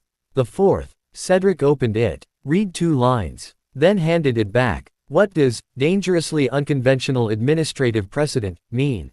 Alfred answered calmly. "They don't like what you're doing. Why didn't they just write that? Nobles enjoy using more words." Merchant Oswald entered. He carried another letter. Cedric immediately pointed at him. "If that's another complaint, burn it. It's an invitation. Burn it." From the Royal Council. Cedric paused. "Can we burn it carefully?" "No." King Aldric had summoned Cedric back to the capital. The reason was simple. The frontier restoration campaign was working. And that had become a problem. Not for the frontier, for certain people who benefited from the way things had always been. The reports. Before departing Grayhaven, Cedric reviewed the campaign's progress. Grayhaven had achieved food independence. Dunmere was developing around its new wetland economy. Hearth Glen had joined regional trade voluntarily. Road construction was progressing. The Restoration Corps was expanding. New applications continued arriving. Everything looked promising. So Cedric couldn't understand why nobles were angry. Farmer Elias explained it simply. "Because you're proving something." Cedric frowned. "What?" "That things didn't have to stay broken." That sentence followed Cedric all the way to the capital. The royal capital. The atmosphere felt different this time. When Cedric had arrived for the king's proclamation, people had been curious. Now, they had opinions. Some merchants greeted him enthusiastically. Several common citizens recognized him. A group of university students waved when his carriage passed. But noble carriages were quieter. Cedric noticed conversations stopping when he entered certain halls. Alfred noticed too. "My lord." Be careful." Cedric sighed. "I haven't even done anything." "Exactly." The Noble Landowners Council. Cedric's first meeting took place in a grand chamber inside the Ministry of Territorial Affairs. 47 nobles attended. Most controlled large estates. Several governed frontier territories. Others represented old aristocratic families. King Aldric was not present. This was deliberate. Cedric would have to defend his policies himself. Princess Eleanor observed from the royal gallery. Cedric sat at one end of the long table. Alfred sat behind him. Merchant Oswald represented the trade delegation. Across from Cedric sat Marquis Edric Halvern, an influential landowner, wealthy, respected, and clearly irritated. Halvern opened the meeting. "Lord Cedric." Cedric nodded. "Marquis, we appreciate your service to the crown." Cedric immediately knew something unpleasant was coming. Whenever someone began with praise, the next sentence was usually terrible. However, there it was. "Your restoration policies have created serious concerns." Cedric folded his hands. "Which policies?" Halvern opened a document. "Local councils, public accounting, subsidized schools, commoner participation in development decisions, restrictions on certain land acquisitions, and your refusal to establish traditional administrative estates." Cedric blinked. "That's quite a list." Another noble spoke. "Your methods weaken established authority." Cedric looked toward him. "How?" "You encourage peasants to question administrators." Cedric frowned. "If the administrator is wrong, shouldn't they?" Several nobles murmured. Alfred quietly closed his eyes. Cedric had begun. Too much influence. Count Marrow, a wealthy eastern landowner, leaned forward. "Commoners do not possess the education required to make complex territorial decisions." Cedric nodded. Sometimes. Marrow looked surprised by the agreement. Cedric continued. That's why we have engineers, doctors, farmers, teachers, merchants, and administrators. He paused. But an engineer who has never lived in a village may not know where villagers actually travel. A doctor may not know why families refuse to use a clinic. A noble may not know which field floods every spring. Cedric looked around the table. Expertise matters. So does experience. Halvern frowned. Leadership cannot become endless consultation. I agree. That surprised them again. Cedric smiled faintly. Sometimes leaders have to decide. But listening before deciding doesn't make someone weak. It makes them less likely to build a marble fountain in an abandoned town. Princess Eleanor covered her mouth. Merchant Oswald coughed to hide a laugh. Several nobles looked uncomfortable. Apparently, some knew who had funded that fountain. The money question. The royal treasurer spoke next. Let us discuss costs. Cedric nodded. Finally, something practical. The treasurer presented figures. The restoration campaign had spent significant royal funds. Roads, schools, clinics, bridges, agricultural programs. Cedric examined the numbers carefully. Then asked, where are the revenue projections? The treasurer paused. They are not relevant to this discussion. Cedric looked genuinely confused. How can we discuss cost without discussing return? Merchant Oswald immediately smiled. His favorite subject had arrived. He stood. Grayhaven. He placed documents on the table.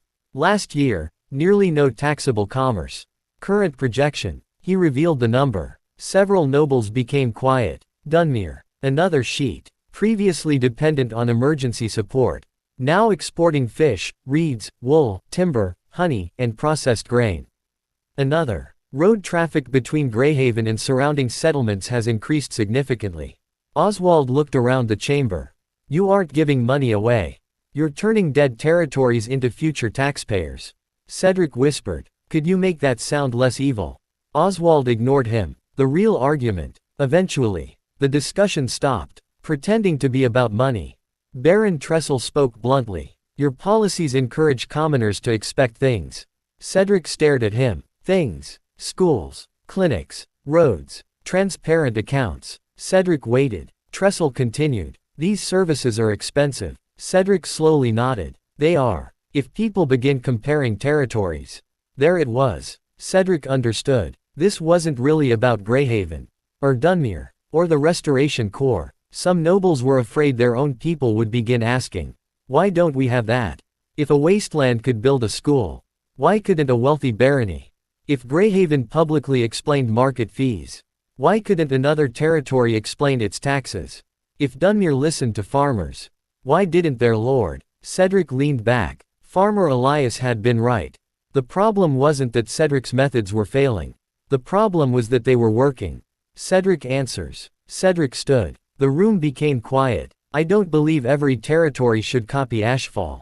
Several nobles looked surprised. I don't believe every village needs the same council.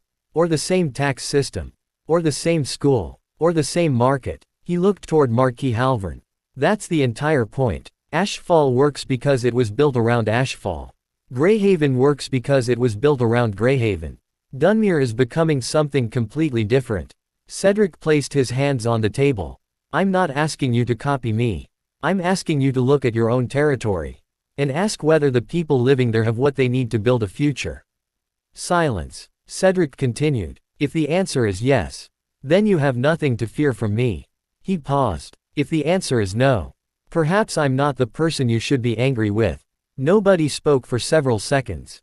Princess Eleanor smiled faintly from the gallery. Alfred quietly thought Cedric had probably created 12 new political enemies. Possibly 15. The brother in the gallery. Cedric did not notice another observer. In the upper gallery, one of his older brothers sat among several young nobles of House Valmont's allied families. He had attended out of curiosity. At first, he watched Cedric answer marquises and counts without hesitation. Not arrogantly, not aggressively, but confidently. A noble sitting beside him whispered, "Your brother is impressive." The Valmont brother smiled politely. "He always was intelligent." Another said, "Intelligent. He just challenged half the landowners' council and made them listen." A third laughed. "Duke Roland must be proud." The brother's smile remained. Of course. But his fingers tightened slightly against the armrest. Below, Cedric continued speaking, and every eye in the chamber remained on him. After the meeting, Cedric escaped the chamber 2 hours later. He leaned against the hallway wall. I hated that. Princess Eleanor approached. You did well. I would rather repair another canal. You made Marquis Halvern speechless. I wasn't trying to. That makes it funnier. Alfred arrived carrying documents. Cedric looked horrified. More. Meeting requests. From whom? 6 nobles. No. 3 merchant guilds. Maybe. 2 universities. Cedric hesitated. And a delegation of frontier mayors. Cedric sighed. Fine. Princess Eleanor smiled. You're becoming popular. That's what everyone keeps threatening me with. A quiet conversation. That evening, Cedric attended a Valmont family dinner. Duke Roland had requested it. Several of Cedric's brothers were present. For once, Cedric hoped to avoid politics. He failed. One brother immediately laughed. I heard you made Baron Tressel angry. Cedric sat down. I didn't mean to. That makes it better. Another brother poured Cedric a drink. You're becoming troublesome. Cedric sighed. I just want to rebuild towns. Their eldest brother smiled, and apparently reformed the kingdom accidentally. Please don't say that. Most of the evening remained warm. Brothers teased him, asked about Grayhaven, asked whether the stories about King Aldric harvesting wheat were true. Cedric complained about royal paperwork. For a while, everything felt normal. Then one brother spoke, the same brother who had watched from the gallery. Cedric. Cedric looked toward him. Yes. Do you ever think about what all this looks like? Cedric frowned. What do you mean? You're close to the king. You work with Princess Eleanor. The merchant guild supports you. The frontier towns admire you. Now commoners in other territories are talking about your policies. The room became slightly quieter. Cedric stared. That sounds exhausting. Several brothers laughed. But the brother didn't. You really don't care. About what? Influence. Cedric shrugged. I care whether the roads work. That produced another laugh. But again, the brother remained quiet. Cedric genuinely didn't understand the concern. To him, power was something useful only if it helped him solve a problem. To others, power itself was the problem. Duke Roland finally spoke. Enough. Everyone became silent. He looked toward Cedric. Your work is honorable. Then toward his other sons. And none of you should mistake your brother's success for your failure. Cedric noticed something. One brother looked away. Only briefly. But he noticed. Seeds. Later that night, Cedric returned to his room. Alfred was waiting with tomorrow's schedule. Cedric collapsed onto the bed. Cancel everything. No. Half. No. One meeting. I can move breakfast 15 minutes later. Cedric looked at him. You're cruel. Elsewhere in the Valmont residence, 2 brothers stood on a balcony. One held a glass of wine. The other leaned against the stone railing. For several moments, neither spoke. Finally, one said, Father defended him. The other shrugged. He deserved it. That's not what I mean. Silence. The first brother looked toward the distant royal palace. People are beginning to compare us to Cedric. Let them. Easy for you to say. He tightened his grip around the glass. We spent our entire lives preparing to inherit responsibility. Managing estates. Building alliances. Serving in the army. Working within the court. And Cedric, he laughed softly, walked into a wasteland because he wanted to escape all of this. The other brother looked at him. And now everyone acts as if he's the only Valmont who has accomplished anything. There it was. Not hatred. Not yet. Not even a desire to hurt Cedric. Just resentment. Small. Quiet. Dangerous. The second brother sighed. Don't turn this into something it isn't. The first brother smiled. Of course not. He finished his wine. Cedric is our brother. But when he turned away, his expression had changed. The capital watches. The following morning, newspapers and public notices carried summaries of the landowners' council debate. Cedric's statement spread rapidly. I'm not asking you to copy me. I'm asking whether your people have what they need to build a future.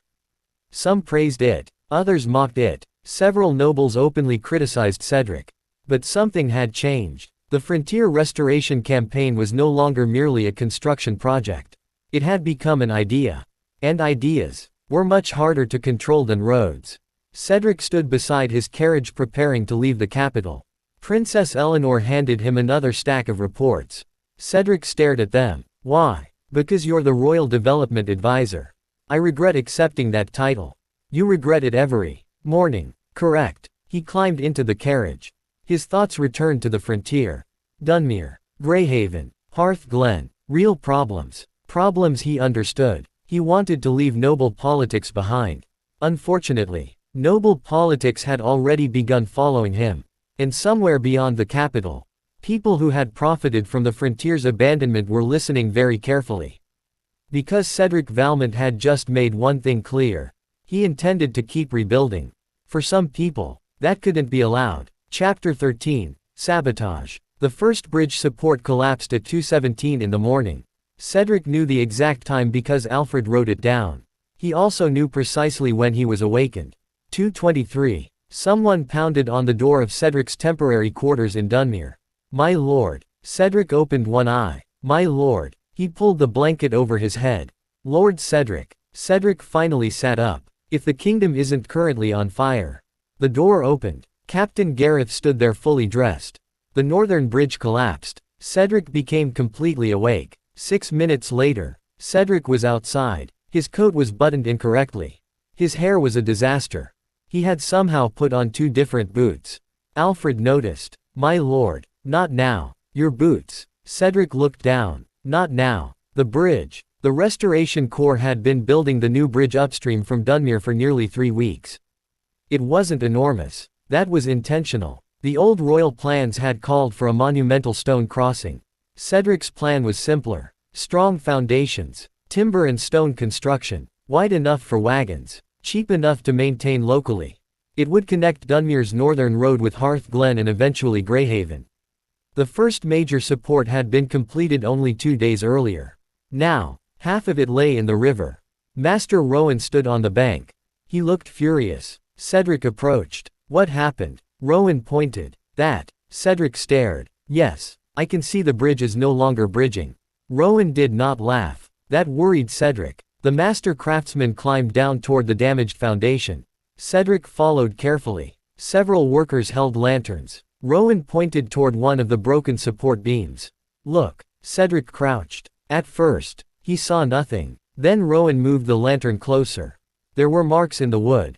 Clean. Deliberate. Cedric's expression changed. Cut. Rowan nodded. Partially. Someone had weakened the support. Not enough to make it collapse immediately. Enough for the river's pressure to finish the job. Cedric stood slowly. Could this be an accident? No. Rowan's answer was immediate. Someone did this. Captain Gareth looked toward the dark road. The guards immediately became alert. Cedric stared at the broken bridge. For the first time since the Frontier Restoration campaign began, someone wasn't merely criticizing his work. Someone had deliberately tried to destroy it. No panic. By sunrise, rumors had already spread. The bridge failed. The Corps built it badly. The river destroyed it. The whole Dunmere project is collapsing. Cedric heard 3 versions before breakfast. By lunch, there were 12. Mara arrived furious. What happened? Cedric answered simply. Someone damaged the supports. Her expression hardened. Who? We don't know. Eamon arrived shortly afterward from Hearth Glen. He brought 6 villagers. Not armed, but clearly angry. Was anyone hurt? Cedric shook his head. No. Eamon exhaled. Good. Captain Gareth approached. My lord, I recommend closing the construction area.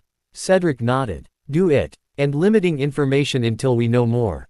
Cedric looked at him. No. Gareth paused. My lord, tell everyone what happened. Alfred understood immediately. Public. Report. Cedric nodded. Everything we know. Everything. Everything. By afternoon, a notice appeared in Dunmere's market.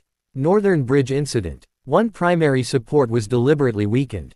No injuries occurred. The Restoration Corps is investigating. Construction standards are being reviewed. Work will resume only after the site is confirmed safe.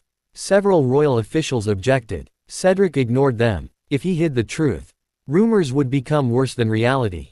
The investigation. Captain Gareth took control. The site was examined carefully. Tracks, tools, guard rotations, supply records, worker schedules. Nothing obvious. The saboteur knew construction. That much was clear. They had selected a structural point where damage would not immediately be visible. Master Rowan stared at the cut. This wasn't random. Cedric nodded. A craftsman, or someone who understands engineering. Then Alfred discovered something else. 2 crates of iron fasteners were missing. Merchant Oswald checked the inventory. They arrived 3 days ago. Who signed for them? Oswald frowned. A temporary logistics worker. Name: Jaron Holt. Captain Gareth checked the worker rolls. No such person existed. Cedric stared at the document. So someone entered the core using a false name. Gareth nodded, and disappeared before the bridge collapsed. Another problem. Before they could pursue the lead, a messenger arrived from Grayhaven. Cedric opened the letter. His expression darkened. What? Alfred asked. Cedric handed it over. A grain warehouse had caught fire. Fortunately, the fire had been contained quickly. Only a small amount of the harvest was lost. But investigators found oil near the rear wall. It wasn't an accident. The room became silent. Dunmere's bridge. Grayhaven's grain. 2 incidents. 2 restored territories. Within 3 days, Cedric's earlier irritation disappeared. This wasn't vandalism. It was coordinated. Captain Gareth said what everyone was thinking. Someone is targeting the campaign. Who benefits? That evening, Cedric gathered his closest advisors. Alfred, Gareth, Oswald, Rowan. Mara attended as Dunmere's representative. Eamon had returned to Hearth Glen to organize additional road watches. A map covered the table. Cedric looked around. Who benefits if we fail? Oswald immediately answered. Several people. Cedric sighed. Wonderful. Oswald began listing possibilities. Merchants who controlled old trade monopolies. Land speculators buying abandoned frontier property cheaply. Nobles opposed to Cedric's reforms. Contractors who had profited from inefficient royal development projects. Criminal groups operating along abandoned roads. Even local officials who feared investigations into past spending. Mara whistled. You've made a lot of friends. Cedric frowned. I've barely done anything. Oswald laughed. That's the problem. Alfred placed several documents on the table. The campaign is changing land values. He pointed toward Grayhaven. Property here has increased dramatically. Then Dunmere. Here as well. Cedric understood. Abandoned land had been cheap. Sometimes nearly worthless. People had bought enormous sections over the years. If restoration continued, those lands would become valuable. Who owns them? Cedric asked. Alfred looked grim. We're checking. The capital connection. 2 days later, Alfred found the first connection. A company called the West Frontier Development Consortium owned large parcels around 4 abandoned territories scheduled for future restoration. Merchant Oswald examined the documents. I know them. Cedric looked toward him. Good. No. The consortium purchased abandoned land. Then waited. If the Crown announced a project, they sold construction rights, materials, transport services, sometimes even the land itself, back to the government, at inflated prices. Cedric stared at the records. They make money because territories stay broken. Oswald nodded. And they make even more when the Crown tries to fix them badly.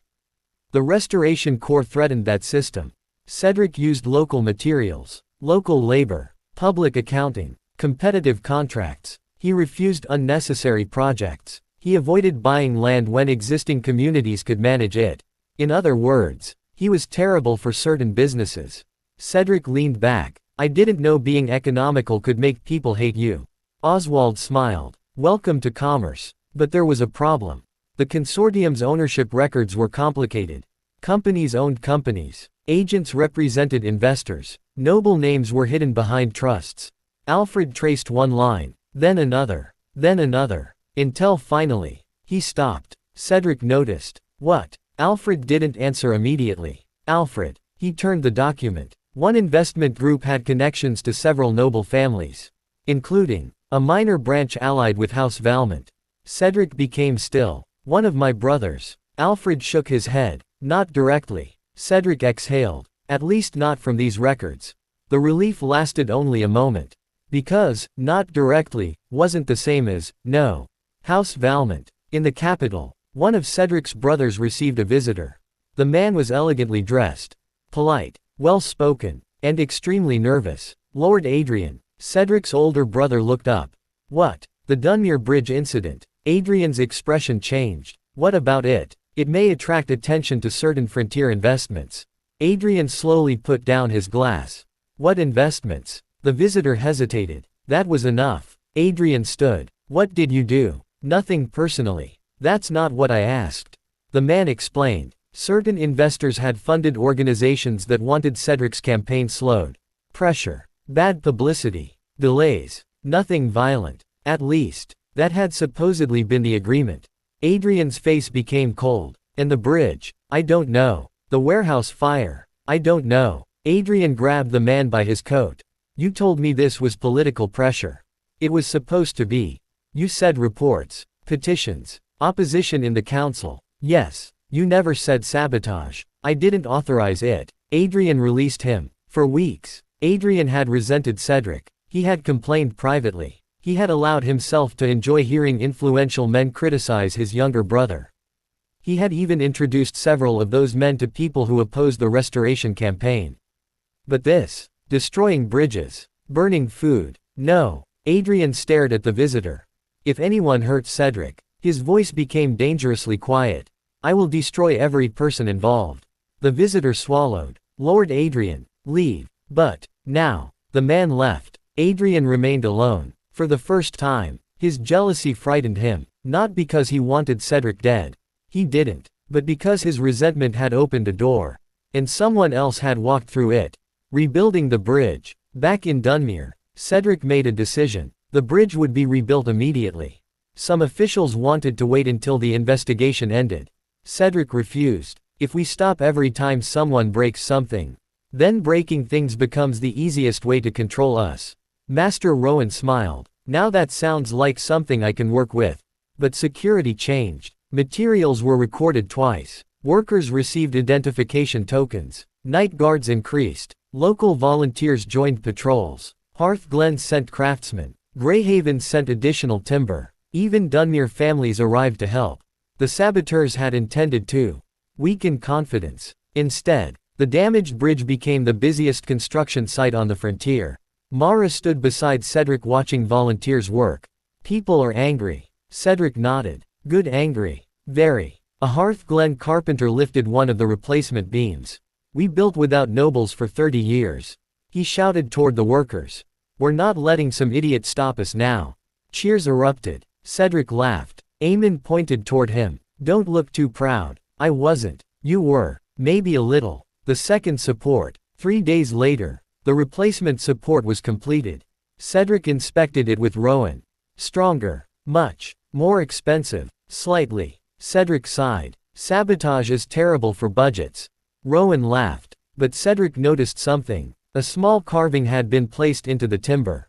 Dozens of names. Workers. Villagers. Craftsmen. Farmers. People from Hearth Glen. Grayhaven. Dunmere. Cedric touched the carving. What's this? Rowan shrugged. They wanted to sign it. Cedric smiled. The first bridge support had belonged to the Restoration Corps. The second belonged to everyone. A letter without a name. That night, Cedric returned to his quarters. A letter waited beneath the door. No seal. No signature. He opened it. Inside were only 2 sentences. The bridge and warehouse were warnings. Leave the frontier alone. Cedric stared at the message. Alfred read it over his shoulder. Captain Gareth's expression became hard. This changes things. Cedric folded the letter. Yes. Gareth expected fear. Perhaps anger. Instead, Cedric looked tired. Very tired. Why can't people threaten me during normal working hours? Alfred stared. My lord, I'm serious. Cedric walked toward the window. In the distance, lanterns burned around the bridge site. Workers were still there, repairing, building, refusing to stop. Cedric looked at the anonymous threat again, then placed it beside his restoration notebook. Send copies to the king. Gareth nodded. And increase security. Yes. Do we suspend expansion? Cedric looked toward him. No. Alfred smiled faintly. Cedric continued. We investigate. We protect people. We don't take stupid risks. But we keep going. The shadow behind the campaign. In the capital, Adrian Valmont sat alone in his study. On his desk lay a list of names. Investors, agents, contractors, political intermediaries, people he had once thought useful. Now, He looked at them differently. One name appeared repeatedly. A powerful noble whose financial interests reached across the western frontier. Adrian circled it, then wrote a short message to someone he trusted. Find out who ordered the sabotage. Quietly. He paused, then added, Cedric must not know I'm involved. He sealed the letter. Adrian still envied his younger brother. That feeling had not magically disappeared. But jealousy was one thing. Blood was another. Cedric was irritating, accidentally famous, favored by the king, and increasingly impossible to ignore. But he was still Adrian's little brother. No outsider had permission to touch him. Far away, Cedric stood beneath the stars near Dunmere's unfinished bridge. He didn't know that one of his brothers had begun investigating from the other side. He didn't know how deep the opposition reached. And he didn't know whether the sabotage was finished. But he knew one thing. Someone wanted the frontier to remain broken. Cedric looked toward the lantern-lit bridge. Then toward the growing settlement beyond it. Unfortunately for them, he had become very stubborn about fixing things. Chapter 14, The Brother in the Shadows. Adrian Valmont had always believed jealousy was harmless. It was an ugly feeling, certainly. But feelings weren't actions. He could resent Cedric's growing reputation. He could hate hearing nobles praise his younger brother. He could become irritated whenever someone compared their accomplishments. None of that meant he wanted Cedric hurt. At least, that was what Adrian had told himself. Then the bridge collapsed. Then Grayhaven's grain warehouse burned. And suddenly, jealousy didn't feel harmless anymore. A door left open. Adrian sat alone in his study at the Valmont residence. 3 documents lay before him. The first was the report from Dunmere. Deliberate sabotage confirmed. The second concerned Grayhaven. Accelerant discovered at warehouse fire. The third contained names. Men Adrian knew. Men he had introduced to one another. Men who had smiled while agreeing that Cedric's influence was becoming dangerous. Adrian stared at the papers.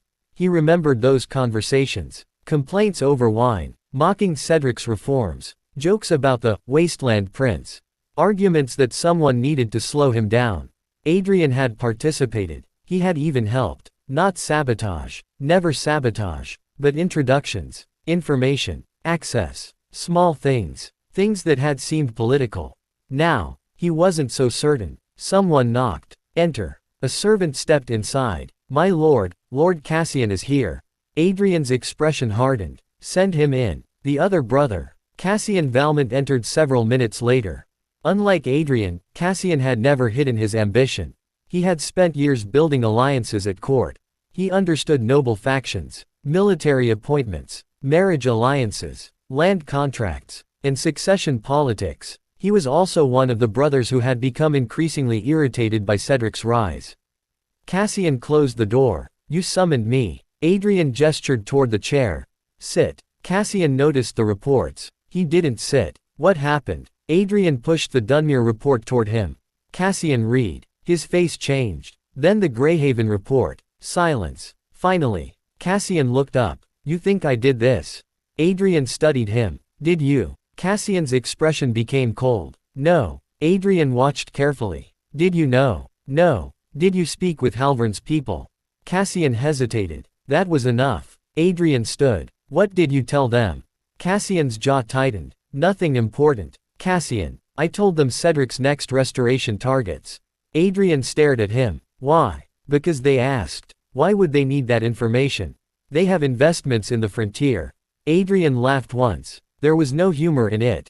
Exactly. Cassian looked irritated. Don't pretend you're innocent. Adrian became silent. Cassian stepped closer. You introduced me to 2 of their agents. You complained about Cedric more than anyone. You wanted pressure put on the restoration campaign. Adrian looked away. Cassian was right. Neither brother spoke. Because suddenly, neither knew how much responsibility belonged to them. They hadn't ordered a bridge destroyed. They hadn't ordered a warehouse burned. But perhaps, they had helped someone who did. Brothers. Cassian finally sat. He wasn't supposed to get hurt. Adrian looked toward him. You sound disappointed. Cassian glared. Don't. Then tell me the truth. I am. Cassian rubbed his forehead. I wanted Cedric embarrassed. Adrian said nothing. I wanted one of his projects to fail. Something small. A budget scandal. A delayed road. A contract problem. Anything that reminded father and the court that Cedric isn't some miracle worker. Adrian stared. Cassian continued quietly. I never wanted him dead. Adrian leaned against the desk. For all their rivalry, Cedric had always been their little brother.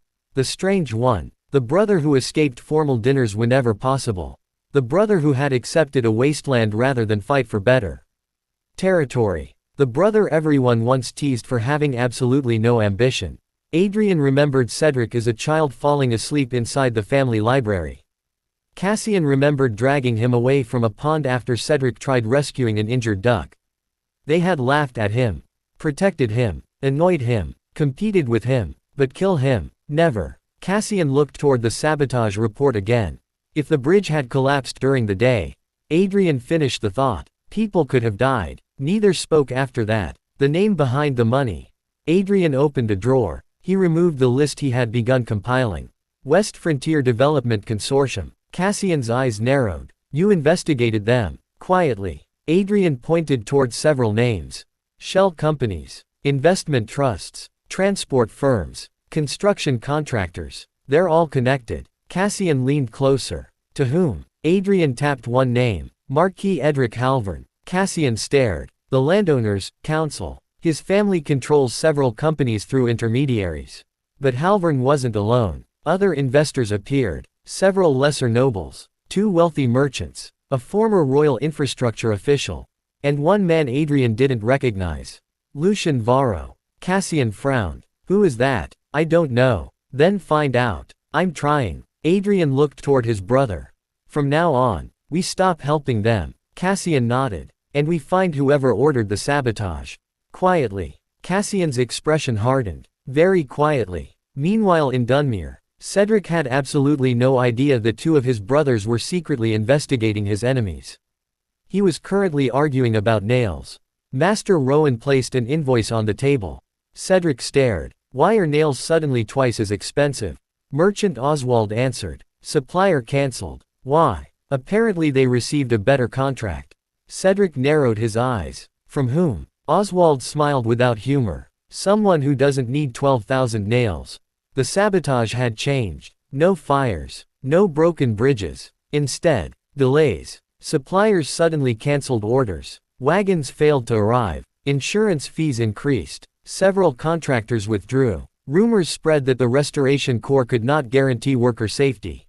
Cedric stared at the reports. They're trying to slow us down. Alfred nodded. Without doing anything obviously illegal. Cedric sighed. That's much more annoying. Captain Gareth entered. We've increased patrols. Any suspicious activity? Nothing. Cedric rubbed his temples. The anonymous warning had been clear. Leave the frontier alone. Cedric had refused. Now someone was applying pressure everywhere else. Cedric adapts. Cedric called the Restoration Corps together. We have a supply problem. Master Rowan crossed his arms. We know. Cedric pointed toward the cancelled contracts. So stop depending on them.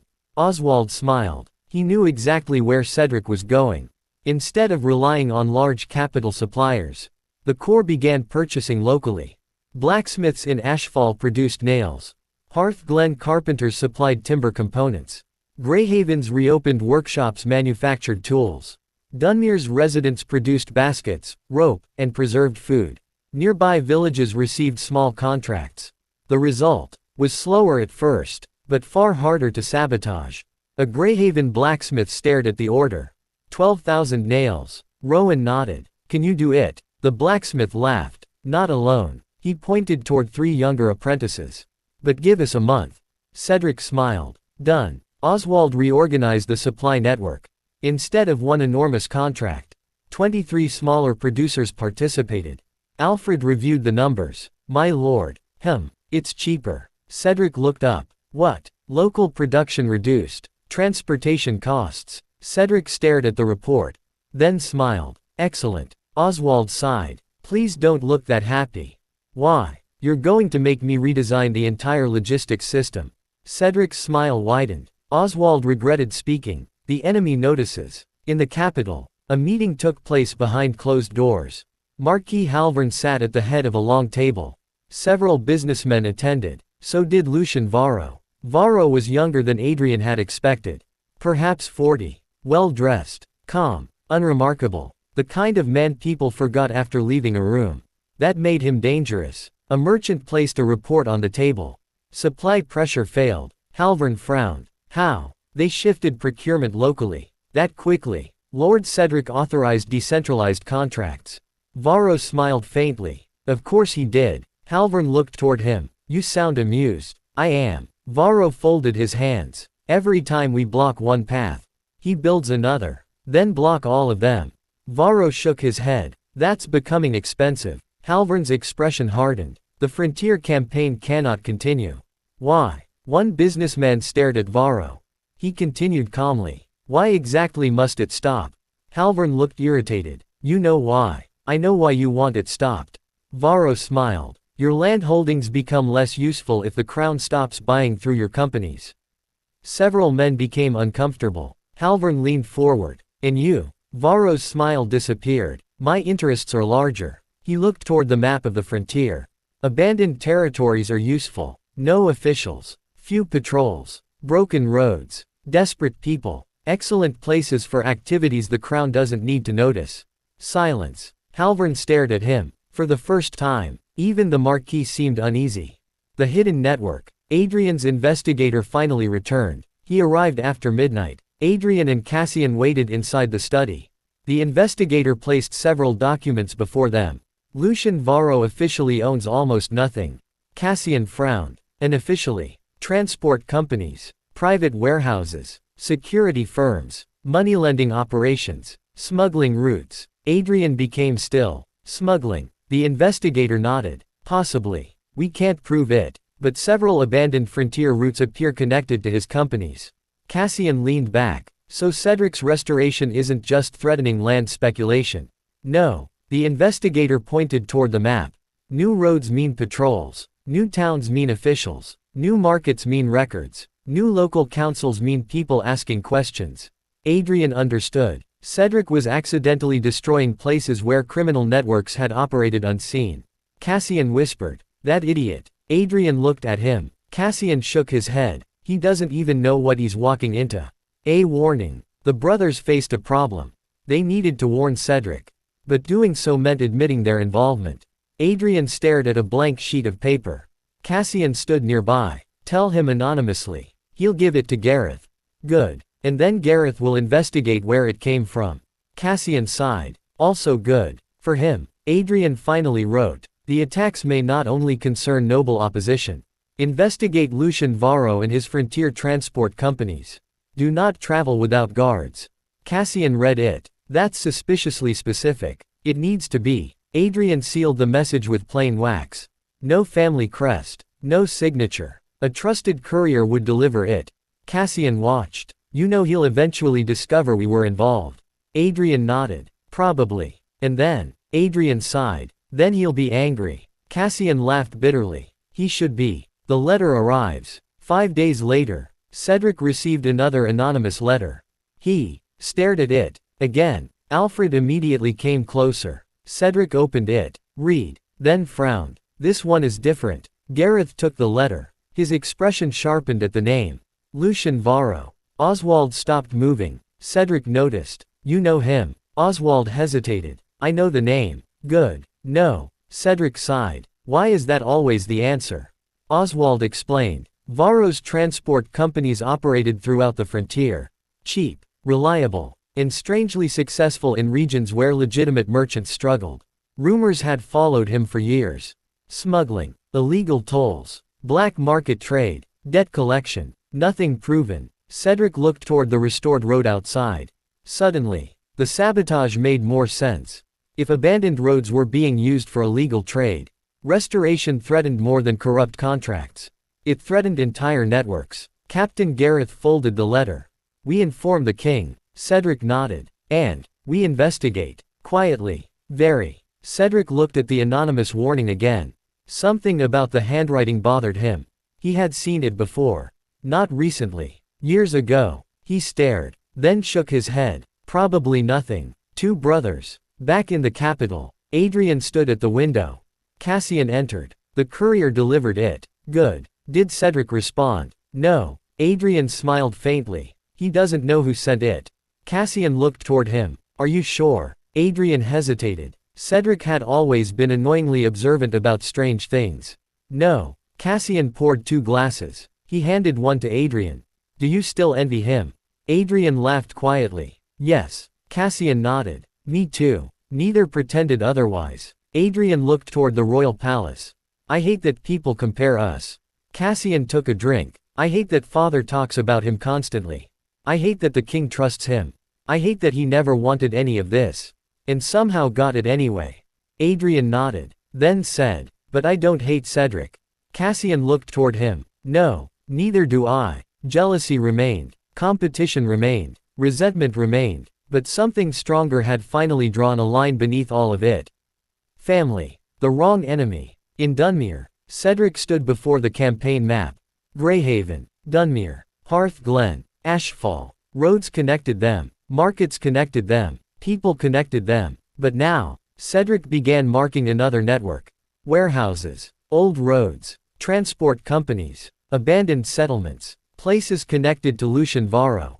The pattern slowly emerged. And Cedric's expression changed. Alfred stood beside him. My lord. Cedric pointed toward 3 abandoned territories. These were already on the restoration campaign list. Alfred nodded. Yes. And Varro operates near all 3. Silence. Captain Gareth understood immediately. If we restore them, we disrupt his roots. Cedric stared at the map. He had never intended to fight criminals. He had never intended to challenge powerful nobles. He had certainly never intended to become involved in whatever this was. He had only wanted to fix wastelands. Apparently, someone had been using those wastelands. Cedric sighed deeply. I really miss when my biggest problem was weeds. Alfred almost smiled. Far away, Lucian Varro received a report. Someone had begun asking questions about his companies. Not the crown. Not yet. House Valmont. Varro stared at the name written on the report. Adrian Valmont. Then another. Cassian Valmont. He smiled. So, the brothers have chosen a side.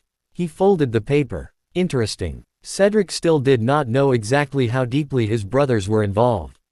Adrian and Cassian still did not know how dangerous Varro truly was.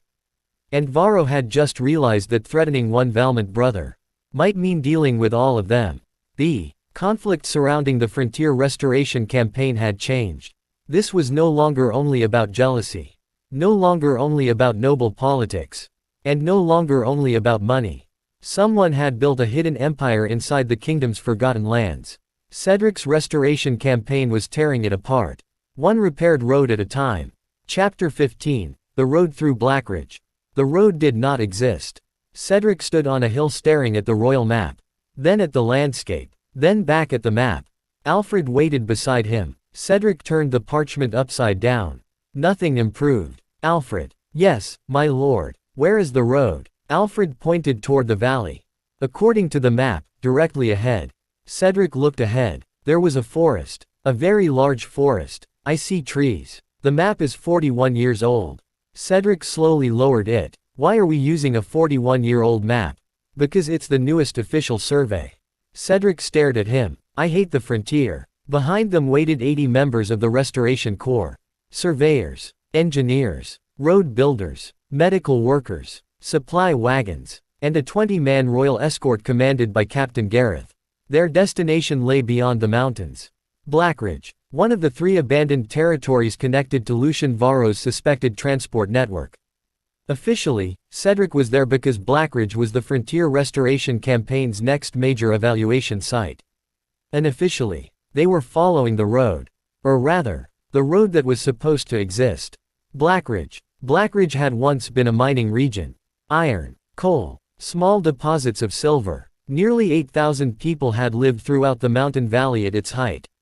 Then the mines declined. Several tunnels collapsed. The main trade road deteriorated. Bandits appeared. The population vanished. Eventually, the crown stopped maintaining the region. That was the official history. Cedric no longer trusted official history. He looked toward Captain Gareth. Varro operates here. 3 of his transport companies have permits covering the region. Transporting what? Officially. Cedric sighed. Why does everyone say, officially, like that? Gareth almost smiled. Timber, mining equipment, and preserved goods.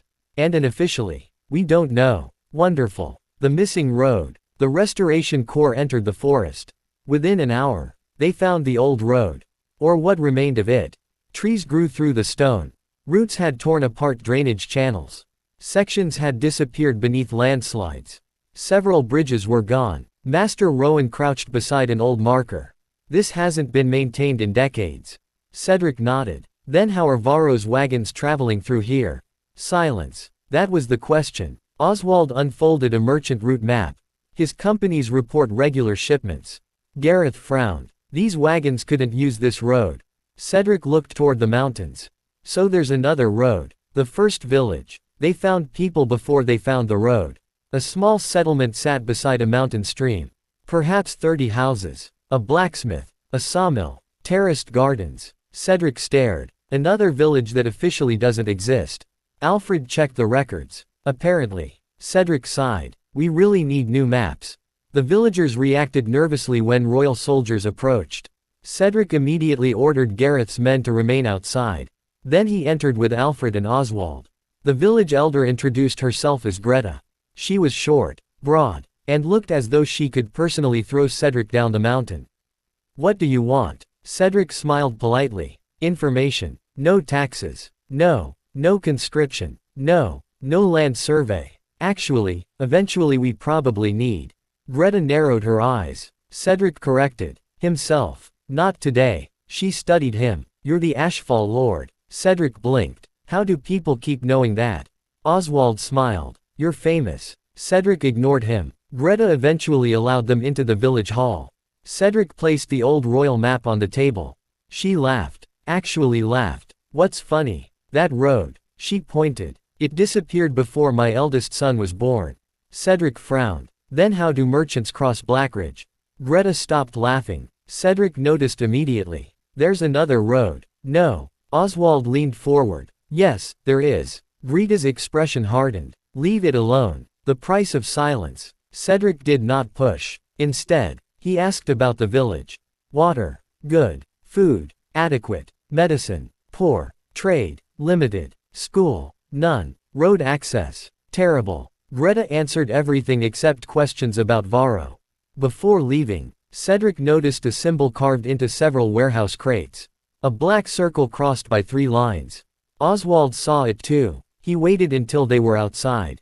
Varro. Cedric looked at him. His company mark. No. Oswald shook his head. That's the mark used by one of his subcontractors. Cedric looked back toward the village. They're trading with him. Gareth nodded. Or being controlled by him. That evening, a young man secretly entered the Restoration Corps camp. He was Greta's grandson. His name was Milo. He looked terrified. You're really rebuilding the road. Cedric nodded. Eventually. Milo glanced around. You shouldn't. Why? Because they'll stop you. Cedric became still. Who? Milo whispered. The Black Road. The Black Road. Milo drew a route through the mountains. Not on Cedric's map. Not on Oswald's merchant records. A hidden road. It ran through abandoned mining tunnels. Across old logging tracks. Between isolated settlements. And eventually, beyond the western border. Captain Gareth studied it. Smuggling. Milo nodded. Varro's network transported goods through Blackridge. Untaxed merchandise. Stolen materials. Illegal weapons. Contraband. And occasionally, people fleeing debts or warrants. Cedric's expression darkened. How long? Milo shook his head. My grandfather knew about it. Decades. Why doesn't anyone report it? Milo laughed bitterly. To whom? The crown abandoned Blackridge. The nearest royal garrison is 2 days away. Varro's people are here every week. Cedric became silent. There it was again. The same mistake. The kingdom called places abandoned. Then wondered why other powers filled the emptiness. Greta's truth. The following morning, Greta arrived at Cedric's camp. She walked directly toward her grandson. Milo. He froze. Cedric stepped between them. He came willingly. Greta glared at him. Move. Cedric considered. Then moved. Family matters were terrifying. Greta grabbed Milo's ear. Ow. You idiot. Grandmother. Do you know what you've done? I told them the truth. Exactly. Cedric waited until she released him. Then asked. Why are you afraid? Greta looked toward him. Because you will leave. Cedric paused. Royal officials always leave, soldiers leave, inspectors leave, nobles leave. She pointed toward the mountains. Varro's men don't. Cedric understood. If the village helped the crown, and the crown failed, the villagers would pay the price. Greta wasn't protecting criminals. She was protecting her people. Cedric sat on a fallen log. Then don't trust me. Greta frowned. Cedric continued. Not yet. Watch what we do. If we leave, don't help us. If we stay, then decide. Greta studied him. How long? Cedric looked toward the ruined royal road. As long as it takes. Alfred's expression suggested he had just gained 6 months of paperwork. The first attack, they didn't have to wait long. That night, someone cut the ropes securing 3 supply wagons. The wagons rolled downhill. One overturned, another crashed into a tree. The third nearly struck the medical tent. No one was seriously injured. Captain Gareth's soldiers immediately searched the forest. They found nothing. Cedric stood beside the destroyed supplies. Varro. Gareth nodded. Most likely. Master Rowan kicked a broken crate. They're getting less subtle. A note had been nailed to a tree. Turn back. Cedric stared. Mara wasn't there, but he could almost hear her telling him something sarcastic. He sighed. Apparently signs telling nobles to turn around are becoming a recurring part of my life. Cedric's answer. The next morning, the Restoration Corps did not leave. Instead, Cedric ordered them to begin repairing the old royal road. Not toward Blackridge. Back toward the east. Captain Gareth looked confused. I thought we're going forward. We are. Cedric pointed behind them. First we make sure we can get home. The decision seemed backward, but Greta understood. Cedric was building a reliable supply route. A road royal patrols could use. A road merchants could use. A road that didn't depend on Varro. A road that would remain even if Cedric personally left. The Corps repaired drainage, cleared trees, stabilized slopes, rebuilt a small bridge. Local villagers watched. For 3 days, none helped. On the 4th, Milo appeared with a shovel. Greta dragged him home. On the 5th, he returned. This time Greta didn't stop him. On the 6th day, 3 villagers joined, then 8, then 14. By the 2nd week, half the village was helping. Not because Cedric ordered them. Because the road belonged to them too. The hidden entrance. During road clearing, one worker discovered wagon tracks disappearing behind an abandoned quarry. Gareth investigated. Behind thick vegetation, they found a narrow passage between 2 cliffs. Fresh wheel marks. Cedric crouched. Black road. Milo nodded. One entrance. Gareth wanted to enter immediately. Cedric stopped him. No, my lord, we don't know what's inside. That's why soldiers go first. And if it's trapped. Gareth paused. Cedric pointed toward the map. We're not chasing smugglers blindly through mountains. We map it. We watch it. Then we move. Captain Gareth smiled faintly. You've become cautious. Cedric looked at him. Someone tried dropping a bridge into a river. That tends to teach caution. The capital. News of Cedric's arrival in Blackridge reached Lucian Varro quickly. He stood before a map. One of his men spoke. They found the eastern quarry entrance. Varro remained calm. Expected. They're rebuilding the royal road. Also expected. Marquis Halvern paced nearby. We need to remove him. Varro looked toward him. Meaning. Halvern stopped. You know what I mean. Varro's expression became unreadable. Be very careful, Marquis. Halvern frowned. You've already sabotaged his projects. Sabotage creates fear. Varro replied. Murder creates martyrs. Silence. Halvern lowered his voice. If Cedric exposes this network, we lose everything. Varro smiled faintly. No, you lose everything. Halvern stared. Varro continued. I simply move. For the first time, Halvern realized something. He had thought he was using Varro. Perhaps, it had always been the other way around. Brothers move. Adrian and Cassian learned Cedric had entered Blackridge. Adrian nearly threw the report across the room. He's going where? Cassian read it again. Blackridge. Does he have any survival instinct? Apparently not. They knew more about Varro now. Enough to understand the danger. Adrian stood. We tell father. Cassian looked toward him. And admit everything. Adrian hesitated. Their involvement. Their jealousy. Their political maneuvering. Their contacts with Cedric's opponents. Duke Roland would learn all of it. Cassian looked at the Blackridge report. Then sighed. Tell father. Adrian nodded. Cedric's safety mattered more than their pride. Duke Roland. Duke Roland listened without interrupting. That was worse than shouting. Adrian explained. Cassian explained. The political pressure. The introductions. The consortium. Varro. The sabotage. Everything. When they finished, the Duke remained silent. Finally, you endangered your brother. Adrian lowered his head. Yes. Cassian did the same. We didn't intend. Roland slammed his hand onto the table. Intent does not erase consequence. Both brothers became silent. The Duke stood. Jealousy is not shameful. They looked up. It is human. But allowing jealousy to guide your decisions, that is weakness. Neither defended themselves. Roland looked toward the map. Where is Cedric now? Blackridge. The Duke closed his eyes. Of course he is. Despite everything. Adrian almost smiled. Roland turned toward the door. Prepare riders. Cassian blinked. Father, we're going to the capital. Why? The Duke looked back. Because if someone believes they can attack a son of House Valmont. His expression became cold. They are about to learn otherwise. The road forward. In Blackridge, Cedric stood on the newly repaired section of road. For the first time in decades, a royal supply wagon traveled smoothly into the valley. Villagers watched it arrive. Greta stood beside Cedric. You stayed. Cedric nodded. I said I would. So far. Cedric smiled. Still suspicious. Very. Good. Greta raised an eyebrow. Cedric looked toward the mountains. People should be suspicious when promises are easy. A bell rang from the quarry. Captain Gareth approached quickly. My lord. What? We've been watching the Black Road entrance. Cedric turned. And, a convoy is coming. Cedric's expression changed. Varro. We don't know. How many? At least 12 wagons. Guards. Many. Cedric looked toward the repaired royal road. Then toward the hidden mountain passage. For weeks, they had followed rumors, contracts, anonymous letters, financial records. Now, the hidden network was finally moving in front of them. Cedric sighed. I suppose asking them politely what they're carrying won't work. Gareth smiled. Probably not. Cedric looked disappointed. Shame. Behind them, the people of Blackridge gathered. Some frightened, some curious, some angry. For decades, the Black Road had belonged to men who operated beyond the kingdom's sight.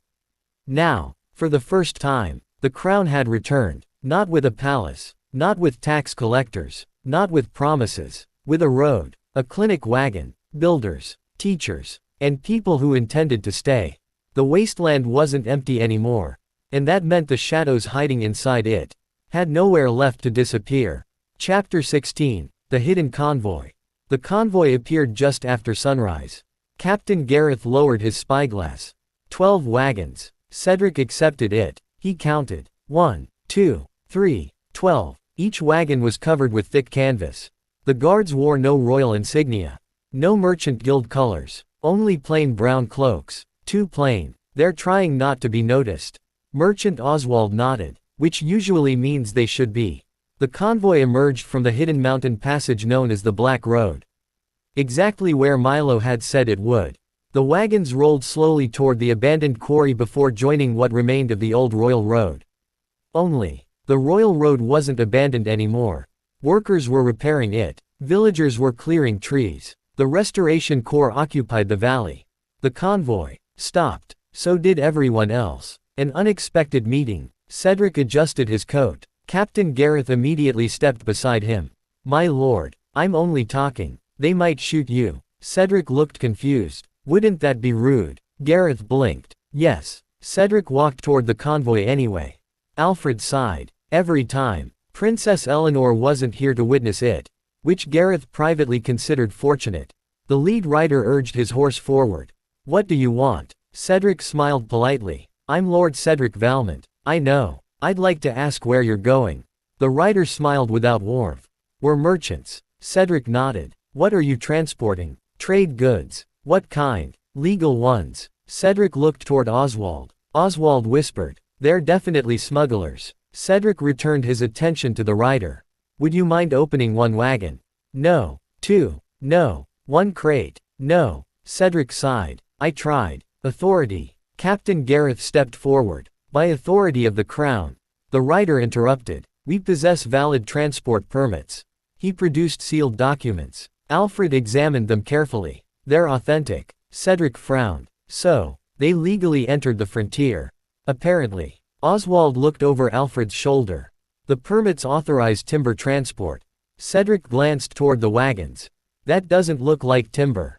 No, it looks expensive. The guards remained calm. Confident. Too confident. Cedric realized why. Someone important had arranged those permits. Inspection. Cedric folded his arms. I'd still like to inspect one wagon.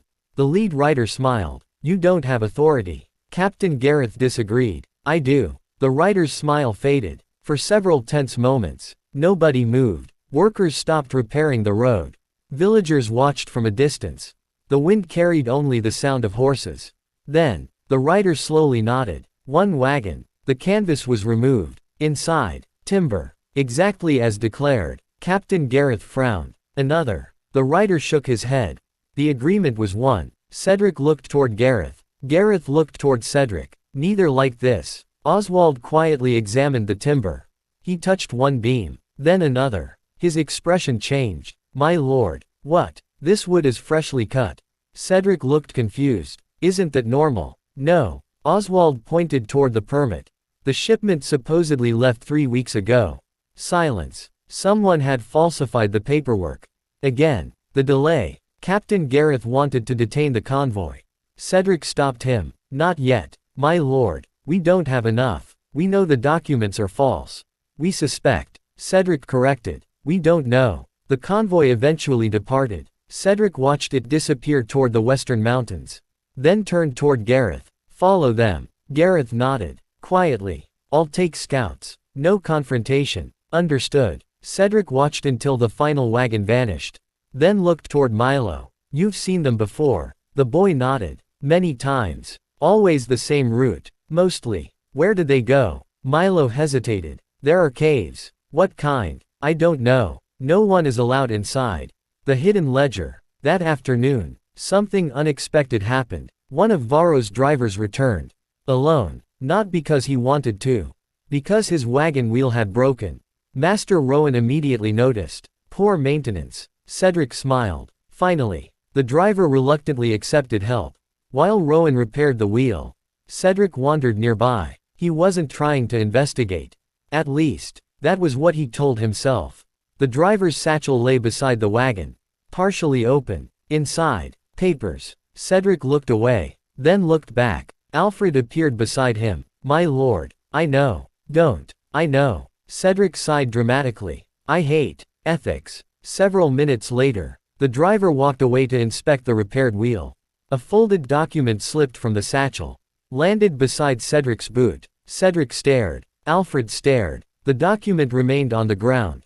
Cedric looked upward. Is this a test? Nobody answered. He picked it up. To return it. Alfred raised an eyebrow. Naturally. Cedric unfolded it. Then froze. It wasn't personal correspondence. It was a delivery ledger. Dates. Routes. Cargo numbers. Warehouse codes. And strange symbols. Oswald rushed over. My lord. Cedric handed him the page. Oswald became very quiet. These aren't timber shipments. Cedric waited. They're coded. For what? I don't know. But merchants don't use these symbols. The driver returned. He noticed the paper immediately. His face changed. Cedric smiled. I believe this belongs to you. The driver snatched it. Without another word, he climbed onto the wagon and left. Much faster than before. Captain Gareth watched him disappear. He panicked. Cedric nodded. Good. Gareth returns. 3 days later, Captain Gareth's scouts returned. Exhausted. Covered in dust. Their leader spread a rough map across Cedric's table. We found the destination. Cedric leaned forward. Well, a hidden warehouse. The warehouse sat deep inside an abandoned mining complex. Large enough to store dozens of wagons. Surrounded by hired guards. Nearby stood workshops. Animal pens. Living quarters. Even a small forge. Cedric frowned. That's not a warehouse. No. Gareth agreed. It's a settlement. Oswald studied the map. They've built their own trading post. Outside royal authority. Outside taxation. Outside inspection. Cedric slowly understood. The Black Road wasn't merely a smuggling route. It was an alternative economy. One built inside territories everyone else had forgotten.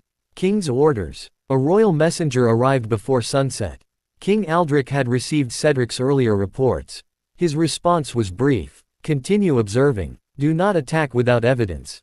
The royal guard is preparing additional support. Cedric sighed. I wasn't planning to attack. Captain Gareth looked away. Alfred coughed politely. Oswald smiled. Apparently, no one believed him. Blackridge changes. Meanwhile, road repairs continued. The clinic wagon reopened. Teacher Elena sent volunteers to establish temporary lessons beneath a large oak tree. Greta watched children learning their letters. She quietly wiped her eyes. Cedric pretended not to notice. The first permanent market opened 2 weeks later. Only 6 stalls. Bread, vegetables, iron tools, clothing repairs, medicine, honey. Small, simple, alive. Milo stood proudly beside the handmade market sign. Cedric smiled. Nice work. Milo grinned. It's crooked. It is. I'll fix it. Cedric shook his head. No. Why? Leave it. Milo looked confused. Cedric smiled. Someday people will remember that this was the first one. Varro's frustration. Inside the hidden mining settlement. Lucian Varro listened quietly. The villagers are helping them. Expected. The market opened. Expected. The clinic. Expected. The school. Varro sighed. Also expected. His lieutenant frowned. Then why aren't you worried? Varro looked toward the map. I am. Because Cedric wasn't winning through soldiers. Or politics. Or money. He was winning because people wanted him to stay. That was much harder to fight. Marquis Halvern slammed his fist onto the table. We're losing influence. Varro nodded. Yes. Then do something. Varro looked toward him. I already am. The spy. That evening, a young laborer joined the Restoration Corps. He carried proper documents, recommendations, work experience. Everything appeared genuine. Master Rowan hired him immediately. We need more hands. Cedric welcomed him politely. What was your name again? Finn. Cedric smiled. Welcome. No one noticed that after sunset, Finn quietly walked into the forest. He reached a hidden signal point, lit a covered lantern 3 times, then extinguished it. Far away, another lantern answered. The family letter. Late that night, Cedric received an unexpected letter. Not anonymous. Not official. From Duke Roland. Cedric opened it. Inside, only one sentence. No matter what happens in Blackridge, remember that you are not facing it alone. Cedric smiled. It was unusual. His father rarely wrote emotional letters. Alfred noticed. What is it? Cedric folded the letter carefully. My father. What did he say? Cedric looked toward the window. He worries too much. Far away, Adrian and Cassian stood beside Duke Roland. None of them mentioned the real reason for the letter. They had already begun preparing men. Quietly, without informing Cedric. Not because they doubted him. Because if Varro escalated, House Valmont intended to stand together. Even if Cedric never knew why.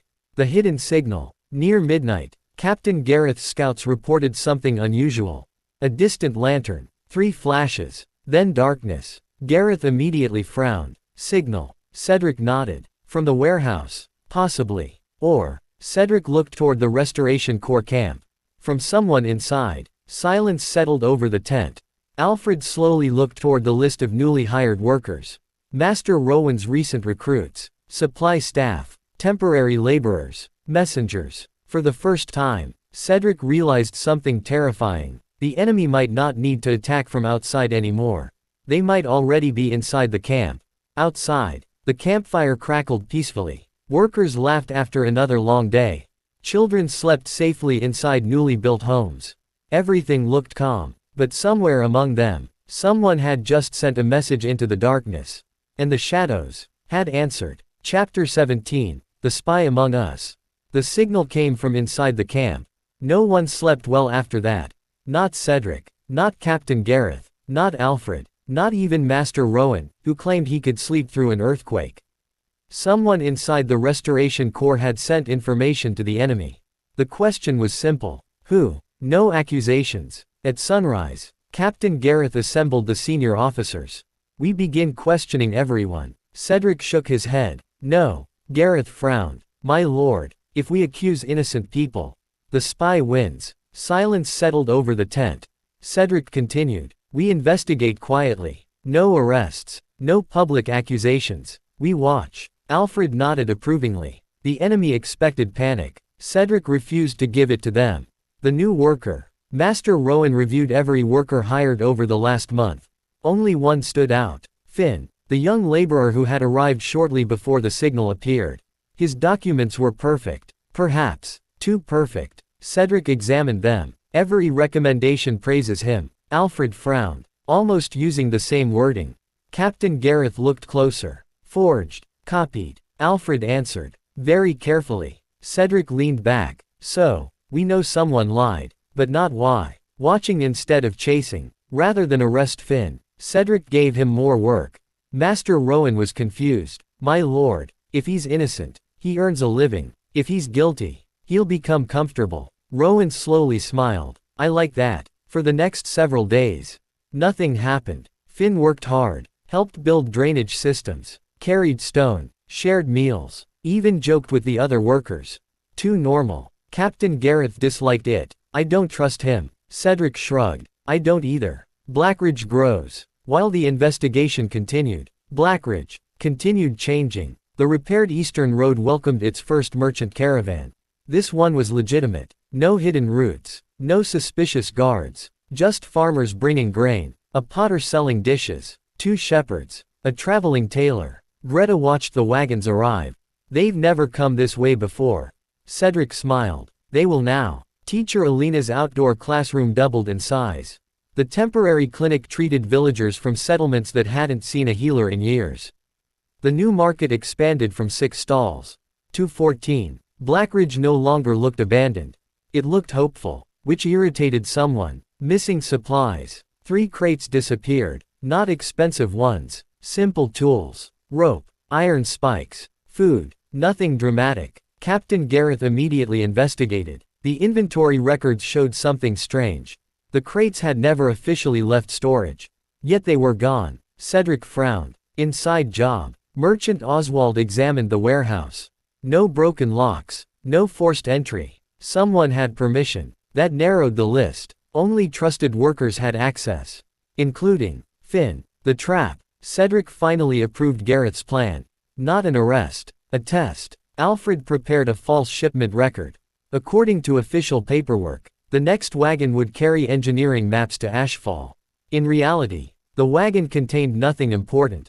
Only scrap paper. Master Rowan laughed. So we're lying. Cedric nodded. Professionally. Only 12 people knew about the shipment. If Varro learned, the spy would reveal himself. 3 nights later, the fake wagon departed. Captain Gareth secretly followed. So did 4 scouts. Exactly where Alfred predicted. Masked riders ambushed the wagon. They searched desperately, then became confused. One of them shouted, "Where are the maps?" Captain Gareth smiled. Wrong wagon. The royal guards charged. The ambushers fled into the forest. 2 escaped. 1 was captured. A prisoner. The captured rider refused to speak. Captain Gareth questioned him for hours. Nothing. Cedric entered quietly. He placed bread on the table. The prisoner looked confused. Cedric sat opposite him. You've had a long day. Silence. I imagine you're hungry. No answer. Cedric pushed the bread closer. Eventually, the man ate. You work for Varro. The prisoner kept eating. Cedric continued. You attacked the wrong wagon. Still silence. Cedric smiled faintly. Which means, someone told you what was supposed to be inside. The prisoner's hand paused. Only for a heartbeat. But Cedric noticed. There really is a spy. Cedric stood. Thank you. The prisoner blinked. I didn't say anything. You didn't need to. The leak. Captain Gareth immediately questioned the 12 people who knew about the fake shipment. One by one, quietly, professionally. Most answered honestly. Some were nervous. One was offended. Master Rowan nearly punched Gareth for asking. But nobody broke. Intel. Finn. He answered every question correctly. Too correctly. He remembered details no ordinary laborer should have heard. Captain Gareth noticed. Cedric noticed. Finn noticed. That they had noticed. The escape. That night, Finn disappeared. Captain Gareth burst into Cedric's tent. My lord. Cedric was already awake. He ran. Gareth nodded. South Forest. Cedric sighed. I suppose that confirms it. The chase began immediately. Royal guards pursued Finn through the woods. He knew the terrain well. Too well. Twice he escaped traps. Once he crossed a river. Then, he reached the abandoned quarry. The entrance to the Black Road. Captain Gareth nearly caught him. Their swords clashed briefly. Finn threw a smoke bomb. Then vanished into the tunnels. When the smoke cleared, only one thing remained. A leather pouch. The ledger fragment. Inside the pouch, Alfred discovered several coded pages. Not enough to explain everything. Enough to reveal something important. Dates, payments, village names, warehouse numbers, and one repeated symbol. A crown with its lower half crossed out. Merchant Oswald frowned. I've seen this before. Cedric looked toward him. Where? Old smuggling records. Oswald slowly pieced it together. The crossed crown. It means, outside royal authority. Everything transported under that symbol. Avoided taxes, inspection, registration, anything involving the crown. A bigger discovery. Hidden inside the pouch, Alfred found another paper. Unlike the coded ledger, this one contained real names. Several transport captains, warehouse managers, corrupt officials, and one royal customs inspector. Captain Gareth stared. They've infiltrated government offices. Cedric nodded slowly. This is much larger than frontier smuggling. The camp reacts. News of Finn's betrayal spread despite Cedric's efforts. Workers became suspicious. Some blamed newcomers. Others blamed villagers. Greta stood in the middle of the market and shouted, "If you start pointing fingers without proof, I'll throw every one of you into the river." The argument ended immediately. Cedric quietly thanked her. That evening, Cedric addressed everyone. One man betrayed us. He looked across the crowd. Not all strangers. Not all workers. Not all villagers. We don't become what we're fighting. The silence that followed was filled not with fear, but determination. Adrian arrives. Far from Blackridge, Adrian finally completed his investigation. He discovered something that chilled him. Lucian Varro's network extended beyond the frontier. Several noble houses unknowingly invested in companies connected to him, including families close to House Valmont. Adrian immediately wrote another report. This time, not to Cedric, to the king. Cassian watched him seal the letter. "We're crossing a line." Adrian nodded. "We crossed it weeks ago." The king's decision. King Aldric read Adrian's report personally. He compared it with Cedric's findings. Then quietly summoned the commander of the royal guard. "Prepare an investigation." Public. "No. Arrests." "Not yet." The king looked toward the western frontier. "If Varro realizes we're moving, he'll disappear." The secret meeting. Late that night, Cedric received another visitor. Not a messenger. Not a soldier. A woman wearing a traveler's cloak. Captain Gareth blocked her path immediately. "Identify yourself." She removed her hood. Merchant Oswald froze. "My lady." Cedric looked confused. "You know her?" Oswald nodded slowly. "Too well." She smiled politely. "My name is Lady Celeste Armand." Cedric waited. She continued. "I used to handle trade contracts for Lucian Varro." Silence. Captain Gareth's hand rested on his sword. Cedric studied her carefully. "And why are you here?" Her expression became weary. "Because if no one stops him, Blackridge will only be the beginning." The camp fell silent. Captain Gareth did not lower his guard. Oswald looked as though he had seen a ghost. Alfred quietly prepared fresh parchment. Cedric offered the woman a chair. Outside, the wind carried the sound of distant wagon wheels from the mountains. Somewhere beyond them, Lucian Varro was already planning his next move.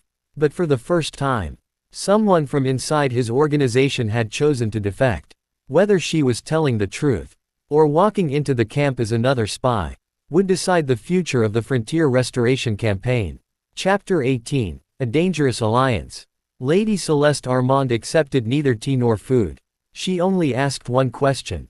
"Is this room secure?" Captain Gareth answered before Cedric could.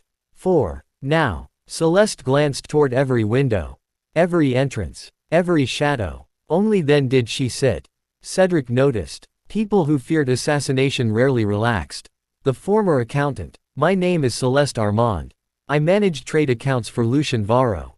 Cedric nodded. "So you handled money?" She shook her head. "I handled secrets." The room became silent. Alfred immediately opened a fresh notebook. Merchant Oswald leaned forward. Captain Gareth remained standing, Cedric simply asked. Why betray him? Celeste smiled sadly. Because I finally realized, we weren't merely avoiding taxes. The real business. For years, Varro had hidden behind transport companies. Officially, he moved timber, iron, grain, mining equipment. Reality was different. Hidden wagons carried stolen royal property, illegal weapons, counterfeit documents, smuggled luxury goods, and children. The room froze. Cedric's expression hardened. What? Celeste lowered her eyes. Orphans. No families. Street children. Runaways. They disappeared. Nobody spoke. Captain Gareth's voice became dangerously calm. Sold. Celeste nodded once. Forced labor. Mining camps. Factories beyond the western border. Cedric closed his eyes. For a long moment, nobody interrupted him. When he opened them again, the laziness usually hiding inside them had vanished. Only cold determination remained. The missing villages. Celeste spread a large map across the table. Red circles covered abandoned territories. Cedric recognized many names. Blackridge, Stone Hollow, Westfall, Iron Creek, Ash Pass. Milo stared. My uncle disappeared near there. Celeste quietly nodded. So did many others. She explained. Whenever a frontier settlement weakened, Varro offered help, loans, supplies, transport, protection. If people couldn't repay, someone disappeared. Families remained silent, because nobody believed the crown cared. Cedric slowly clenched his fist. This campaign, Celeste looked toward him, is destroying his business. Trust. Captain Gareth still refused to trust her. You could be lying. I could. You could be leading us into a trap. I could. Cedric watched quietly. Finally, Celeste reached into her bag. She placed a thick ledger on the table. This is why he wants me dead. Alfred carefully opened it. Real accounts. Real names. Real payments. Not coded. Not hidden. Everything. Merchant Oswald became pale. My lord, this is enough to destroy dozens of companies. Captain Gareth finally looked convinced. Almost. A family name. Alfred suddenly stopped turning pages. My lord. Cedric looked over. There, among hundreds of transactions, appeared a familiar surname. Valmont. Silence filled the room. Cedric frowned. Which one? Alfred read carefully. Indirect investments. No personal signatures. No evidence of direct involvement. Cedric quietly exhaled. He thought of Adrian, Cassian, their recent anonymous warnings. Something wasn't adding up. The king's messenger. Another royal courier arrived before noon. King Aldric had sent new orders. Not commands. Requests. Cedric read carefully. Maintain observation. Gather evidence. Protect Lady Celeste at all costs. The Royal Guard will move when the network is fully exposed. Captain Gareth smiled slightly. The king trusts you. Cedric looked exhausted. I wish he trusted someone less busy. The road opens. Despite everything, construction never stopped. The repaired Eastern Highway officially reopened. For the first time in 43 years, a royal carriage entered Blackridge legally. Villagers lined the road. Children cheered. Greta crossed her arms. We'll see if they keep coming. Cedric smiled. Fair. A merchant from Ashfall opened a bakery. Someone else started a textile shop. The clinic received new medicine. Teacher Alina's temporary school gained its first permanent wooden classroom. Life returned, one building at a time. Celeste watched quietly. So this, she whispered. This is what he feared. Cedric looked toward the children playing beside the road. People, she nodded. When people have hope, they stop depending on men like Varro. Varro responds. Inside the hidden mining settlement, Lucian Varro read the latest reports. His lieutenant looked nervous. The road is open. The villages are joining Cedric. The market is growing. The clinic, the school, the new council. Varro calmly closed the report. And Lady Celeste, we lost her. Silence. Finally, Varro stood. No more warnings. Marquis Halvern looked toward him. What does that mean? Varro answered quietly. It means, we remove the problem. Halvern hesitated. You said murder creates martyrs. Varro smiled. It does. But accidents are unfortunate. House Valmont moves. Back in the capital, Duke Roland received the king's sealed summons. Inside, only 4 words. Come immediately. Alone, Adrian and Cassian exchanged worried glances. The Duke folded the letter. It's time. Inside the royal palace, King Aldric spread several maps across a table. Cedric's reports, Adrian's investigation, Celeste's evidence, everything connected. The king looked toward Roland. Your son has uncovered something far larger than either of us expected. Roland nodded. I know. The king continued. I intend to dismantle Varro's network completely. Roland's expression hardened. So do I. An honest conversation. That evening, Adrian finally admitted everything to his father. Not because he had to. Because he wanted to. The introductions, the political meetings, his jealousy, his mistakes, everything. When he finished, Roland remained quiet. Finally, you failed your brother. Adrian lowered his head. Yes, but, Roland continued, you are trying to correct it. Adrian looked up. I am. Then keep correcting it. Cassian stepped forward. I helped too. Roland looked toward him. I know. Neither brother received forgiveness. Not yet. But neither received rejection. That mattered. The new council. In Blackridge, Cedric gathered the village representatives. Greta, Milo, the blacksmith, the miller, the teacher, several merchants, Master Rowan, Oswald, even Celeste attended quietly. Cedric placed several papers on the table. What are these? Greta asked. The Blackridge Council. Silence. Cedric smiled. I'm not staying forever. Several villagers looked disappointed. I know. But that's exactly why. He continued. The road, the school, the clinic, the market, they belong to Blackridge, not to me. If everything depends on one lord, then nothing truly changes. Greta slowly nodded. So we govern ourselves. With royal support, Cedric corrected. One by one, the representatives signed the charter. Not because the crown ordered them. Because they wanted to. Blackridge officially became the fourth restored territory governed by its own local council. The celebration. That evening, the villagers celebrated. Music, food, fresh bread, roasted vegetables, children running between lanterns. Master Rowan somehow organized a woodworking competition. Nobody understood why. Cedric accidentally won second place, even though he insisted he hadn't entered. Greta laughed for nearly 5 minutes. You call that a chair? It supports weight. Barely. It supports optimism. She laughed harder. For one evening, there were no smugglers, no conspiracies, no hidden ledgers, only people enjoying the life they had rebuilt. Shadows return. Near midnight, Captain Gareth noticed movement outside the village. Not one person, several. He quietly alerted his scouts. Tracks. Professional. Disciplined. Not villagers. Far away, hidden among the trees. Varro's lieutenant lowered his spyglass.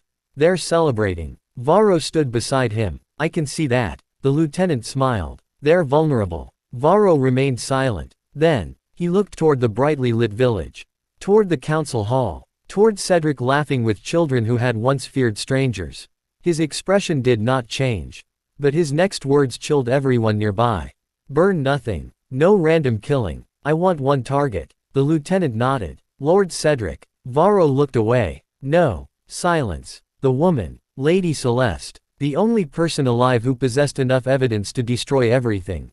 The hunter. Inside the celebration, Celeste suddenly stopped smiling. She looked toward the darkness beyond the lanterns. Captain Gareth noticed immediately. What is it? She whispered. He's here. At that exact moment, an arrow silently flew through the night. Straight toward the council hall. Chapter 19. The arrow that missed. The arrow struck the wooden pillar with a deafening crack. Everyone froze. For one heartbeat, no one understood what had happened.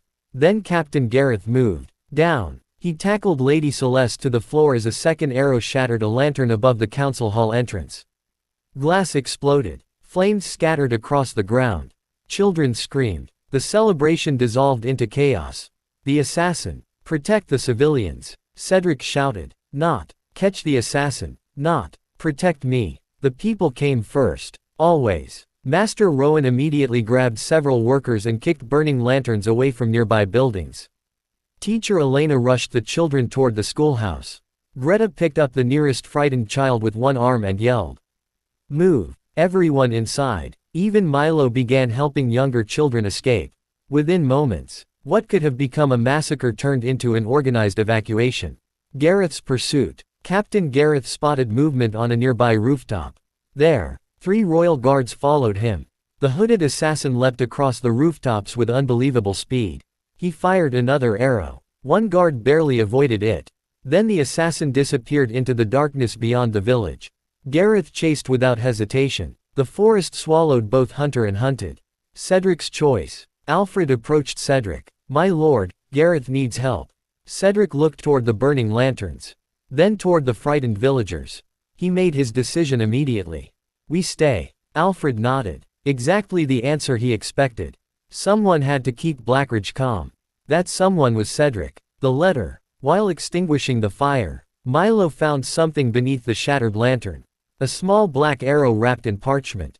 He handed it to Cedric. Inside, only one sentence. "Next time, we won't miss." No signature. No seal. Only the same crossed crown symbol. Cedric quietly folded the note. He didn't let anyone else read it. The villagers had already suffered enough fear. Gareth returns. Just before dawn, Captain Gareth returned, covered in dirt, one sleeve torn, a shallow cut across his cheek. Cedric immediately stood. "You found him?" "No. You were injured." "Not badly." Gareth placed something on the table. A broken bow. Black wood. Masterfully crafted. Oswald immediately recognized it. "This wasn't made in our kingdom." Cedric frowned. "Imported?" "No." Oswald became serious. "This style belongs to the Western Mountain Republics." Celeste looked at the bow. "I know this craftsman." Everyone looked toward her. "He makes weapons only for Varro." A name. There was one engraving hidden beneath the grip. Raven Workshop. Captain Gareth frowned. "Never heard of it." Celeste nodded. "You weren't supposed to." The Raven Workshop officially didn't exist. Unofficially, it supplied elite mercenaries, smugglers, private armies, anyone wealthy enough, and loyal enough. Cedric sighed. "So now we're chasing illegal craftsmen too." Alfred smiled weakly. "Apparently." The king's response. The royal messenger left before sunrise. The assassination attempt changed everything. King Aldric's reply arrived only 2 days later. This time, there was no request, only an order. "Operation Black Road is authorized." Captain Gareth quietly smiled. At last, the crown would move openly. House Valmont rides. News reached Duke Roland. He read the report once. Then again. The words blurred. Assassination attempt on Lord Cedric Valmont. Roland calmly folded the parchment. Adrian and Cassian watched silently. The Duke stood. "We leave today." Neither brother argued. For weeks, they had investigated quietly. Now, their youngest brother had become a target. The time for silence had ended. Blackridge refuses fear. Despite the attack, the market opened the next morning. Greta personally unlocked the gates. A merchant hesitated. "Shouldn't we stay closed?" Greta glared at him. "So the criminals win." The merchant quietly opened his stall. One by one, every business followed. Teacher Elena held classes. The clinic treated patients. Builders repaired roads. The celebration had ended. Life had not. Cedric smiled as he watched people return to work. Hope was stubborn. Preparing the operation. Captain Gareth gathered maps across the command table.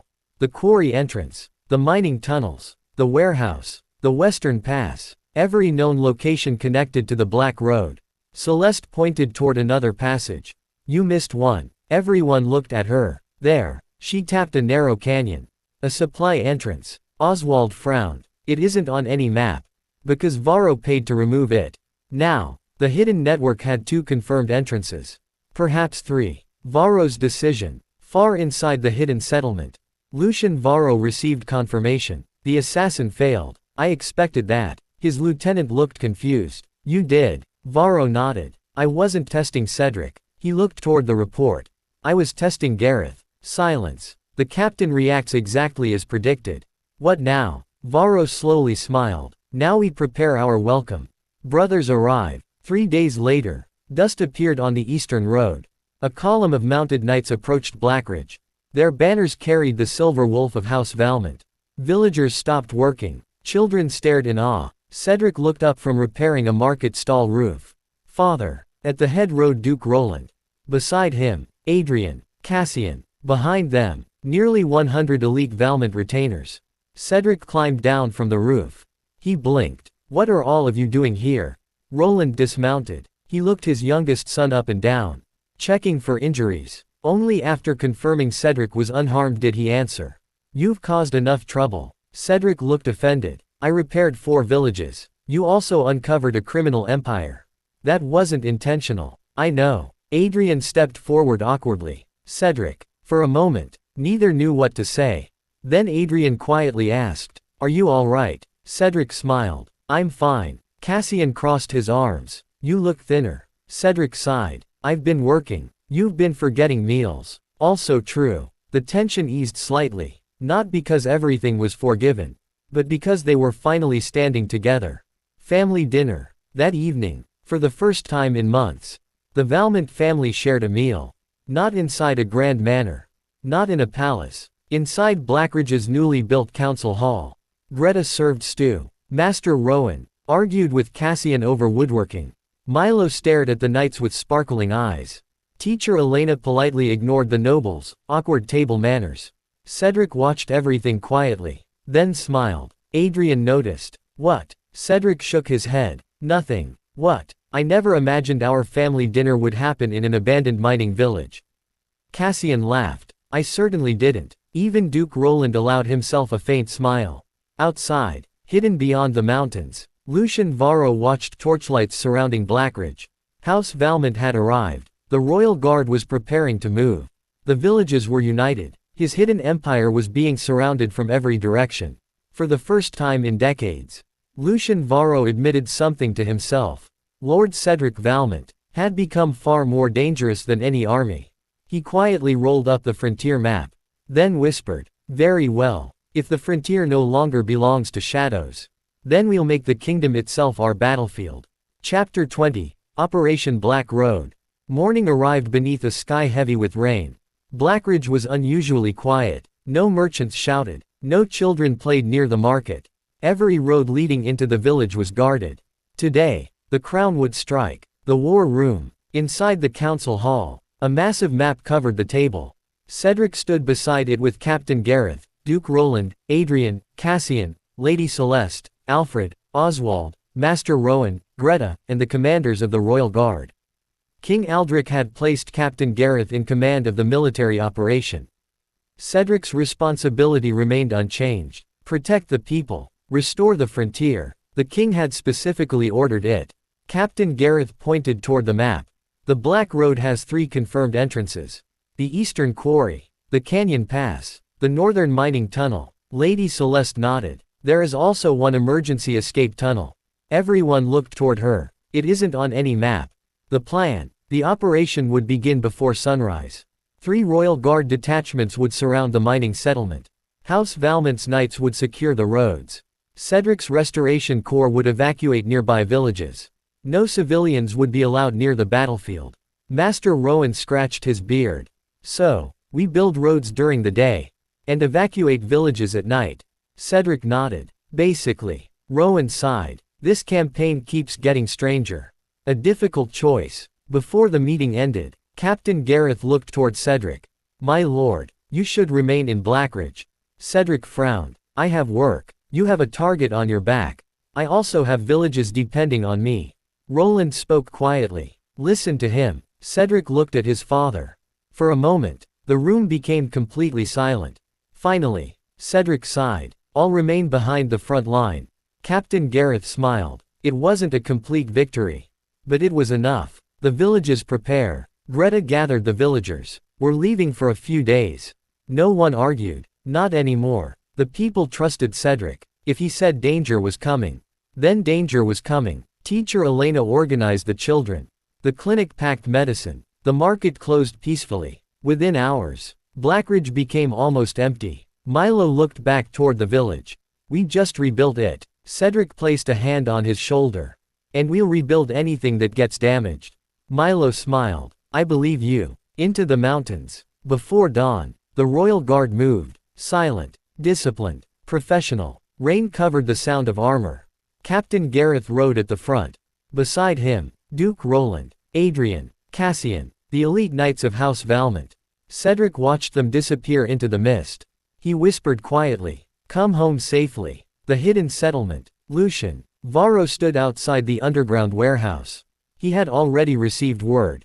"The crown is moving." His lieutenant asked, "Should we retreat?" Varro shook his head. "No, we leave today." The lieutenant blinked. "What about the warehouses? Burn them. The ledgers. Destroy them. The prisoners." Varro paused. "Release them." The lieutenant looked shocked. "They'll testify." Varro smiled. "They'll survive. The assault begins just after sunrise." Captain Gareth raised his hand. The signal horn echoed across the mountains. Royal guards charged from 3 directions. Varro's mercenaries answered immediately. Steel clashed. Arrows filled the sky. Smoke rose above the abandoned mines. Operation Black Road had begun. Inside the mining settlement, chaos erupted. Workers fled. Mercenaries formed defensive lines. Several attempted to burn warehouses before the royal guards reached them. But they were too late. House Valmont's knights smashed through the eastern gate. Adrian led one unit, Cassian another. Roland himself broke the central barricade. Years of battlefield experience showed immediately. The mercenaries began falling back. Cedric's battle. Cedric never reached the battlefield. Instead, he found another one. Several frightened families emerged from hidden tunnels. Children, elderly workers, former prisoners. Many were injured. Some hadn't seen daylight in years. The clinic wagons immediately began treating them. Teacher Elena organized blankets and food. Greta directed volunteers. Master Rowan somehow built temporary shelters before lunch. No one understood how. Not even Rowan. Cedric looked around. This was why he had come. Not victory. Not glory. People. The escape. Captain Gareth reached Varro's headquarters. The office was already empty. Maps remained. Broken furniture. Burning papers. One safe stood open. Varro had escaped. The emergency tunnel. Celeste realized it instantly. He's heading west. Gareth immediately sent pursuit teams. But the tunnel divided 3 times. By the time they reached the border, Lucian Varro had disappeared. What remained? Although Varro escaped, the operation succeeded. The Royal Guard captured dozens of smugglers, corrupt officials, mercenary officers, illegal ledgers, forged royal permits, counterfeit seals, hidden weapons. Enough evidence to dismantle the entire Black Road network. Captain Gareth quietly looked toward Cedric. "You were right." Cedric blinked. "About what?" "People first. Because while soldiers secured warehouses, Cedric had rescued over 200 civilians. Without that decision, many would have died inside the burning tunnels." The king's arrival. 3 days later, King Aldric himself arrived in Blackridge. Not with a royal parade. Only a small escort. He walked through the rebuilt village. Past the school, the clinic, the market, the repaired roads. He stopped beside Cedric. "You've done well." Cedric bowed. "We all did." The king smiled. "A good answer." Rewards. Captain Gareth received royal honors. The Royal Guard earned commendations. Teacher Elena officially became Blackridge's first royal teacher. The clinic became a permanent royal medical station. Master Rowan received funding for a craftsman's guild. Merchant Oswald was appointed trade commissioner for the restored frontier. Greta reluctantly accepted the position of First Council chairwoman. She complained the entire time. Everyone ignored her. Family. Before leaving, Adrian approached Cedric. "I owe you an apology." Cedric looked surprised. "For what?" "For many things." Cedric smiled. "I know." Adrian blinked. "You know. You apologize with expensive gifts." Adrian sighed. "I already sent one." "I know." Cassian stepped forward. "I'll apologize later." Cedric nodded. "That sounds more like you." For the first time in years, the 3 brothers laughed together. Not because every wound had healed, but because healing had finally begun. The frontier. Several weeks later, Cedric stood atop a newly completed watchtower overlooking the restored lands. Ashfall, Hearth Glen, Grayhaven, Dunmere, Blackridge. Roads connected them all. Trade wagons traveled safely. Children walked to school. Farmers sold crops openly. Royal patrols protected the highways. The Wasteland was no longer a wasteland. Alfred joined him. "My lord." "Yes, the frontier is changing." Cedric smiled. "It always was." Far beyond the western border, inside a distant port city, Lucian Varro stepped off a merchant ship. He looked back toward the kingdom one final time. His empire had fallen, but he had survived. He smiled faintly. "So, the game continues." He disappeared into the crowd. Back in the kingdom, Cedric had no interest in chasing criminals across the world. He still preferred roads, villages, schools, clinics, people. Unfortunately for him, his reputation had changed. He was no longer known as the lord who inherited a wasteland. Across the kingdom, people had begun calling him something else. The lord who brought the frontier back to life. And with the frontier restored, a new challenge was already waiting beyond the horizon. Thank you for listening to II Fiction Stories. Please like, comment, share and subscribe. See you next time.